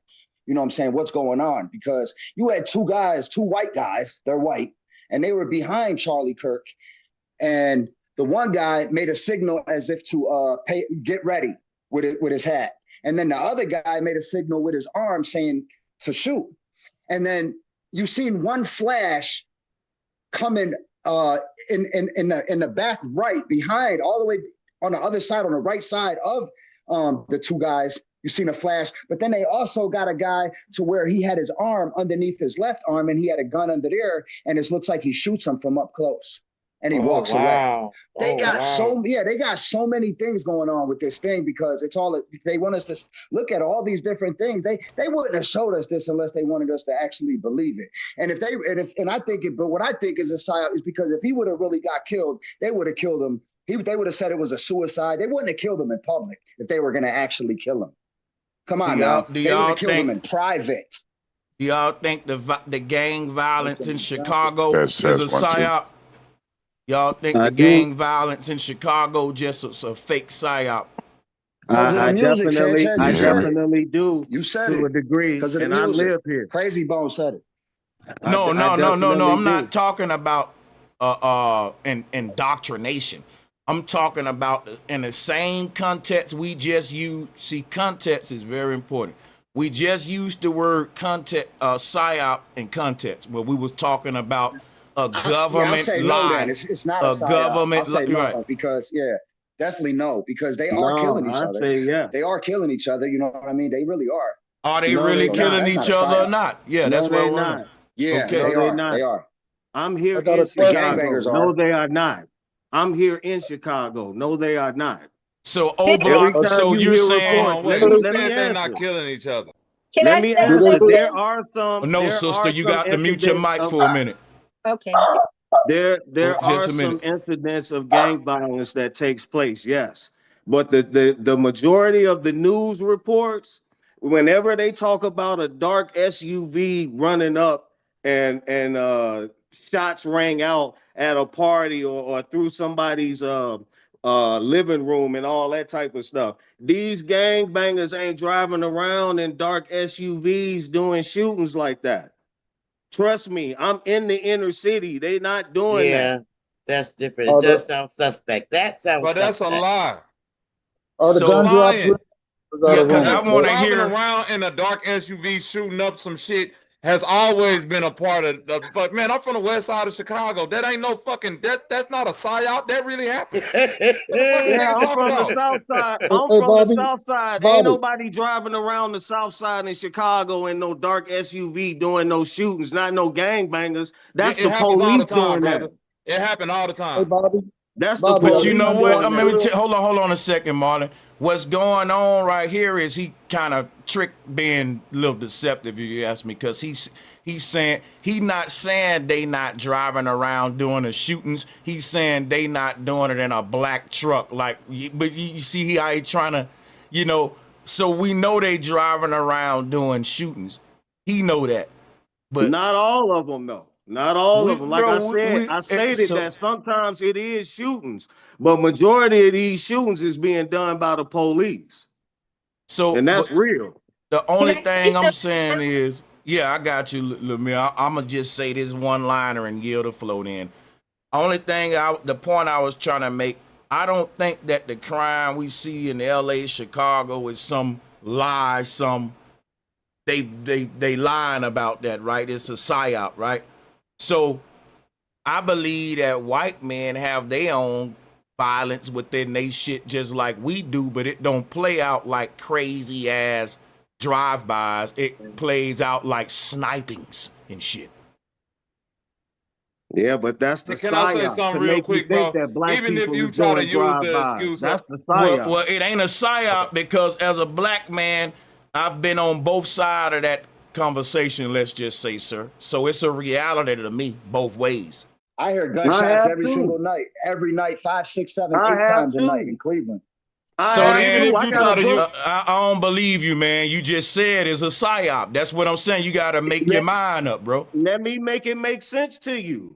I got a bullet in my hip now. I've been shot, brother. I'm just saying all the reportings that they try to report, they got Chicago looking like we just wild savages out here just shooting up, bang, bang, everything. It's not like that. Okay, I'm gonna show you. Place. Let Now me listen. finish. It's some shootings that do take place, but majority of these shootings is being done by the police and mercenaries, and that's real. And I'm gonna say how I know that's bullshit right there, right? Every black person Nigga, on this, I'm here. bro, I don't care where the hell you at. I'm finna have my turn to talk. You got shot and the police didn't shoot you, my nigga. A nigga did. Your shot proves me right. And I'm finna go even further than that, right? Everybody on this panel knows somebody black that got shot or either shot somebody, and I bet you a police was nowhere involved. I bet you everybody in the chat room know a nigga that's shot just like you, sir, and it ain't by the police. Now, am I saying police don't shoot niggas? Hell no. I'm saying not more as niggas shoot niggas. I ain't finna say the shit you said, that police shoot niggas more than niggas. That's a lie. And I'm a nigga that'll tell you, no, I do know, bro. You gonna let me finish. You gonna let me finish, bro. I know for a fact that every black person in the chat room know a nigga that got shot, and I bet you 99% of them will tell you the police didn't do it. Another nigga did. I never met a nigga in my life that got shot by the police yet. I'm yet to do it. But every nigga I met in my life, so so guess what that means? Quit making you, which is the minority, the majority. Cause everybody in the chat just said what I said. Everyone on the call gonna agree with what I'm saying, that they know a nigga that got shot before and it wasn't by the police. Even if they do know other niggas that got shot by the police, I bet you they know more niggas that just got shot by other niggas. And that don't discredit what I'm saying. It does discredit it. That's credited. I know the police is killing people. I've been on both sides, bro. I know the police is killing people. It discredited, man. Hey, bro, you being I know disingenuous. for a fact the police is killing people, Hold on, bro. real quick. I've been on both sides, bro. Real quick, brother. Because I don't know where you from, but dudes will even shoot it out with the police where I'm from. Like, why you tripping? But yeah, let me pass the mic. The police is mercenaries in Chicago, bro. Hold on, Prime. You being disingenuous. You keep saying the police is mercenaries in Chicago, but where you missing a point is a lot of police in Chicago are in gangs. Correctional officers as well. So we still talking about gang violence, bro. Right, but they trying to make it seem like it's gang violence every day. You got to deal with that, bro. Yeah, he don't want to deal with that. Young black brothers that's doing all these shootings. Bro, me and you from Chicago, you know for a fact that over half of the police force, if not a mass majority, has a gang history that they don't separate from, including the correctional officers at Cook County Jail. So even if you say the police is doing it, you still talking about the gang doing it. Okay, but it's not our young black brothers in the gang. It's these older mercenaries, and majority of them is not all black police officers that's killing these people. They white ex-military motherfuckers. No, they ex-military. It's niggas who was GDs who went to the police academy. No, it's not. It's niggas that went to the police academy, bro. Come on, man. I'm from Chicago. No, it's not, bro. Chicago is either Italian mafia, Russian mafia, GD, Vice Lord. Chicago is a gang city. It is. That's true. Okay, but these gang shootings are not all young black gangbangers that's doing all that. Bro, who said something about young? I'm talking about gangs, period. Well, I'm talking about the police. And they still I'm gonna tell you right now, bro. But it's still the police. I'm gonna tell you something right now how it go and how it always been for me. I don't know about y'all. Gang members and what we call real street niggas, when they out on the block, when they handling their business, what they fearing the most is to get caught slipping by the ops. What they fearing the second is to get caught by the police and go to jail. But they definitely fearing death before the sale. I know niggas that rather the police catch them with the gun on them and the dope on them than for they ops to catch them slipping. So I'ma just tell you the reality. I don't know what y'all talking about, like in this hood where niggas is just getting shot pow by police. Nah, where I'm from, it's the gangs and these niggas is shooting each other. It ain't no game either, bro. They dropping each other. And they got the fucking souped up gun, they got the fully pistols and all that shit, nigga, the stendos, and they ain't got it for the police. Listen, if the police pull up, they'll put the gun down. But if the ops pull up, it's finna be war. So I don't know, like, how to maybe those the police students be retaliation from something that the police but what I was gonna say is this right here, bro. I don't know how it is in your hood, but in where I'm from, niggas is killing because you done killed they homies. That's how it is in LA the too. police Like, did that. hold not on. niggas. No, bro. You telling me about my hood though. You can't give me the history of my hood. You gotta speak, bro. Why you keep yelling in my ear? Where am I from? You don't even know me. Let me tell my damn reality. The brother don't want me to tell my reality because my shit's the truth. Like he want me to he just guess what he's gonna do. I'm not gonna conceptualize what you're saying. I'm gonna tell you what I lived, if that's okay. Initiate the shit. Bro, that didn't happen in my reality. That may be yours, but can I tell you my story? That ain't true for my reality, man. That's a lie. That ain't true for me. So let me finish say what I'm saying. And we'll see that most of the people in the chat and most of the people on the call gonna have similar stories to mine and not yours. You're from a very unique neighborhood. Believe everything Sir, I'm just trying to give you my reality. It ain't about belief. I'm trying to share with you what I went through. I'm telling you that when I worked at a homeless shelter, dudes had teardrops under their eyes, and they'll tell you, bro, the police can't even come to our hood. So this whole thing about the police did that, niggas, I'm telling you who I talked to from LA and even coming up where I'm from, niggas has got lifelong wars with the ops because they done killed each other homies, man. And it ain't nobody gonna break that up because they gonna keep telling you, bro, I can't forgive them for for the dead homies. So most niggas on the panel gonna tell you a similar story like that. I don't know about your hood. You probably got, the police maybe be more aggressive where you from, and they may play more big of a role in who the gangs kill or not. But I'm telling you where I'm from, I can't even blame that shit on the police, and I would love to, but I can't. It's just long-lasting rivals and feuds that are organic beasts between niggas trying to get money and they clashing. Simple shit. I ain't even finna even go into the... Initially. Okay, you can, for your May situation. I talk now? Right. Go ahead. The police been starting wars. They just make it look like I'm not saying they not, brother. I'm telling you, I can't blame I can't do that right now, but I can't tell you the gangsters finna do a drive-by tonight because what the police did the other day. I'm telling you, some other gang just rolled and shot they block up, so they finna shoot they block up, and he gonna shoot his block up, and and often the time the police is gonna show up trying to lock niggas up and capitalize off of it. But I do think that the police do instigate shit and do all that. I ain't saying you wrong. I'm saying it's so minuscule, it ain't worth bringing up when we know how the streets work. But yeah, go ahead. May I say something now? Bring it up because that's part of the psyop. May I say something? The psyop is... Hello? Yeah, Let's leave me here talk, please. Let her go ahead, go, for sure. Can I speak? Yeah, go ahead. There's something I just want to share because I saw it just recently, and it was in Chicago. There is a group of young Black men that should be noted. They're called Unity. And I saw this on YouTube where Yaki Awakened. I don't know if you know about Yaki Awakened.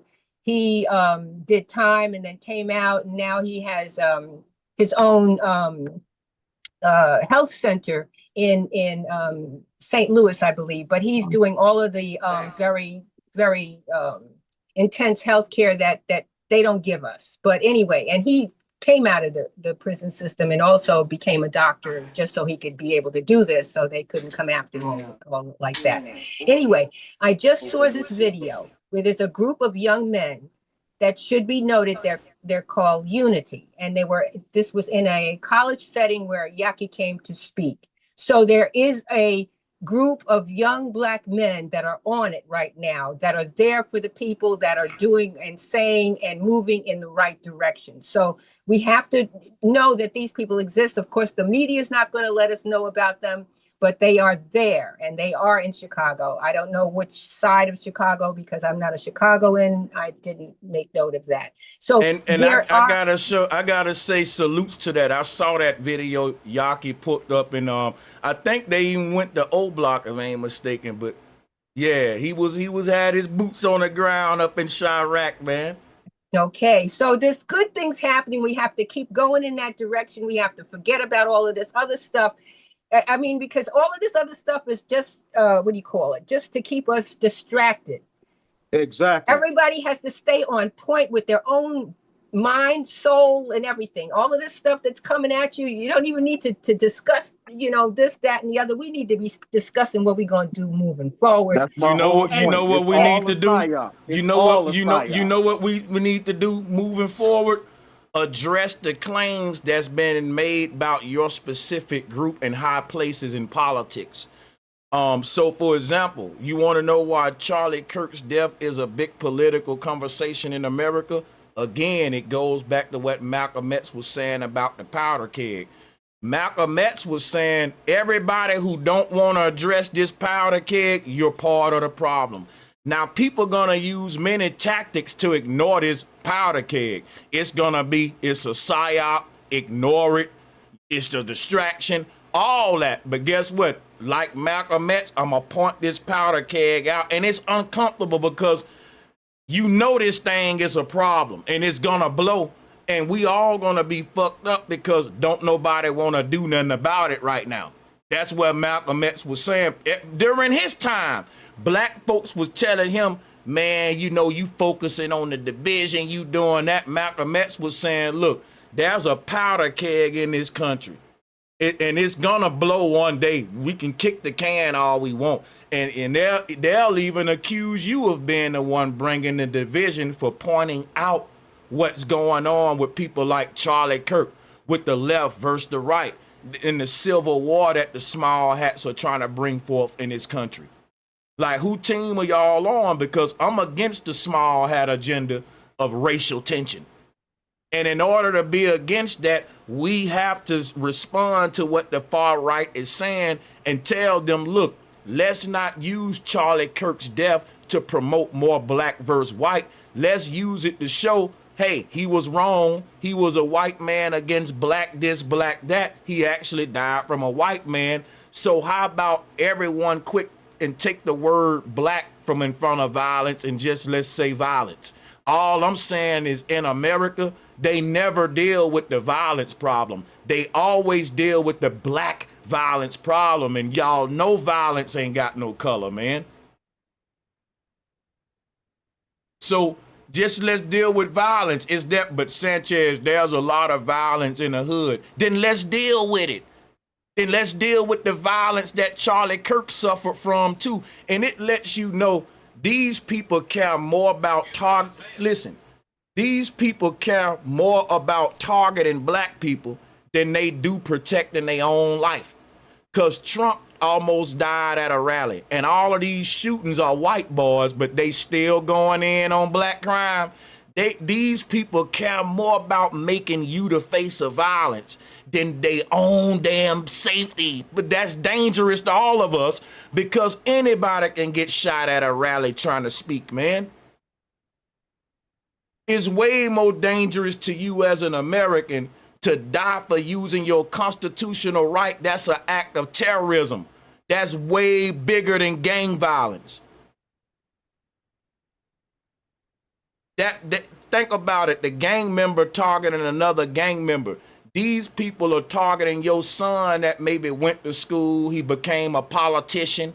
Now he's up at a rally saying something that some crazy white man don't like, and now he gets sniped.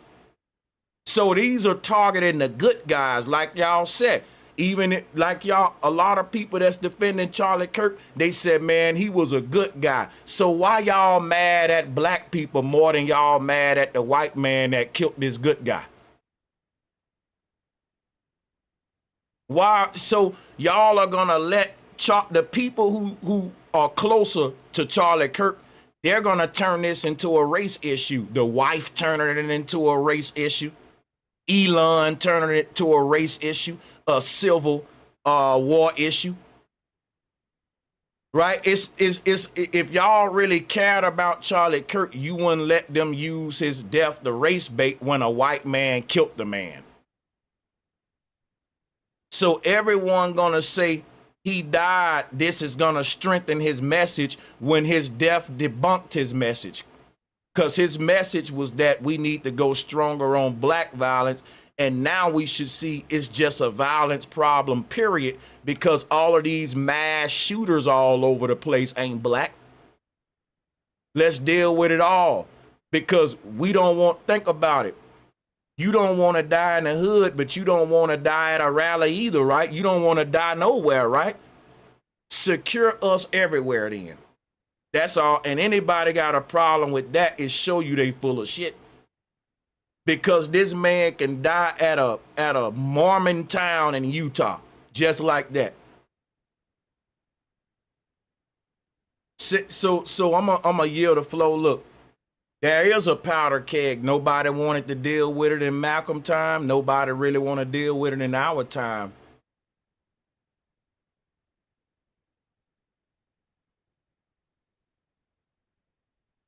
People faking like they care about Charlie Kirk. You know they don't care, because they'll say, look, a white man killed Charlie Kirk. We got to do something about these damn snipers and shooters. Our politicians' lives are in danger. Look what just happened to Trump not too long ago. This is a problem. Look what happened to MLK, sniped, assassinated, JFK. And we can show you all of these vigilante shooters in the public, from, like you said, even the bombers too. It's a white male profile. And Charlie Kirk, I'm going to play his last video before he died. He was kicking a can on this white male shooter profile just to address black concerns, and the can landed in his lap, let's just say.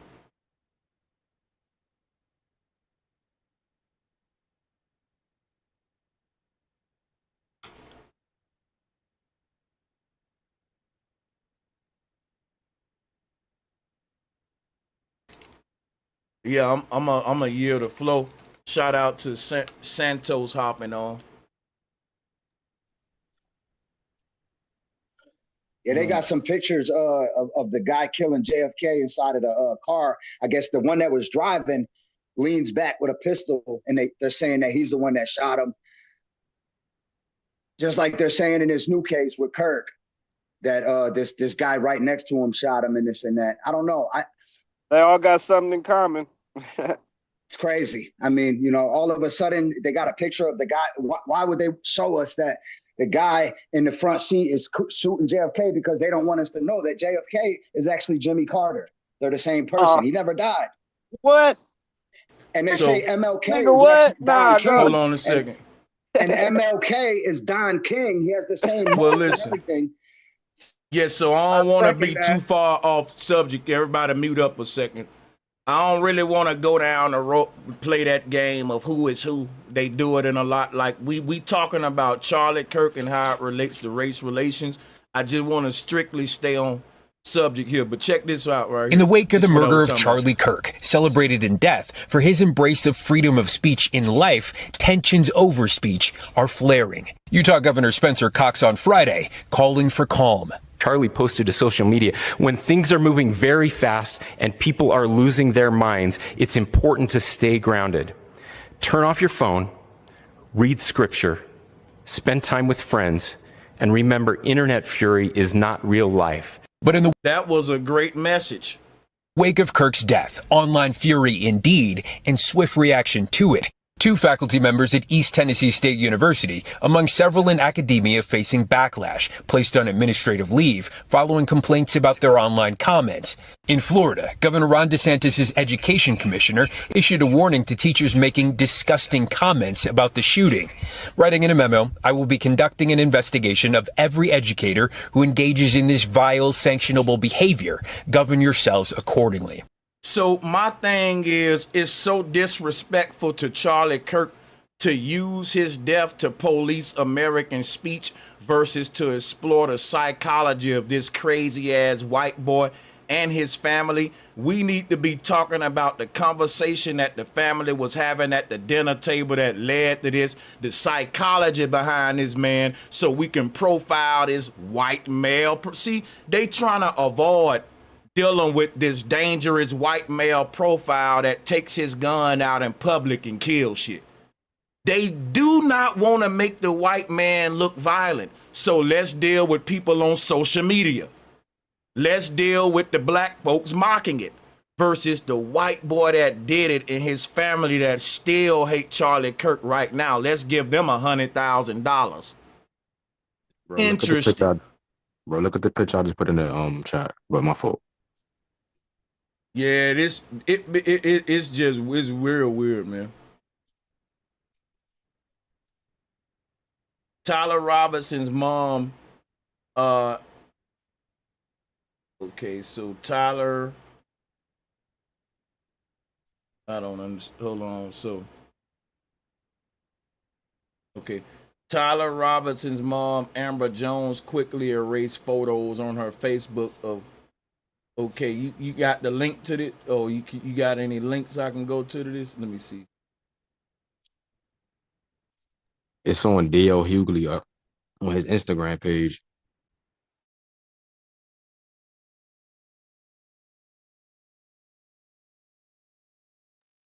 If you sign on Instagram on the computer, I could send you the link. It's gonna pop up on there. Yeah, it's easy to pull up. Yeah, so this right here. She been training. Like I said, man, y'all be thinking we tripping when we say sleeper cells. When they raise people for specific missions from a boy, like they don't know what they may activate them for later, but they already ready when the moment come up. People think this man was a sleeper cell. It seems like it, because again, the family was expressing their hate for Charlie at the dinner table before it happened. And the fact that no one could find a boy after the fact but the family, he was confident that his family wasn't going to really look down on him for what he did. So they probably was like, good, we love your son, good job. We hate that motherfucker too, but yeah, we got to turn you in, son, to get that 100,000.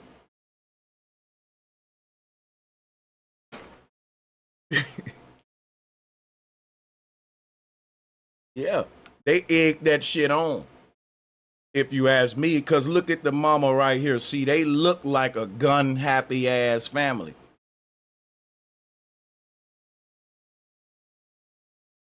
So, we play this video, though. You can assume at a great approximation that in the west side of Chicago... 50% of the murders in Chicago... Because we was just talking about Chicago on the panel. Ain't that strange that when I hit playback on the video, it's on the Chicago shit? Damn, that's crazy. Right, but are they all black people, though? Almost all of them, yeah. Like 80, 80... If they're not solved, how do we know that they're black people? Well, because it's a black victim in a black neighborhood by a black gang. So it's like you can assume at a great approximation that in the west side of Chicago... 50% of the murders in Chicago that go unsolved are all black people. Not all. No, I said 85%. But we don't know who the perp is. But again, if you have a black victim at 2 a.m. in a black neighborhood, it's reasonable to say that it was a black on black crime. 90% of murders after 2 a.m. in Chicago are black on black crimes. I'm from Chicago. Right. I happen to know it. Right. But like half of all murders in Chicago are unsolved, that means half of all murderers are walking free. So we have an under enforcement of laws. We have the ladies. Nah, you know what it is? What it is we got a revolving door judicial system in these poor areas so that the federal government can keep these big ass budgets open to the crooked ass mayors and state governments. Because if they actually do something about the crime, then guess what? The fat ass police chiefs and all them lose a lot of money. Don't you know, if it ain't a lot of crime happening in your city, they don't even fund the police that much. See, the mayors in these poor cities and the councilmen, the city, they are literally involved in a big ass government money siphoning scheme where they don't want the crime cleaned up in their community because they don't even live in the fucking communities in the crime area. Your mayor don't. Your mayor don't live where the shootouts happen at, but your mayor get a lot of extra money from the government every year because of them shootouts. Ask your question. Do he want it to stop? I know it sound evil, but we live in an evil world. The crime in Memphis could have been stopped, y'all. But you know what, though? People getting rich off this shit. Not only is the private prisons getting rich, the music industry getting rich, the city getting rich, the county getting rich. Dude, it'll be so many people lose that big ass salary that they got if crime went down in that city. So you gotta ask yourself, right? You live in a capitalist country, everything about $1. When criminal activity can be profited off of, ain't nobody gonna want it to stop who getting rich because they don't live around it anyway. So when you want to say that the reason it's a lot of murders happening because the murderers ain't getting locked up, which means we need to put more money into law enforcement. No, dog. The murderers are getting locked up. They getting let the hell out in 2 years. Niggas get a smack on the wrist for killing another black man, and then you kill a white man and you do life.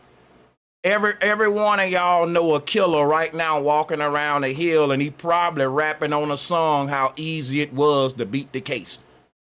So we talking about a revolving door system that's keeping the city, the county, and all them crooks rich, right? Because in order for them to show the federal government that they are worthy of this budget to fight crime, they got to show a lot of arrest statistics. So it ain't a lot of people in these ghettos that's criminals. It's a small handful of them, and they are repeated offenders. They keep you like, damn, they let that nigga out again. Even the gang members be like, that nigga must be snitching. It's a revolving door system, dude, because they got what's really going on. The mayor know that they gotta inflate these arrest numbers to keep that budget open. And they know if they depended on the average citizen, you ain't finna have that many violent arrests. It may be traffic tickets and shit, the average working person in that city. So they using a few violent people. You wanna know why these niggas keep getting out? Because you got like a couple of handful of people with 10, 15 arrests every year, and they ain't telling nobody that, look, it's the same people repeated offenses. Even the police are mad at it because they was complaining about having to recapture the same motherfuckers over and over again. And they know that. But what they will say, nope, just build more prisons and give them more polices, and let's keep getting rich off of this revolving door system. Everybody gonna play dumb like they don't know how high up the corruption has gone. You sending the National Guard to police niggas in the hood when them same niggas is rapping in their records that they got the police on payroll. And you won't go investigate the police and go up into the higher places because y'all all in on it. Even Trump too. It goes up that high. All of these politicians in on it too. The prison industrial complex system of profiting off of the poor, the sick, the mentally ill. This been going on since ancient Rome.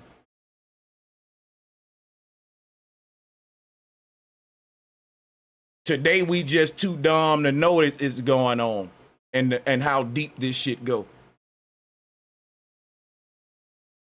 The floor is open. Shout out to Jay Santos for joining, man. Yeah, man, the floor is open to you, Voodoo Child, all of y'all. Welcome. Shout out to you, Sister Demi. Peace and love. Peace, peace. Hey, check out whatchamacallit. You know, y'all remember Don Lemon from CNN? I don't know if y'all heard earlier, but D.L. Hughley, of course, and Don Lemon already talking about banning guns over this incident. See what I'm saying? There's just one little, distraction. That's what I'm saying. So look, you're gonna have a lot of celebrities that get on board to ban guns. Now ask yourself this: how come there's always some rich dude who don't need a gun because he got security guards with guns, saying to get rid of your guns. People think it's black versus white when it's rich versus poor. That's what's finna happen in America right now. Yep. Peasant class versus the elite. Master versus slave. Tell you right now, they ain't not.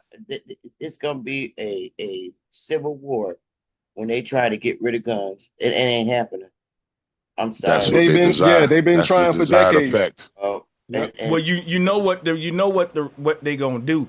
They gonna say, look, the far right are pro gun, but look at what happened to Charlie Kirk. See the psyop? Yep. Right. I do. I ain't giving up mine. They gonna have to take it, and I'm just gonna go get another one. Hey, you gotta come take it. Like, too slow. They ready. They're ready to do it. They're ready to do it. They trying. That's why they testing the National Guard to see how they can actually implant. Because you got to put in your perimeters first in the area. You got to establish your little embassy. Come on now. Project Sanchez, before you get back in ex-military. there. Yeah. Sanchez, you ex-military, I'm ex-military. They ain't planning or testing shit at this stage. They stay 50, 60, 100 years ahead. Basically, you know, talking about this is bringing awareness to it. But we got to understand we're the only ones moving from move to move. These people are working on a script, homie, just like with the Bible and everything else. Centuries. They are moving. Yeah, you got to be thinking ahead to even deal with this. I know people in law enforcement, and the truth about it is most white people are killed by white people. Most black people are killed by black people. Most Mexicans are killed by Mexicans. Most Chinese are killed by Chinese. But they're only propping one up to make it look like it's this black problem. But I mean, my people, I done looked through the paperwork and seen it. This is not imaginary. I mean, the white boys doing all kinds of shit. They've clearly been more violent than anybody. And not only that, they have the vigor and the confidence to do it openly and watch it just be brushed aside. I mean, look at these crimes where when it's a black dude that do something, his picture going to be up, the worst one they can find too. They're going to have everybody who's seen it. Then when a white boy do something, they know who he is, but how long do you wait to even see a picture of who the person was that did it? And this is what I'm going to do, the poll, right? We got a new poll. What's the real problem here with this situation? If you ask Charlie Kirk if he was alive, he would say it's black single mother households, right? Because these households breed some of the most violent people. This is Charlie Kirk philosophy, right? Now, I'm going to do a poll. What is the real problem here? Black single mother households or just simply toxic ideologies in America that they pass off as normal? You know how many white boys grow up being taught that they are superior to black folks?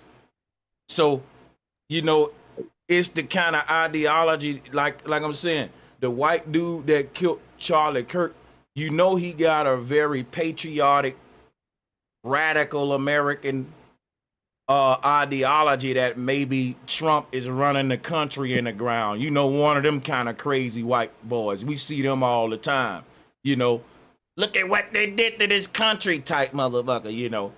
So what I'm saying is these crazy ideologies we put the parent, you can have, like I said earlier, you can have your mom and dad in the house and both of them teaching you to hate black people and raising you to be a racist ass white man. And you can have a dude from a single mother that's teaching love, peace, unity.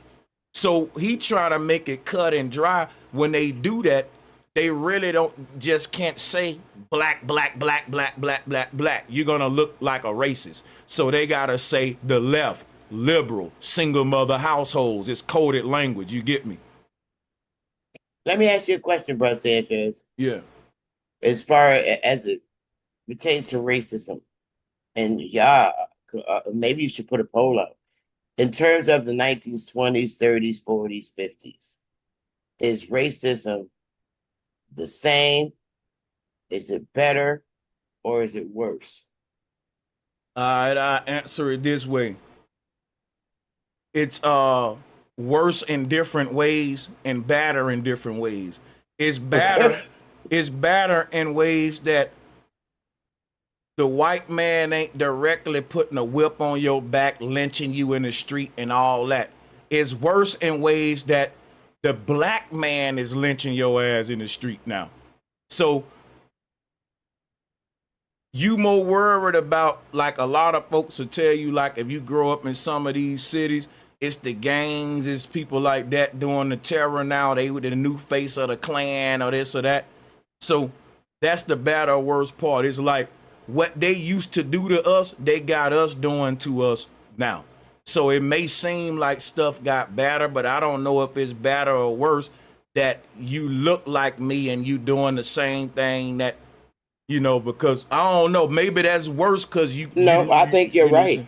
Yeah, so it may be worse now that I think about it, because even though the white man ain't directly beating you in public, a lot of black people don't even know who their enemy or who they ally is now. That's what I was gonna say. It's more covert now. It's more. They hidden. got us. They got our people using the whip on us. Yep. So it's like it reverse history. You got it. Yeah. Yep. What they did, they you can give the credit. Your boy Willie Lynch, I think, get most of the credit for this. People want to say, well, Willie Lynch didn't exist or did exist, but we know they right. Think about it. If there's a white dude who wrote a book on how to make the slave mentally, yeah, they gonna write some shit like that under a pseudonym. Nobody really want credit for that.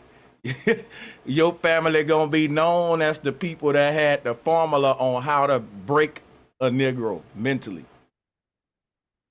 So literally, bro, the word Bowie, you know what a Bowie knife is. Y'all you know, out in the backwoods, right?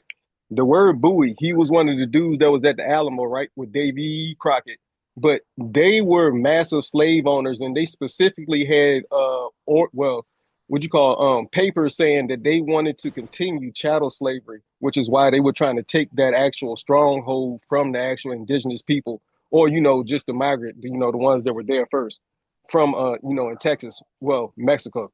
But yeah, so whenever you go to a store or hunting anything, you see a Bowie knife or you see, you know, a cool knife with a antler handle or whatever, just know that that's where that comes from. I just found that out. I knew about the Alamo, but I didn't know about, you know, the details about that. How they would change a name and make you think it's something normal. You go in the store to buy a knife and not know the real lineage of who originated that name. And by the way, just a quick fun fact for you youngins out there. Willie Lynch was part of the Lynch family. That's where you get the word lynchings from, which is just a simple fact. Of course, most of us know that there was a white family who was known for lynching blacks, and that's why we even call it lynchings. Hey, can I ask you a question, bro? A lot of people would say, and I would agree with them, that 9/11 was a psychological operation in order for the American people to give up certain rights. Would you agree with that, Sanchez? You know what I'm saying? Oh yeah. Okay, now can you follow me on this? It didn't take them a bunch of quote unquote events in order to get that outcome. That event was planned, they did it, and then they got the outcome they wanted. Certain rights given up. A lot of times when I hear with these other so-called psyops is, oh, they want to take the guns, they want to, and I'm asking the same question, like, how many psyops do it take for them to get this done? You understand what I'm saying? Because it's like the same talking point. They coming for our guns. They want us to be divided. We already divided, bro. Now, these people are right, though, about they coming for our guns, but here's what's taking so long. The hardest and longest thing to do, even Hitler will admit to this, is to disarm your society. Now, guess what all governments know? You can dumb them down. These gangsters, they may say they dumb, but they strapped, they got guns, right? The hardest thing to do, any government to do to their masses, is disarm them. That takes a lot of strategic planning over time with a lot of events that just climax to the conclusion that it's best to just, get rid of guns. Can I or ask take another some question then? Right. How Yeah, did go ahead. Great Britain do it then? Oh no! Over centuries, give me it wasn't. give me the knowledge. Hold on, break it down. They just passed the law. I gotta chime in. I guess all of them ain't treated equally with the control, but you got a point. I see what you're saying. Can I address that a little bit? You can't. Part of that. Hold on. But here go this. But the caveat I'm giving to that is, it didn't stop violent crime in Great Britain because niggas just picked up knives. Yeah, they did. Right. Well, I'm saying, so my point is, like, if it's about the guns, they could just outlaw the guns now. Niggas gonna go back to sword warfare. Yeah, niggas gonna be the Spartans pulling them shanks out. So, like, what's the Hey, y'all see how it is in New York? It's already Spartans out. That's facts. They're more worried about the white people with their guns because they gunned up and they're ready to take the government down. Gun violence is. Yeah, let's get rid of people. Yeah, go ahead. Brother in New York, hold on. If you live in New York and you got a gun, you going to jail. They want them to use their guns on us. Yeah. You see, they're trying to divide them. But there's still like America is already divided, though. That's what I'm saying. We keep saying they trying to divide America. I do think it's hard. Right about they're already divided, but like I'm saying, they're more worried about those white folks with the guns, because the white folks with the guns are ready. They're ready. The NRA is the Republican Party. Wouldn't y'all? Hey, she on to something. I ain't gonna lie to you, because it definitely seems like they trying to poke out certain not to sound racist, but white people trying to poke them out to come out. You know what I mean? I get that. I get what y'all saying, but again, we keep on making this. We keep on making this thing about, like, you know, these militia groups that's out in the woods, like, oh, these white boys and all, bro. No nigga is sitting in the house with no amount of guns is ready for the government, bro. But there are a lot of it's not even. Hold on, real quick, sis, because I've been muted a long time and I ain't cutting nobody. Like, for years, and they're ready. I hear you. When you say they ready, I don't know too many niggas sitting in their crib. They ready to die, honey. I seen them. They tell you baby, they're living off grid. I promise you. Why you keep cutting me off like this, though? Why you can't just let me finish my point? Then you got it again. I'm sorry. Right. Because y'all triggered off this shit. Y'all they ready for this and it, bro. I don't know none of these white boys in the crib or niggas with bombs strapped to drones. Laser technology. Like, we keep on are y'all aware that the fucking American government, the most of their money go towards the military defense? Shit the military got. They don't give a fuck about niggas ARs and what type of sniper rifles you got in your fucking house. I know. All right, baby. I know you know, but you keep cutting me off. If you know it, let me finish my point. Goddamn. Okay. Right. Y'all know all of this shit, so why the fuck y'all keep talking about the white boys in the crib? And man, they not even coming in their crib. They'll blow that shit up like they blew that block up in Philly. Exactly. What are y'all talking about? We talking about the American government. The shit that just blew up half of fucking Iran with bunker buster bombs. Yep. The shit that's flying around, nigga. We watching Russia and Ukraine go to war on fucking YouTube, and most of the niggas that die is from a fucking drone that's flying up on some nigga laying in a ditch just blowing up. Yep. And we talking about guns still. On the side. Hey, that's because all these government it's definitely a psyop in a sense, man. I know y'all been seeing these governments being overthrown. When y'all say psyop, I want to know what's the end goal of the psyop. A psyop got the end goal. Bro, hold on. The end goal would be to have you. Go ahead, brother. You don't know the end goal. Okay. Well, listen. The end goal is this right here. Can I? Yeah, exactly. That's what I was trying to say. What is this right here, though? No. What is this? What exactly is this right here? The angle would be to discuss it To me, it's a distracted conversation with a bunch of people who don't understand any of the concepts that they're saying are involved and are going to impact you. I agree with Bobby on that. I'm ex-military, military trained. These cats in the hood ain't ready for that. All they can be is a distraction, but what they can do is heighten the fear, bring up the awareness, and then people going to make uneducated decisions about what they should do, and they'll get rid of themselves. They don't never have to move in. They can come in and clean up afterwards. We ain't trying to lose no trained soldiers that we done spend money on these motherfucking people. But what we can do is easily influence them to engage in these conversations, not taking in the facts, not trying to actually figure out what's going on, but breeding more and more fear about what I'm not going to do, what I am going to do. If you ain't prepared to train for any of this, you don't know what the hell you're going to do. You're going to be in a frantic state when whatever comes. But what you will do immediately when the fear hits is turn on each other because there's no organization. Yep. Now, this guy was a Republican hero, and the Republicans are the NRA party. You know, they ain't giving up their guns, but if they say, "Oh, for this martyr, would you do it?" You know, No, they ain't gonna do it because the Republican mindset is we finna pick up our guns and go get the liberals. They ain't trying to put no guns down. Elon said, "Let's get our gun." They trying to make a shootout happen. Like, you see what they doing? Yeah, they ain't trying to put no gun down. They trying to take your guns while they keep theirs. You know what I'm saying? That's what they doing. Well, that's what all about. That's what I'm saying. They're about to get at least one side's guns. Yeah. Bro, what I just realized, these school shootings could be bigger than, I'm just throwing this out there. These could be assassinations on somebody's kid or something. I'm just throwing that random fact out there. What you said was that? Like, I'm just saying, like, these random school shootings we keep hearing about, these could be like hits on somebody's children. I'm just saying, like, we could be watching a war. You feel me? We watching a war right now. True that. I'm gonna let But y'all. That's a hard thing, man. To point a gun at a child and open fire, your mind got to be conditioned for some shit like that. I'm gonna let y'all hear you. Yeah, you do though, Marlon. That's facts. Hold that thought. You got it. I'm gonna play a little bit more of this damn Elon joint, where he's literally trying to promote this race war. And celebrating murder. Look at here.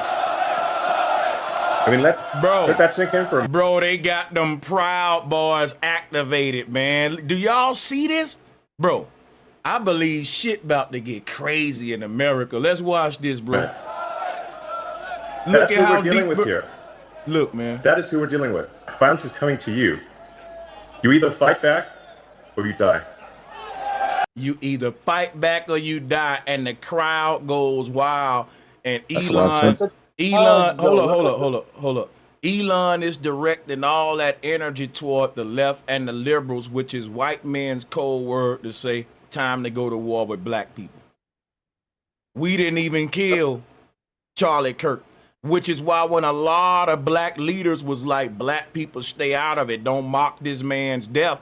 I'm like, bro, if two people fighting and I laugh at the nigga that got knocked out, I'm not in that fight. I'm a spectator. But I'm being repetitive. Okay, but Brother Sanchez, let me throw this at you. I gotta throw this at you since you're showing this video. You do realize you are aware that they're not just talking about us that they're coming at. They're talking about all these people from India that have the same skin complexion as us, that are starting to own and manage all these hotels across the United States, all the gas stations. That's who we talking about. So you got to include the people from India and just that's wrong though, Sister Betty. But let me say this though. I respectfully, Sister Betty. If a dude say the mob want Sanchez family gone and they want the dude over in that other state family gone, I'm just concerned about my family. I know that sound fucked up. Right. But, yeah, I'm just concerned about. No, I get it. I get it. But the war, you got to really think about this. No, Bobby and Sanchez, clear your head real quick. We don't own hotels and gas stations and other things, the new structures that's going up. A lot of these new structures are being owned by brown-skinned people, and I'm not talking about the niggas. But it's I got a question. Because it was like because respectfully though, Sister Betty. They all right, y'all got it. When Charlie Kirk got murdered, the threats went out to 3 HBCUs, not even the school he got murdered at. That's just crazy. think about that. That's crazy. They didn't target an institution that's mostly Indian people or Asians or what they said. I get it. State, I get that, but Alabama State. Like, all right, but y'all got it. Yeah, they want because I'm gonna tell you how I don't believe you get it right. Once I know that a group of people want my people gone, and we ain't have nothing to do with it, you can bring up who actually had something to do with it, but they want me gone though. Right. You know, and I don't really I wouldn't really spend a lot of my time talking about who else they beefing with once I realize they want me gone too. I'm gonna spend my time prepping and seeing what I'm gonna do. That's all I was saying, you know. And one thing they want to take Self-preservation. away is access, as active people trying to get access. So it may not be taking away weapons, but cutting off access to other people. Yeah. And besides, them other people ain't worrying about us anyway, regardless if they meaning them in the background. We got to worry about ourselves because the shit hit the fan. A war come, they don't give a damn who owned what anyway. They about to tear all that shit up anyway. But are these people that we can take it and consider are going to come looking for us? Hell no. Ain't no Indians or Punjabi worrying about your nigga ass. So that's just the reality. Hey, bro. That's the truth. We all need to thank today. This would not have happened without the next gentleman who I want to bring out here to speak to you for 2 seconds. 2 seconds. Boy, they better be directing all this energy toward these white shooters and Charlie Kirk's family and the shooter. But don't tell, bro, this is crazy that they directing all this to black people. I meant the left, as they call it. I got a question, Sanchez. In this video, are they in the UK? Yeah, they're in the UK. Yeah, watch it. It'll show you. Yeah, it said, you. But big facts, UK. Let me introduce you to. Are they happy or sad? If like, goddamn, bro, this is like, yeah, we finally got an excuse to kill Negroes. Hey, bro, Sanchez, the left to them Britons is Arab immigration. No, the Britain didn't say nothing about the left. Elon did. That's what they got going on in their country right now. Like the left to them. Yeah, like, but I ain't talking about UK. Listen, Elon is bringing up the liberals and the left. Like he's not using the left in the sense of the UK sense. That's when the UK man would speak for himself. He got a mic. He would say that. Elon is talking about the left in our country. I'm just giving you the context so we ain't got to go down that rabbit hole. But yeah, check this out. Hello. Hello, everyone. Okay, congratulations. Congratulations, Tommy, on putting together an amazing event and really rallying the people of Britain. I think that the shirt Elon got on is interesting too. The fact that he got that all-seeing eye on. Elon, none of this could have happened without you giving the British public access to the truth and giving us free speech and fighting for our free speech. So on behalf of Great Britain and the British public, we're incredibly grateful, Elon. You're most welcome. You're most welcome. And you may notice this T-shirt that I'm wearing. It's great British author George Orwell. What would Orwell think? I think that's generally a good way to look at these things. He would want freedom of speech. He would want the people to know what's real. He want the people to fight against government oppression. Yo, can't nobody tell me Elon ain't the damn Antichrist. and fight for the truth and fight for the future of Britain. Him and Trump, the false prophet and the damn Antichrist type shit. Elon, we are incredibly grateful for your time. We know what a busy man you are. Why is it important for you to be here today speaking at this Unite the Kingdom event? Well, I'm of primarily British heritage, British ancestry. I want Britain to be greater than it ever has been. I want Britain to remain Britain. I think there's something beautiful about being British. And what I see happening is a destruction of Britain. Initially a slow erosion, but a rapidly increasing erosion of Britain with massive uncontrolled migration, a failure by the government to protect innocent people. This man going around all around the world instigating these uproars, bro. I'm telling y'all, we at the climax of something. And it's just crazy to see Elon been given all this power by Trump and what he doing with it to see this Zionistic agenda of division so that they can take all of our rights away and get us to this martial law UN government, this digital government. People, including children, who are getting gang raped. It's unreal. The government has failed in its duty to protect its citizens. And these folks ought to say, Elon don't give a fuck about us if he ain't even fixing his own country of South Africa. So it got to be some gain for him in it, but no. Which is a fundamental duty of government. This has got to stop. There needs to be massive government reform in Britain. And the people need to be in charge, not some bureaucracy that doesn't care. Elon, I believe that's what we started today. Powered by the people, sending a message worldwide. Elon, you spend an incredible lot of money on X. Why is free speech so important to you? Well, I believe you can't get to the truth of things without freedom of speech, without active debate. There's so many on the left that want to just crush debate and put people in. My problem with that statement is that digital censorship happened under Donald Trump.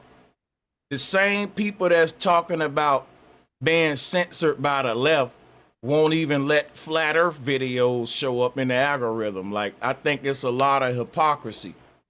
In prison just for talking, as you were, just for speaking their mind. The essence of democracy is it should be a government for the people, by the people. And in fact, this is a government against the people and not for the people. Man, this dude is a hypocrite. Wow, he's a hypocrite. You're right. What makes him authority? What makes him authority to pass his opinion on any of this shit? And why you ain't engaging the apartheid situation in South America and all that fucked up shit they got going over there? I mean, hell, why? What authorizes his opinion to be heard like this? Well, he ain't going to allow the ops to speak on his platform. Like, if you talking about free speech, then you would let your ops speak and make their argument. You make your argument. He's only about one side being free to speak, though. What's gathered here today is something's got to be done. This is unacceptable. The government needs to be responsible to the people of Britain. It needs to protect Britain. It needs to protect the weak, those who cannot protect themselves, especially the children. And when I read about some of the horrific stories and how the government did nothing and try to hide it, they try to hide these horrific crimes. And then you see how much violence there's on the left. This dude said they try to hide these horrific crimes when your buddy Trump swept the whole Epstein stuff under the rug. With our friend Charlie Kirk getting murdered in cold blood this week, and people on the left celebrating it openly. The left is the party of murder and celebrating murder. Now that right there is what I'm talking about when you say the left is the party of murder. When both of these parties is murdering American citizens because they had Operation, listen, up under Donald Trump, we already know all of the stuff happened under him. Listen, let me tell y'all something right now, bro. They like to talk about the left is the side of murder. Elon built the data center in Memphis that's literally killing black people as I speak. Making them sick, they dying, all that. These folks is fucking hypocrites, they evil. I mean, let that sink in for a minute. That's who we're dealing with here. That is who we're dealing with. Elon, could I say something real quick? The British public who is... Go ahead. Yeah, I wanted to say, like, Elon Musk, his name itself is like a title. So if you look up El Elyon, that's who he is. Mm-hmm. You know what I'm saying? So it's just the agenda he playing. So it has nothing to do whether he has popularity likes or not. Like, politicians have to go off of popularity likes. Elon don't. He the richest man in the world. So it's different. He got more money than the king and queen of England right now. The queen just died. Their money ain't up like that. They just got properties. And these properties, they hella expensive to keep up. And then I wanted to also chime in on the PSYOP.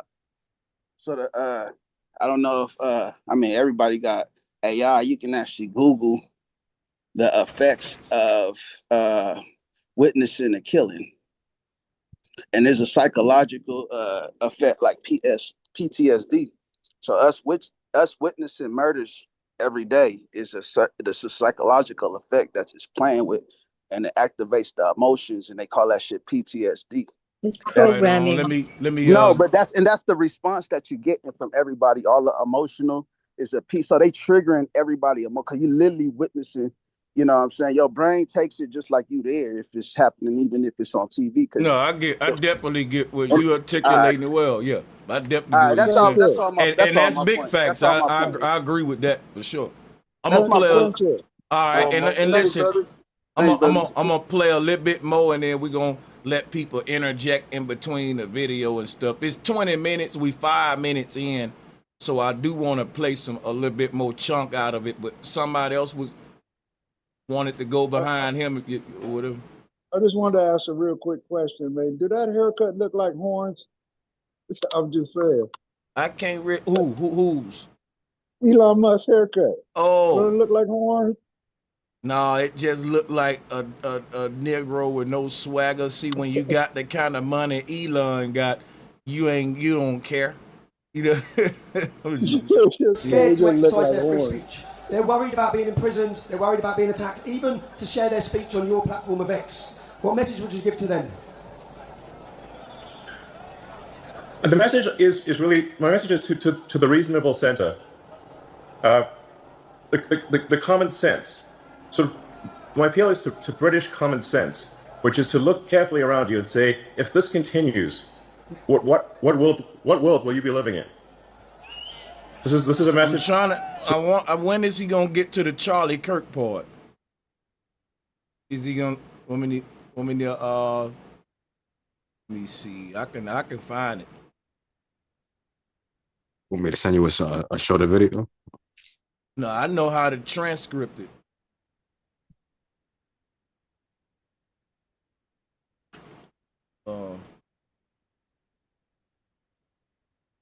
I know they ordered a lot of guillotines, like thousands and thousands of guillotines. Now, where those are at, I don't know, but I look around and there's a lot of people coming up missing where they're at. I do need a shorter link from it. My bad. I got you, bro. They don't. Let me see something. So James and Rita, this is. I just want to watch a lot of clips with y'all to make my point, to show you how they are turning this into a political civil war. Check this out. Extraordinary. We now hear that the killer, the shooter, the alleged shooter, was in a relationship. His lover was a transgender individual transitioning from male to female. That's the latest news. And this was the same individual. Now, I don't know why any of that is important, but it is, it's just making meaty. But texts were sent to his so-called roommate regarding the rifle and casings. Rita Panahi. Yes, Tyler Robinson's partner is cooperating with the FBI. He's been helpful, is what's been reported. And, yeah, he is trans. Is just another development. It adds an extra layer to what could have motivated this guy. But this guy, if he is the culprit, and authorities are very confident they have their man. They're saying that the shooter probably killed Charlie because he was in a relationship with a transgender, and Charlie was against transgenderism. Now, that is a good political arguing point when it comes to this left versus right war. You know what I'm saying? So it seemed fishy that the whole narrative around this murder is the main argument that divides the left from the right. The LGBTQ community start to smell like a psyop, though. For real, I hate to say it. He did mention something about Charlie, bro. It was in the beginning. I just sent you another one though. Oh yeah, I'm a flip back to it. But I'm just going back and forth. I'll see it. I'll check it out right now. And then you see how much violence there's on the left, with our friend Charlie Kirk getting murdered in cold blood. But see, now I gotta ask a question. What's the See, they saying that this is all can be blamed on the left, right? Because the killer was doing it for a transgender cause.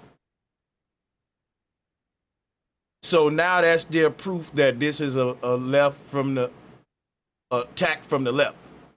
Yeah.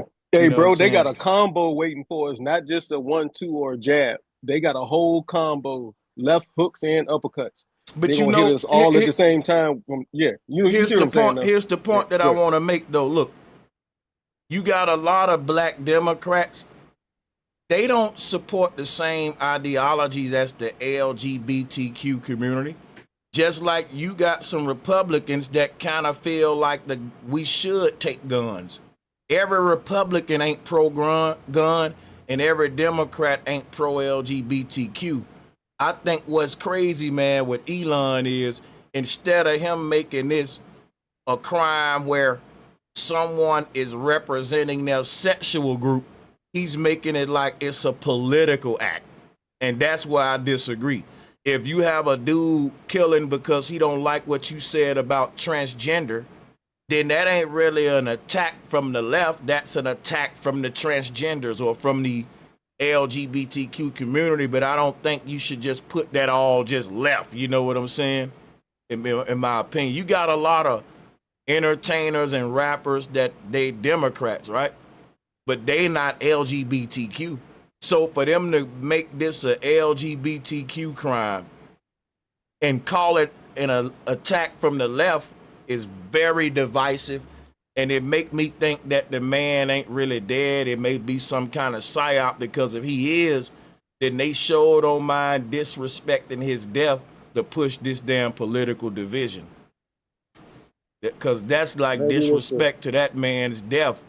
What they doing, that's crazy. They sacrificial with their psyop. You know, This carries week. more weight. Yeah. And people on the left celebrating it openly. The left is the party of murder and celebrating murder. I mean, let that sink in for a minute. That's who we're dealing with here. And the message is really... Yeah, Elon didn't say nothing about them police officers that mocked Eric Garner, and they wore the I Can Breathe shirts. So my thing is, I'm not saying he wrong about the left or what he's, but it's true too for the right. Both of them doing it is what I'm saying. That's why I don't pick no wings of that same bird. My message is to the reasonable center.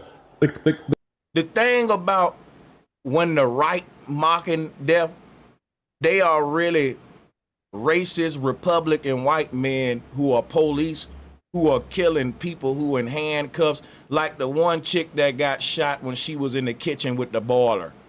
I forgot her name, but she wasn't even aiming the boiler at the cop or nothing. And then these people will get free and they will say, well, she didn't comply and stuff like that. But what I'm saying, they try to make it like it's the same. It's not, because when it comes to the far right, they not only mock the dead, they kill innocent people. That's what I keep saying about these mass shooters and these damn white snipers, right?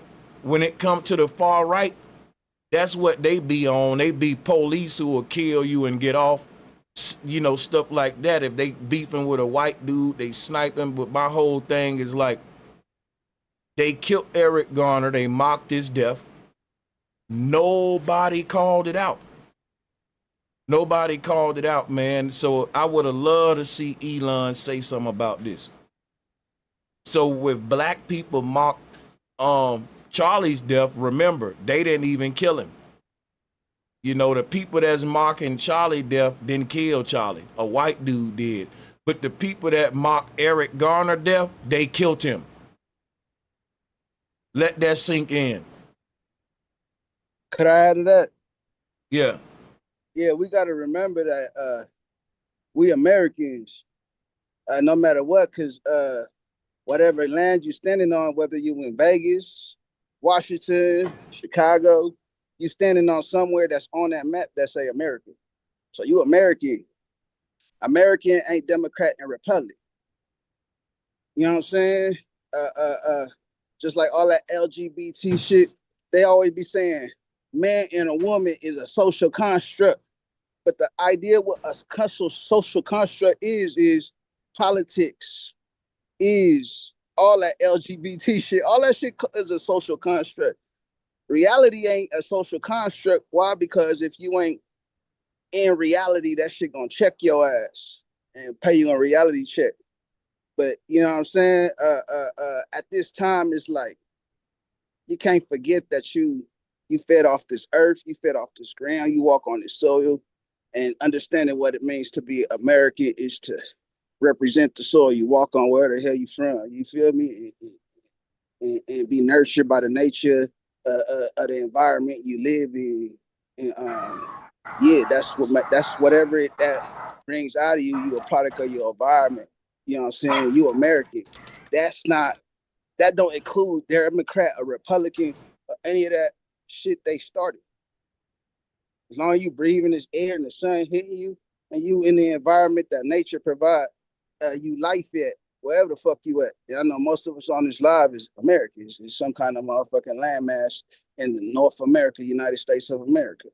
So American don't mean Democrat or Republic. American don't mean politics. But politics is it's a good word for saying opinion. So you can go back and forth all day on the opinion, because that shit will build all motherfucking day. You feel me? Only thing you guys, it's only one reality, is the one that you awake to every day. You understand me? So I don't know. And anyone out there that's LGBTQ, I just want to say, man, there is nothing wrong with you. Nothing. There is nothing wrong with what you're doing.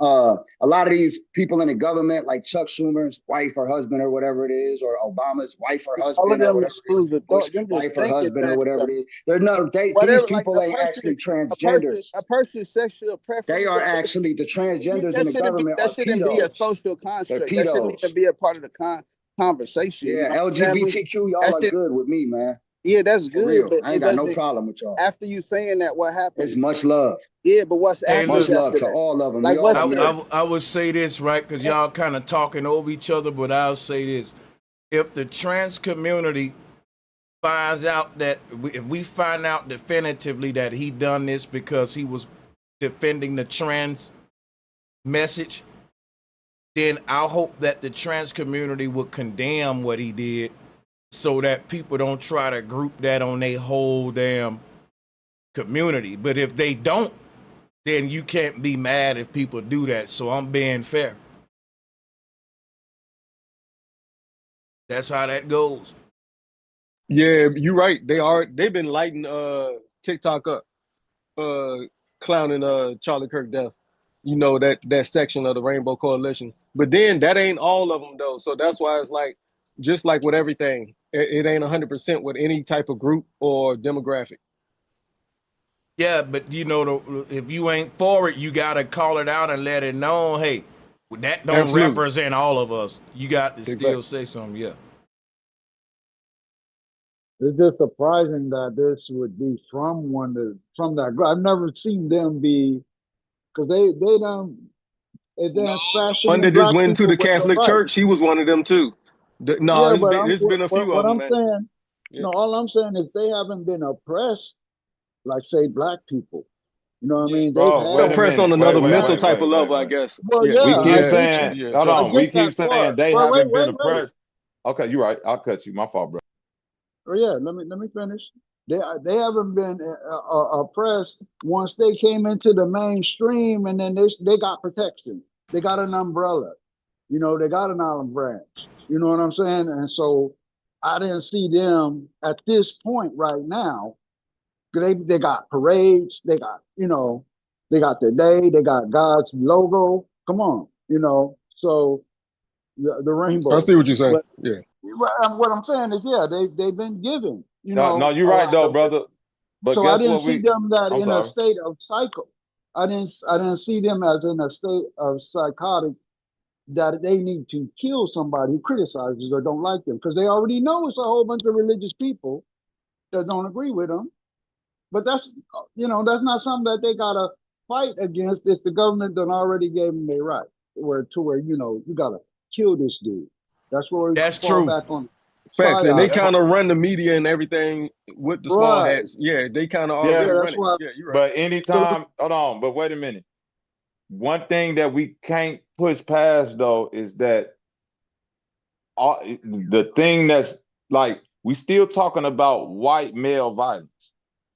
Oh, we We is, did. no doubt. No, I'm saying And whether it it's should a be hold on on, that, not whether on it's the fact transgender. that he Hold was on, I'm gay or saying not. whether it's It should be on the white transgender. violence. Hold on, that's what I'm saying. Whether it's transgender, whether it's Democrat, Republican, whether it's a police officer, whether if it's just a school shooter that was getting bullied at the school, like why can't we just address an issue that's been a part of America, just like apple pie? White male violence. If Charlie Kirk could get up there and address violence in a ghetto that never necessarily affected him, like I'm a nigga that grew up in the hood, and white male violence has affected me. Whether it's been police officers, whether it's been truancy officers, whether it's been school teachers, whether it's been colonialization, and so I'm saying like let's speak to that. And I'm So gonna why say is this this too, dude right? When people repping this nonviolent, I would say that transgender is a nonviolent. now listen, the brother not serious. Shout out to him. He said that the LGBTQ are a violent mob, right? Now watch this. This is what I'm gonna say.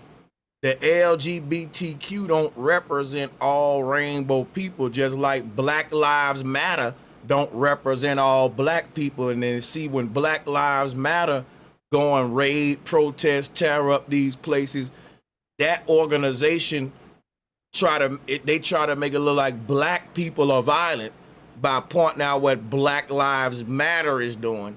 And I think I can see a little parallel here, just to be fair, with the Rainbow Group. You know what I'm saying? I can't let Elon Musk just put this on a left rainbow from the left problem.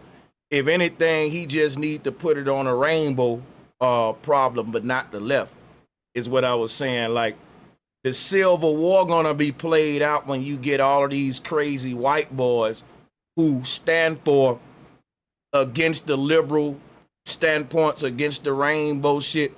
Guess what?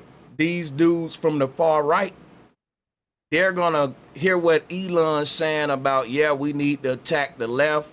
This dude had a transgender, because when a reporter brought that up, I was like, okay, where's this going? Okay, that's the activating words. This is their proof that this is a LGBTQ attack from the left specifically.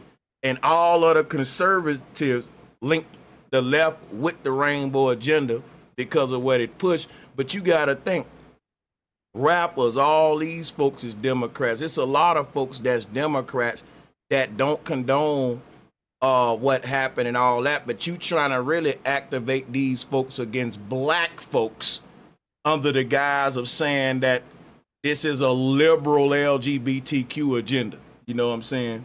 In my opinion. Yep. They just dragging everybody else into the fight, They know they don't like the rainbow community, so these the activating words, That's why I said look like a psyop for real, because they gonna activate these Proud Boys with all the narratives that Elon. These are the perfect narratives for a civil war. You got a liberal who's with a transgender, and he just killed one of the most influential conservatives. All the people, they dropped the flag for this man for like 2 days. And this is like the perfect. And that's why when I was saying that rally, I was like, these folks look happy. Ain't y'all supposed to be mourning and shit? But see, I think they've been waiting for the moment to go ahead to get to this next level with this racial tension. And because that's why I was like, why they more mad at black folks than the white family of the shooter, the white boy? Exactly. How is this even a race thing for us? Yeah. That's just a topic he was covering. You know what I'm Yes, saying? sir. That ain't got nothing to do with us. So and we got to run that Elon Musk times the India, whatchamacallit, through an AI filter, because the background, I would truly trust everything that Elon was saying in the digital form if he was in person with those British folks instead of on a Zoom call with the whole background blurred out. And for sure it's choppy, bro. But yeah, I'm just throwing that out there. We need to go ahead and run that through it. Anybody who's proficient with the chat GPT, y'all go ahead and run that through the AI filter just to see if that was fake or not. Because Elon Musk just now, in the last 10 minutes of his speech, said every triggering thing that you would want to spark a civil war with. And he's never gone that far.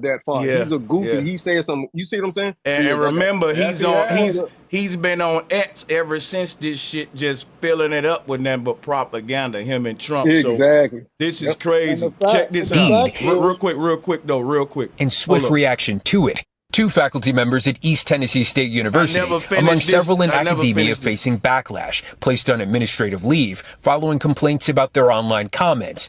In Florida, Governor Ron DeSantis' education commissioner issued a warning to teachers making disgusting comments about the shooting. Writing in a memo, "I will be conducting an investigation of every educator who engages in this vile, sanctionable behavior. Govern yourselves accordingly." The fallout also appearing in corporate America, Delta Airlines announcing it suspended several employees over their social media posts. I'm sorry. Y'all, we turning into China. Now, people keep calling this a psyop. I'm going to tell you something. Your First Amendment is under attack, bro. They can't stop you from saying what you want to say, but they can punish you for it. We at the first beginning of literally punishing Americans for what they saying in their private life, bro. Like, ain't no corporation gonna fire a white man because they heard him say the N-word at his dinner table in a private post that he put or whatever. I'm just saying, this is crazy, like, that the government using our resources. Like, think about this, right? You got police, presidents, and all these niggas that's using their time and resources to stalk black people on Facebook for mocking this man death and get him fired, versus do something about these crazy white shooters that tried to get Trump killed, that wanted Trump killed, that killed Charlie Kirk. That's why I told y'all, these folks are so evil and sick. They care more about targeting black people than they do about protecting themselves from these crazy white boys that's trying to kill them, man. Because y'all spending y'all time to go police people that's just talking, versus you got a bunch of sleeper cells that ain't just talking and mocking, they literally shooting you, and you ain't talking about that. They're targeting everyone. When something like this happens, you see how people really feel. They're targeting everybody who's speaking the truth, and you better not have an Alexis in your house. Oh yeah, I don't use that. But you seeing how people, all the emotions that they holding in, you know, when they come out like this, and he ain't even in got an American crowd in the background. He got a UK crowd in the background. Well, he probably over here, and he rallying up a UK crowd and want to go against the left. All fronts. But why they not going around and showing these videos of people going to college campuses and they talking to all white students and they asking them, how do y'all feel about Charlie Kirk? And all these white students going, I don't care about Charlie Kirk. They should have been killed, Charlie Kirk. We don't give a fuck about Charlie Kirk. They could have threw him in the dirt a long time ago. But what do this got to do with but when you see it on the mainstream media, it's black people hate Charlie Kirk. Man, nobody like that motherfucker. But see, that's the white violence they're ignoring, though. His own people saying no, and that's his own people saying no, they are or rejecting him. They still got the gun pointed at us. You know, they they waiting on confirmation, but his own people ain't backing up what they're saying. And I didn't even know. I'm gonna be honest. I didn't even know who Charlie Kirk was till he got shot. Come up to the home and showed me a video of him getting, and he got the actual video, like uncut. And I had to jump back and say, like, what? Who is that? And they said, oh, this was. He was saying he was a good guy. And I'm like, well, why would somebody just shoot him like that? But the more I found out about him, I'm like, oh, okay. The more I found out what kind of arguments he was making. He was making those guys that would, march down the street with the certain clothes on type arguments. that this was,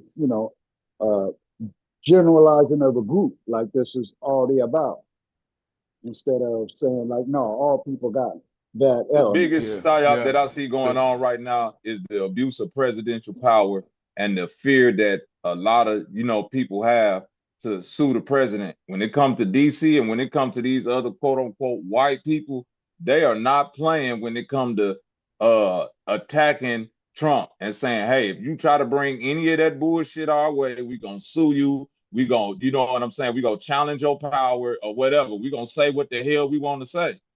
You see what I mean? They not holding their tongue on none of these situations. And if you really think about it, like, there's a lot of white folks that ain't with him, so know that too. Right. Yeah, so He's trying to pull the same thing as Netanyahu. He's gonna try to get us into a war to where he stays in office. Right now, Netanyahu is running the even if game. it's civil. You know who's running the game. So check this out, and I'm gonna play the video real quick. Salutes to the panel, and salutes to everybody supporting the show. I want to finish this little video clip real quick, right? Because this really happening to people, and it's only gonna get worse. They ain't playing, and see what it is. If now they can do, people was like, why they going so hard for Charlie Kirk? He ain't even no politician. He ain't even a government employee, right? And the answer is, if they can go hard for this dude, imagine what they can silence or punish you for in the future. It ain't even gotta be you mocking nobody to death. It can be you saying, hey, I don't like America. It ain't like, cause it ain't what it used to be. Or you They may have that say, law in place you may already say, to take us out. They you have may- that you- law already. you As an may- artist, I have art that they could take me out of my home. They already have that law. yeah, you may say on your Facebook wall, you may say, look, man, I don't No. No, I was just making a point. A person may post on their Facebook wall, I don't like what Trump doing right now, and next thing you know, they fired. It's deeper than mocking a person death. It's your right to privacy and freedom of speech, and you don't like, you know, your employer can't be stalking, trying to see what you doing in your house and all that other shit when you clock out, man, and hold you against what you doing off the clock, right? Or what you saying. Now, yeah, if you a criminal or you a sex offender, yeah, they find that out. That's public knowledge. But what you feel about a Republican that died, or your opinion that you posted on your wall to your family about what you think with the Democrats, imagine your boss send back like, I disagree with that nigga on that. I'ma fire him because I disagree with him on that. Now that's a whole nother level we going to in America. And They already have the law to take us if we disagree with this government or say anything against it. They already have that law. It was in the Patriot Act, and they signed exactly. that. Yeah. So they just ready to use all of the stuff that they already put in place. Hey, and I just want to say this social too. scores. Oh no, you got it. Yeah, I just wanted to say, in social like bro credit said, scores, you know, yeah. like shit, Shout like out. other buddy said, when I first got hip to Charlie Kirk, it was then when Buddy got shot. So for real, once I seen what was to bro and really got to seeing his videos, I figured out his game or whatever. I'm like, his game was he would go around to these college campuses with these students who young as hell and don't got the experience to debate him on some of the topics that he say in order to call him on his bullshit to show him how he runs. So he was really cherry picking. But I feel like the wrong in it was like niggas been saying, when you take a nigga out like that for his opinions, it opens the door up for everybody to start getting killed for their opinions. And that's really what the downfall of it is, because once I figured out all of the shit he was saying in his real position, I'm like, nigga, do you know how much I would have loved for us to be able to debate this nigga on the panel and rip his ass to shreds? Mm-hmm. The thing is, you can shoot a person, but you can't shoot an ideology. That's And right. if we was to embarrass this nigga on the panel or embarrass this nigga publicly with his talking points, that would have did more damage than killing him. And that's the problem that we have. But you know what's crazy? How I look at it, Q? I look at it like, if you really examine the nature of this man's death and look at it in totality, right? I think it does more for the argument than any debate would for this reason. His last thing that he did before he died was try to deflect away from white mass shooters and these white gunmen, that these Lone Rangers that go and do what just happened to him, right?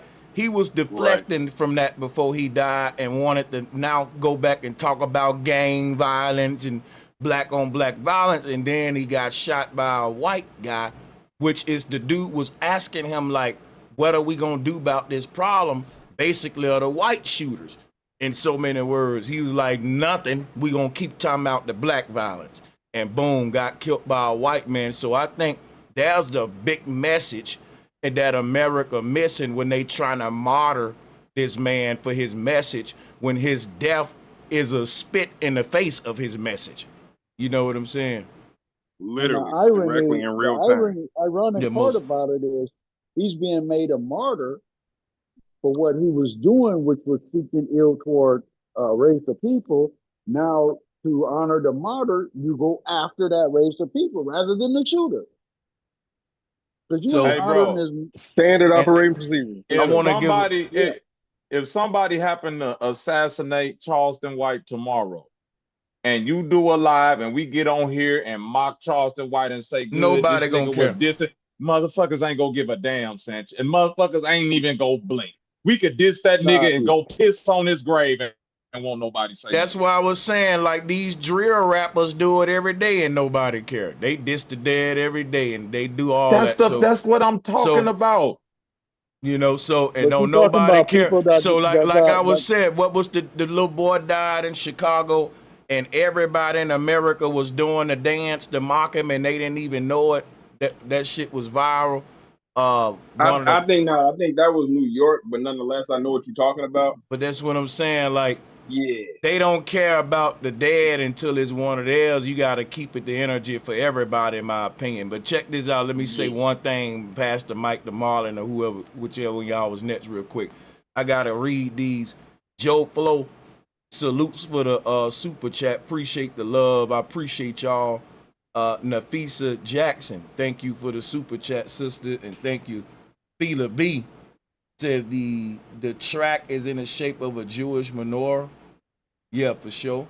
That's facts. Mr. Scientific Methods for letting her land her plane. Oh, okay, salutes to you, man.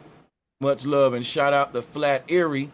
Same people brought inconceivable suffering to the Irish. Oh yeah. And shout out to Cameron. 800 billion a year goes to, I think he was saying, to Israel. But yeah, shout out to all of y'all, and I really appreciate the love. I'm gonna pass the mic, but let me do one mic at a time. I gotta play the video before we go to the next caller, because I'm trying to see how far they gonna go with punishing people for their First Amendment. Let's go. Office Depot firing a Michigan employee who called a poster for a Kirk Vigil propaganda and refused to print it. The company apologizing, saying in a statement, the behavior displayed by our associate is completely unacceptable and insensitive. The response also in the federal government, a Secret Service agent put on administrative leave with an investigation underway following comments described as inappropriate. Tonight, a line being drawn over discourse. You should be allowed to say outrageous things. You should be allowed to say contrarian things.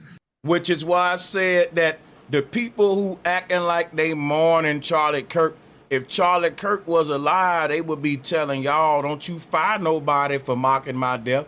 Because before the man died, that's what he said. People should be allowed to say outrageous things. People should be allowed to say crazy things. But let me reinterpret what that means coming from the far-right white supremacists. That means us white folks should be allowed to disrespect y'all, say what the hell we want to say to y'all, but the moment you try to mock and do it to us, we gonna fire your ass. So that's all that meant, if you needed an interpreter. You should be allowed to say outrageous things. You should be allowed to say contrarian things. In the wake of the assassination of a man who defended it. Steve Patterson, NBC News. We thank you for watching. Yeah, this is crazy. Yo, you cleaned that up real quick, real fast, right? Quick, because for sure I was about to ask you, man, if that's the truth of what he was about, that might be why they killed him. But you cleaned it up, though. You said that's what the white supremacists believe. But I believe that that's one of the reasons why they got him out of there, because he was switching his narrative. Yep. And he got millions of people. Well, listen, I'm gonna tell you something right now, man. These people do beef with each other. Just because they all agree that they hate us, don't mean that they don't infight. Now, sometime when they infight, we tend to sort of have sympathy for the one of them that died, when really all of them hate you. They just fight each other sometimes. So we can always point out, each other on the TV. Right. So we can always point out, well, they killed him because he didn't do what they want him to do. Yeah, they do that in their families and in they thing. In the Klan, they'll do it. In the Aryan Brotherhood, if you don't want to obey the orders, then the cost to pay for that is death. So that don't mean they on your side, though. That just that's what that's why I didn't say that exactly. That just means I got you. I'm just saying that's just how they keep order among their group. Yeah, that's all. Okay. Yeah, and Elon, absolutely. Hold on. No, let me say this real quick. Let's clear out. That was my whole point, is just saying that you got elite families fighting in real time in front of us, and sometimes we call it what we call a false flag or a psyop, right? When in actuality, it's just them killing each other in front of our eyes and disguising it as something else, and then we'll find another reason for it. But when essentially it's just them trying to decide who's going to control the country for the next 100,000 years, or manipulate the money in the mines. So that's really what we're really talking about when it comes down to it. But yeah, that was my point. But yeah, y'all got it. And my point is that Elon he believes he's the ultimate power, because he wants to take our souls with that thing to take our brain, take our souls. So he's playing the game. If you haven't noticed, he flip-flopped already on this president. So he's playing the game for his ultimate power. True. Yep. So everybody fighting for this. Yeah. So y'all, I'm gonna play one more joint for y'all. It's because it's a lot of breaking stuff. Kirk's murder has set off fears about escalating political violence, with most but not all elected leaders calling for calm in the wake. Trump want to stay in office and be the last president, y'all. This all playing out to his design. Of his death. NBC's Yamiche Alcindor is traveling with the president near his estate in New Jersey. Yamiche, good morning. Good morning, Willie. So many people across the country and the world are filled with fear and anxiety after the assassination of Charlie Kirk, and amid growing threats of violence. President Trump told NBC News in an exclusive interview he hopes the nation will heal following the death of the conservative political activist. The president also sought to assign blame, saying, quote, "So listen, if Trump really hoped the nation will heal after this, guess what? He won't get involved in the division, picking a side, or putting the blame on nothing, right? He'll say, forget it, y'all. Let's just come together, heal. Let's quit blaming each side, because that's just going to perpetuate a civil war. But this man talk about he want national healing, but yet he's showing up further putting gas on the fire. Look at here. And Blaine saying, quote, we're dealing with a radical left group of lunatics. See what I'm and saying? They don't play fair, and they never did. He added, they don't like what's been happening. We've been winning very big. Despite the president's claim, so far authorities have not offered an... That's messed up. Just like when a few gangsters do some crimes, that don't represent all black people. And let's say this man is a liberal. That don't represent all Democrats. So the problem would be white on white crime, and that's what they don't want to talk about. But see, if a black man had a shot Charlie Kirk, they'll be saying this black violence is out of control. You see what I'm saying? We got to do something about black people. But they don't want to say that about these white guys. Trump just got shot by a white dude. But they want to keep saying this is the left, this is the left. No, it's a profile out there of there's a profile that these snipers and shooters fit, and is never black. That needs to be talked about. Because when we talk in public safety, we gotta quit bringing up gang violence. We gotta bring up what killed Charlie Kirk, what got Trump shot, what killed Charlie Kirk, what got JFK shot. You know? I got a question for you, bro. Wouldn't you say this would be a good time for so-called black people to really separate themselves from the left. You know, But I would say this, it'll be a good time for black people to separate themselves from the American political system, period, left and right. oh yeah, Amen to that. I believe in that, but I do believe that we need to be declaring as independents and not cutting ourselves off from having any representation at all. You know, because once we don't got I'm no simply representation saying at all, we can represent ourselves, man. We got fake representation. Right, Sanchez. Right, We Sanchez. need to be like the Amish. We need to be We'll like the represent Amish. ourselves. We represent ourselves through separation of the bullshit. That's it. Homeschool. Get your children out of them programming systems.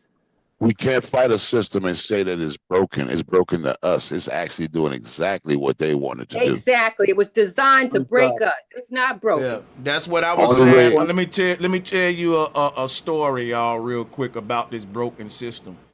They do tell us it's broken, right? I told this story before, right? Imagine you got a vendor. He got a snack machine in your office, right? Now the snack machine don't work right. People put more money in the thing than product. You gotta put cause it's taking your money, right? Who does that broken snack machine benefit? The owner, right? He's getting more money from his product. So people may say, what's taking him so long to fix this broken machine that we call the system of America? Cause the owner's benefiting. We paying more into it and getting less out, y'all. As taxpayers, it's only working for the rich, not the people that's paying into it the most. So guess what? People may say, man, it's taking them forever to fix this snack machine. But guess what? If you keep putting your money into it, he ain't gonna never fix it. Right. So it all sums up to your values. What do you value? Do the things you value are benefiting you? And what do you value now that it's not benefiting you? And this thing is very easy. We don't have to make it so complicated. You just have to select non-participant. And then when you do that, take that energy that you was putting into that shit and put it somewhere that is benefiting for you. But to keep complaining about this shit and to keep buying into these systems, going to these stores with high prices and still self-checking yourself out without asking for 20% off is basically you whining and they don't give a fuck about that. You turning yourself into the AI for free. You ain't lying. The robot for free. Yeah, that's funny. They making you do a lot of work at the grocery store now. You got to bag your own stuff and all that. I see what you're saying. And you happily helping the algorithm to deal with you in a peaceful manner. He's saying. I just did it, my nigga. It's time to learn the power of your mind. We are the authentic.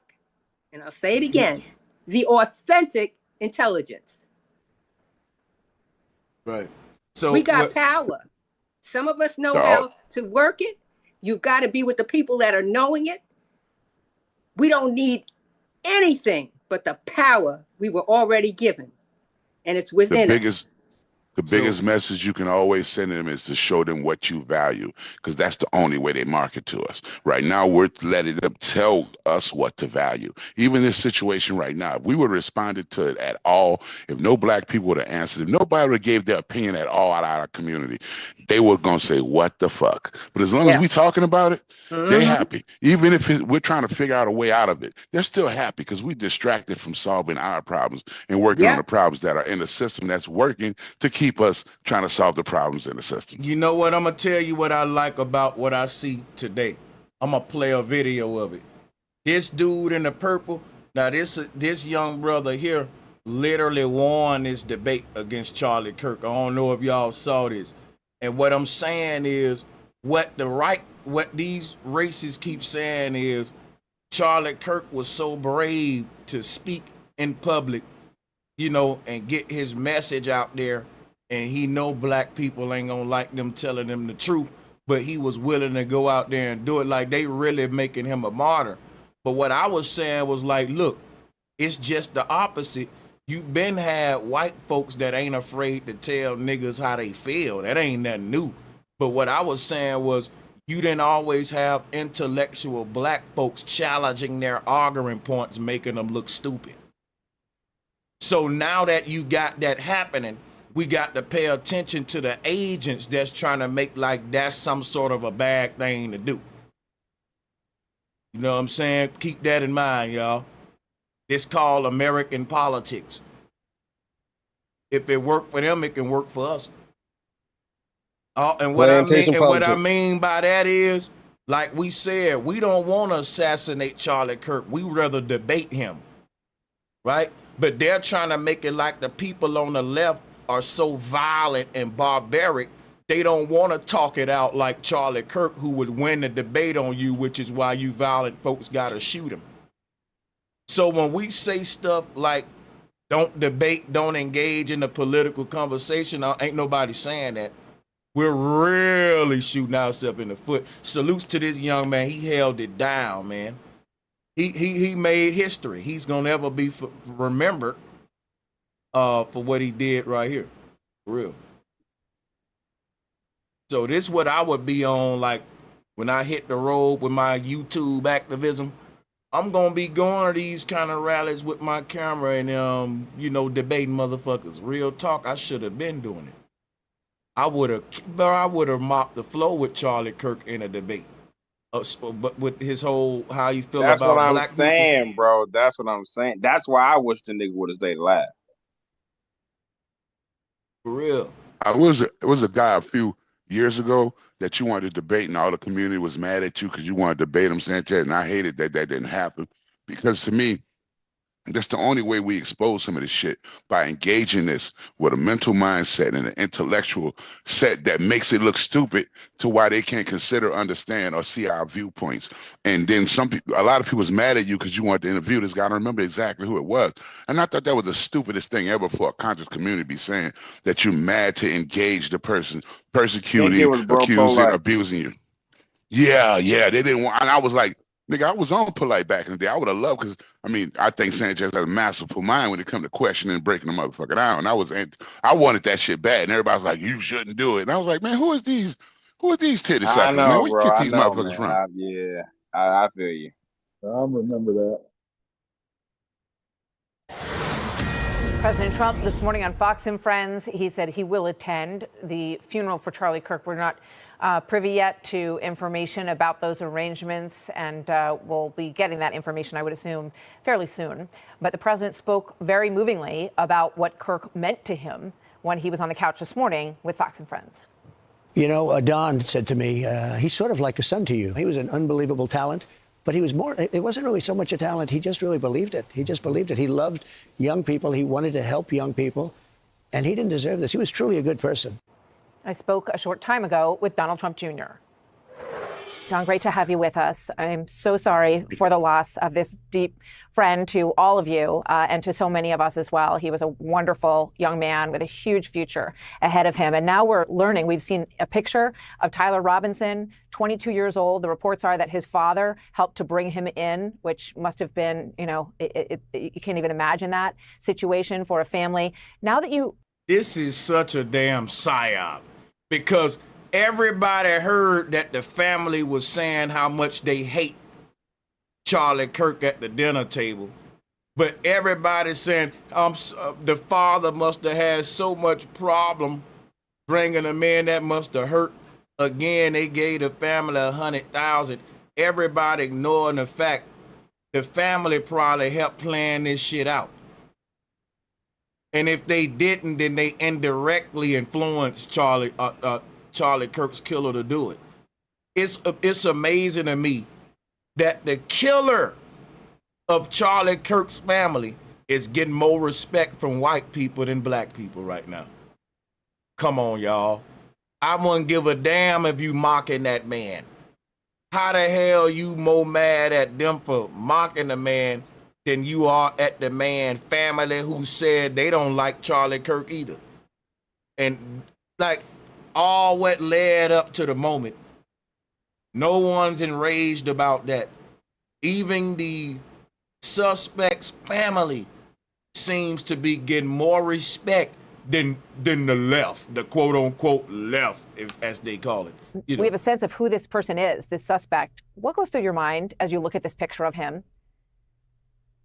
It's just been very hard, Martha, when you think about what's gone on over the last few years, when you look at the vilification of Charlie that I'm seeing every day since then, the celebration of his assassination in cold blood in front of his wife and young children.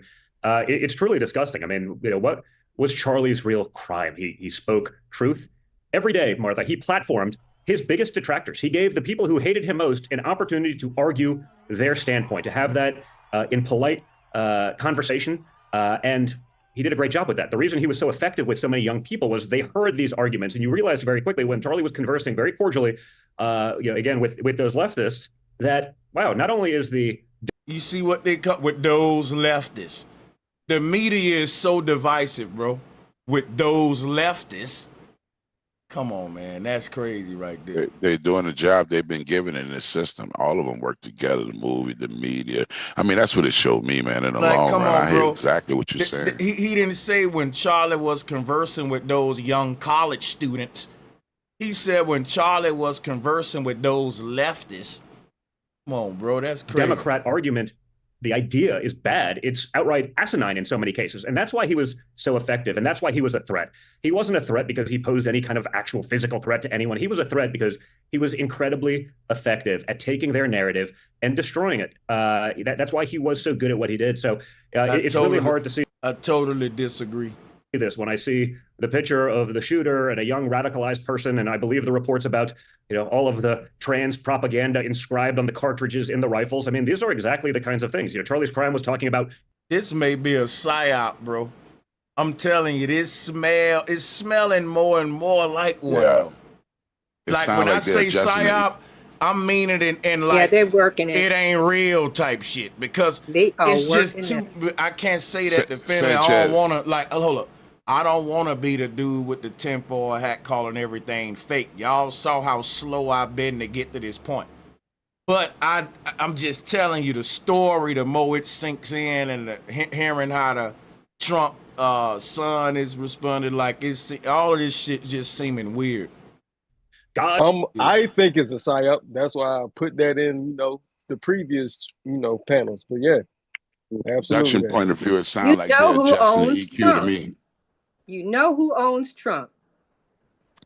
It just sound crazy, yeah. You know who owns Trump, okay? If it's true that this guy was backing out from that guy, wasn't going to take that money from that guy, I hope you know I'm not saying no names, then they didn't need him anymore. They had him where they wanted him. When I watched these debates, I didn't know about this guy either, but when I watched these debates with these students, I kept saying, damn, these young people are stupid. Most of them got up there, but he could handle them like a flip because he'd bring out some statistic or he'd say something, flipped it over. Let me tell you, most of those students, they didn't have the education to come up against him and tell him facts and stand on their point. I mean, someone fresh out of high school, they just graduated a few months ago. That's what I was saying, G. He was cherry picking on kids. G. Exactly. He was cherry picking on motherfuckers who didn't have the experience to point it out because they get caught up in their emotion when he cut them off because they're not a seasoned debater. These 18, 19-year-old, 20-year-old kids. I just got a hard problem with thinking like a dude sitting there engraving and etching motherfucking, messages into a bullet. Like, dude, is this a trans problem or a mental? That's what I'm saying, bro. Impossible 10. No, we're reading Mission Impossible 10. It's too made up. Hold up, guys. Yeah, but it's like, is this a mental illness issue is what I'm saying? Because I think this dude's psycho and crazy but what I'm saying is what the right doing right now, they got code words with this political civil war. The liberals, right? They group black people with that. Why do you think, see this shit a big game and a stage? All of the rappers and entertainers are the Democrats. They there to promote the stereotype that the far wingers is saying. They all working together. That's what I'm telling you. The fucking far right has a stereotype about black people. And you want to know why Trump keep letting the rappers out of jail? Because these are the ones that perpetuate that stereotype to the world. They all working together. So the left and the entertainers is the left, right? Because their job depends on the right need them to make their talking points true about how niggas is. That's why they only gonna invite the rappers and shit to the White House. It may look weird to y'all, but they know exactly what they doing. They showing the world this is how they are. See, but you using a small minority of our group to represent the intelligence level of everyone, and like they all are like the rappers you see on TV. Both groups play into selling their agenda to target this certain group, y'all, the left and the right, and it's like good cop, bad cop, this psyop, and it works together perfectly. They both on the same side, I'm telling you. What if the young man's a patsy, and his family takes the 100,000, and he gets his face changed, and he goes on with his life? Just an idea. It ain't far-fetched at all. At all. God, family, country, all those things that are verboten to Democrats. God forbid you like those things. God forbid you like the Constitution.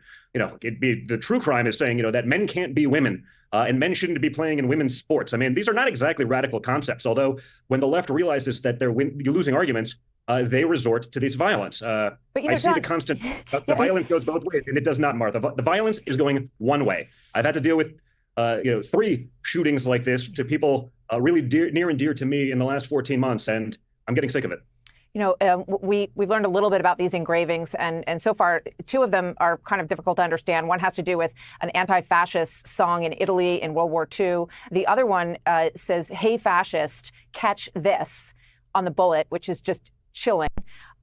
When you look at this young man and you think about how, honestly, I can't get over how many similarities there are to Thomas Crooks in Butler, Pennsylvania, John. These are about the same age, these young men. Neither one appeared to have any social media profile. In both cases, you have someone who was on the scene, who has a cell phone video prior to the shooting. Hey, look, there's somebody up there on the roof. The setup is very similar, an outdoor venue, a rooftop about 150 yards away from what we understand. And these young men who, in this case, got off this perfect shot. I'm curious what you think about that as a hunter yourself. What stands out to you when you think about how similar these are?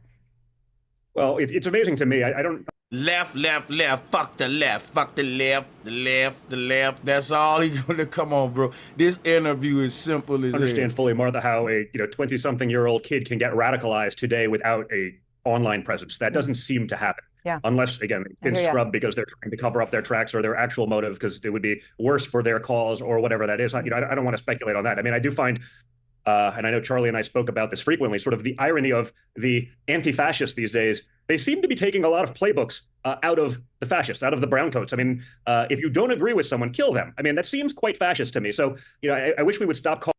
I mean, I can't say that the left or right don't do that. Both of them do that. Like, real talk. Calling them anti because there's nothing anti. Did you see the video of the young man jumping off of the building? Did you see that? No. After he did the shot, he jumped off of a building. Oh yeah, I saw it. I did see it. They got it on camera. I might play it again. Yeah. It's crazy. It's absolutely disgusting. But there is something very odd that someone could get that radicalized with none of those footprints. So, I don't want to speculate. I don't have any additional information about what these things are. What I'm tripping off, they talking about the radicalization of the shooter while being sympathetic to the family who radicalized them and saying it's the left. That's what I'm tripping off. Yeah, but I will say. Take that in. Yeah, that part, man. That's blaming a whole group, somebody who don't think in alignment with me, so it has to be part of their. So when you say left, are you talking about the senators? Are you talking about the House of Representatives? Are you talking about the former president? You saying it like they would back this, and that's really dangerous. They talk about everybody that don't agree with the agenda. That's what they talk about. It sounds like they're attacking 2 fronts: the guns, the word of the left, and they're congregating everybody together. Like everybody who ain't this is left, and this is how they feel. And then they want people to get mad with each other in their daily lives, so somebody starts killing each other even in their own apartment buildings. And then next thing you know, martial law. They already got That's what they're working They for, already got the National Guard on standby. Right They on. already got the National Guard what they've set been up. putting Yep. these things out there just to do their And they put them in place in canvassing areas they think they're going to have the most problems with. Exactly. They got it all laid coming out, out mapped psyop. out, and everything. Left and right, it's coming outside. If you understand how much it costs to deploy somebody, they're not wasting all that money for nothing. For nothing. That's it. Yeah. That's the truth. It's facts. Watching the left turn this violent when they don't get their way. It's almost as though, Martha, they know they've lost the plot. They know they've lost the debate. So rather than lose the debate and adapt, or maybe, I don't know, wildly, come up with a better idea or a better concept or be reasonable. It's amazing how they running a hit piece on the left to make it like just because Charlie Kirk died, his message was true. Like that one don't make the other one true at all, bro. Implementing common sense. They realize they lost the debate entirely, so they have to resort to violence. And contrary to what we're seeing elsewhere and online, it is not going both. Because if you think about it, the dude that shot Charlie Kirk never been to a debate. He's been a nigga watching from the shadows with his family talking over a dinner table. And next thing you know, his family said too much and activated him. All of the college students that Charlie Kirk debated didn't do nothing to him, them good students. But to you, they're just leftists who are mad because they lost. Think about it. That man went around colleges debating people. All his debate was against young people, young students, but they're trying to make it like the left is mad they lost the debate. No, bro, the dude that killed the man never been to a debate. He was activated by his family at the dinner table, but let's ignore all that and go back to the left. That's why I say it's fake, bro. It's fake. If that man really died, they would really have smoke for they smoke is aimed in such a, it's weird the way they responded. This is telling me this a patsy, man. This dude just took the fall and the family took the money. I don't think he was the shooter. And who commissioned in the way guy? his wife read that letter, my bad. You got it. I just want to understand why they're speaking like this dude was commissioned by a so-called left to move on their behalf. And when you look at the demographics and where this cat is from, how do they come to the summation? I think this is real irresponsible reporting and commentary. It's set up commentary. And did y'all listen to when bro? My bad, Queen. I don't mean it. But when we listened to his wife read whatever she was given to read, didn't it sound like she was like just learning English comprehension in like 5th grade? She was struggling. It was weird, right? Because every once in a while, every like other sentence or whatever, it would be something that she had to make sure she said in a different tone. It was horrible. Yeah, it was weird, bro. And I don't know if I don't want to. In my condolences, I don't know how everybody reacts. I don't want to really. You see what I'm saying? Yeah. I don't want to insult her because if she's really genuine and grieving, maybe that'll cause you to do it like and her that. husband really. But, yeah, you're right. But but salutes to everybody. I gotta shut this one down. We way over my time, but I appreciate the bill. I'll be doing more in the future. Y'all can be on the look for the notifications. It's always a pleasure.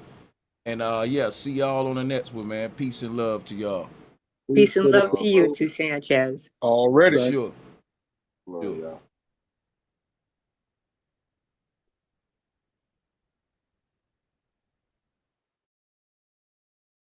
And once again, shout out to everyone that supported the show and to all of the channel members and Patreon.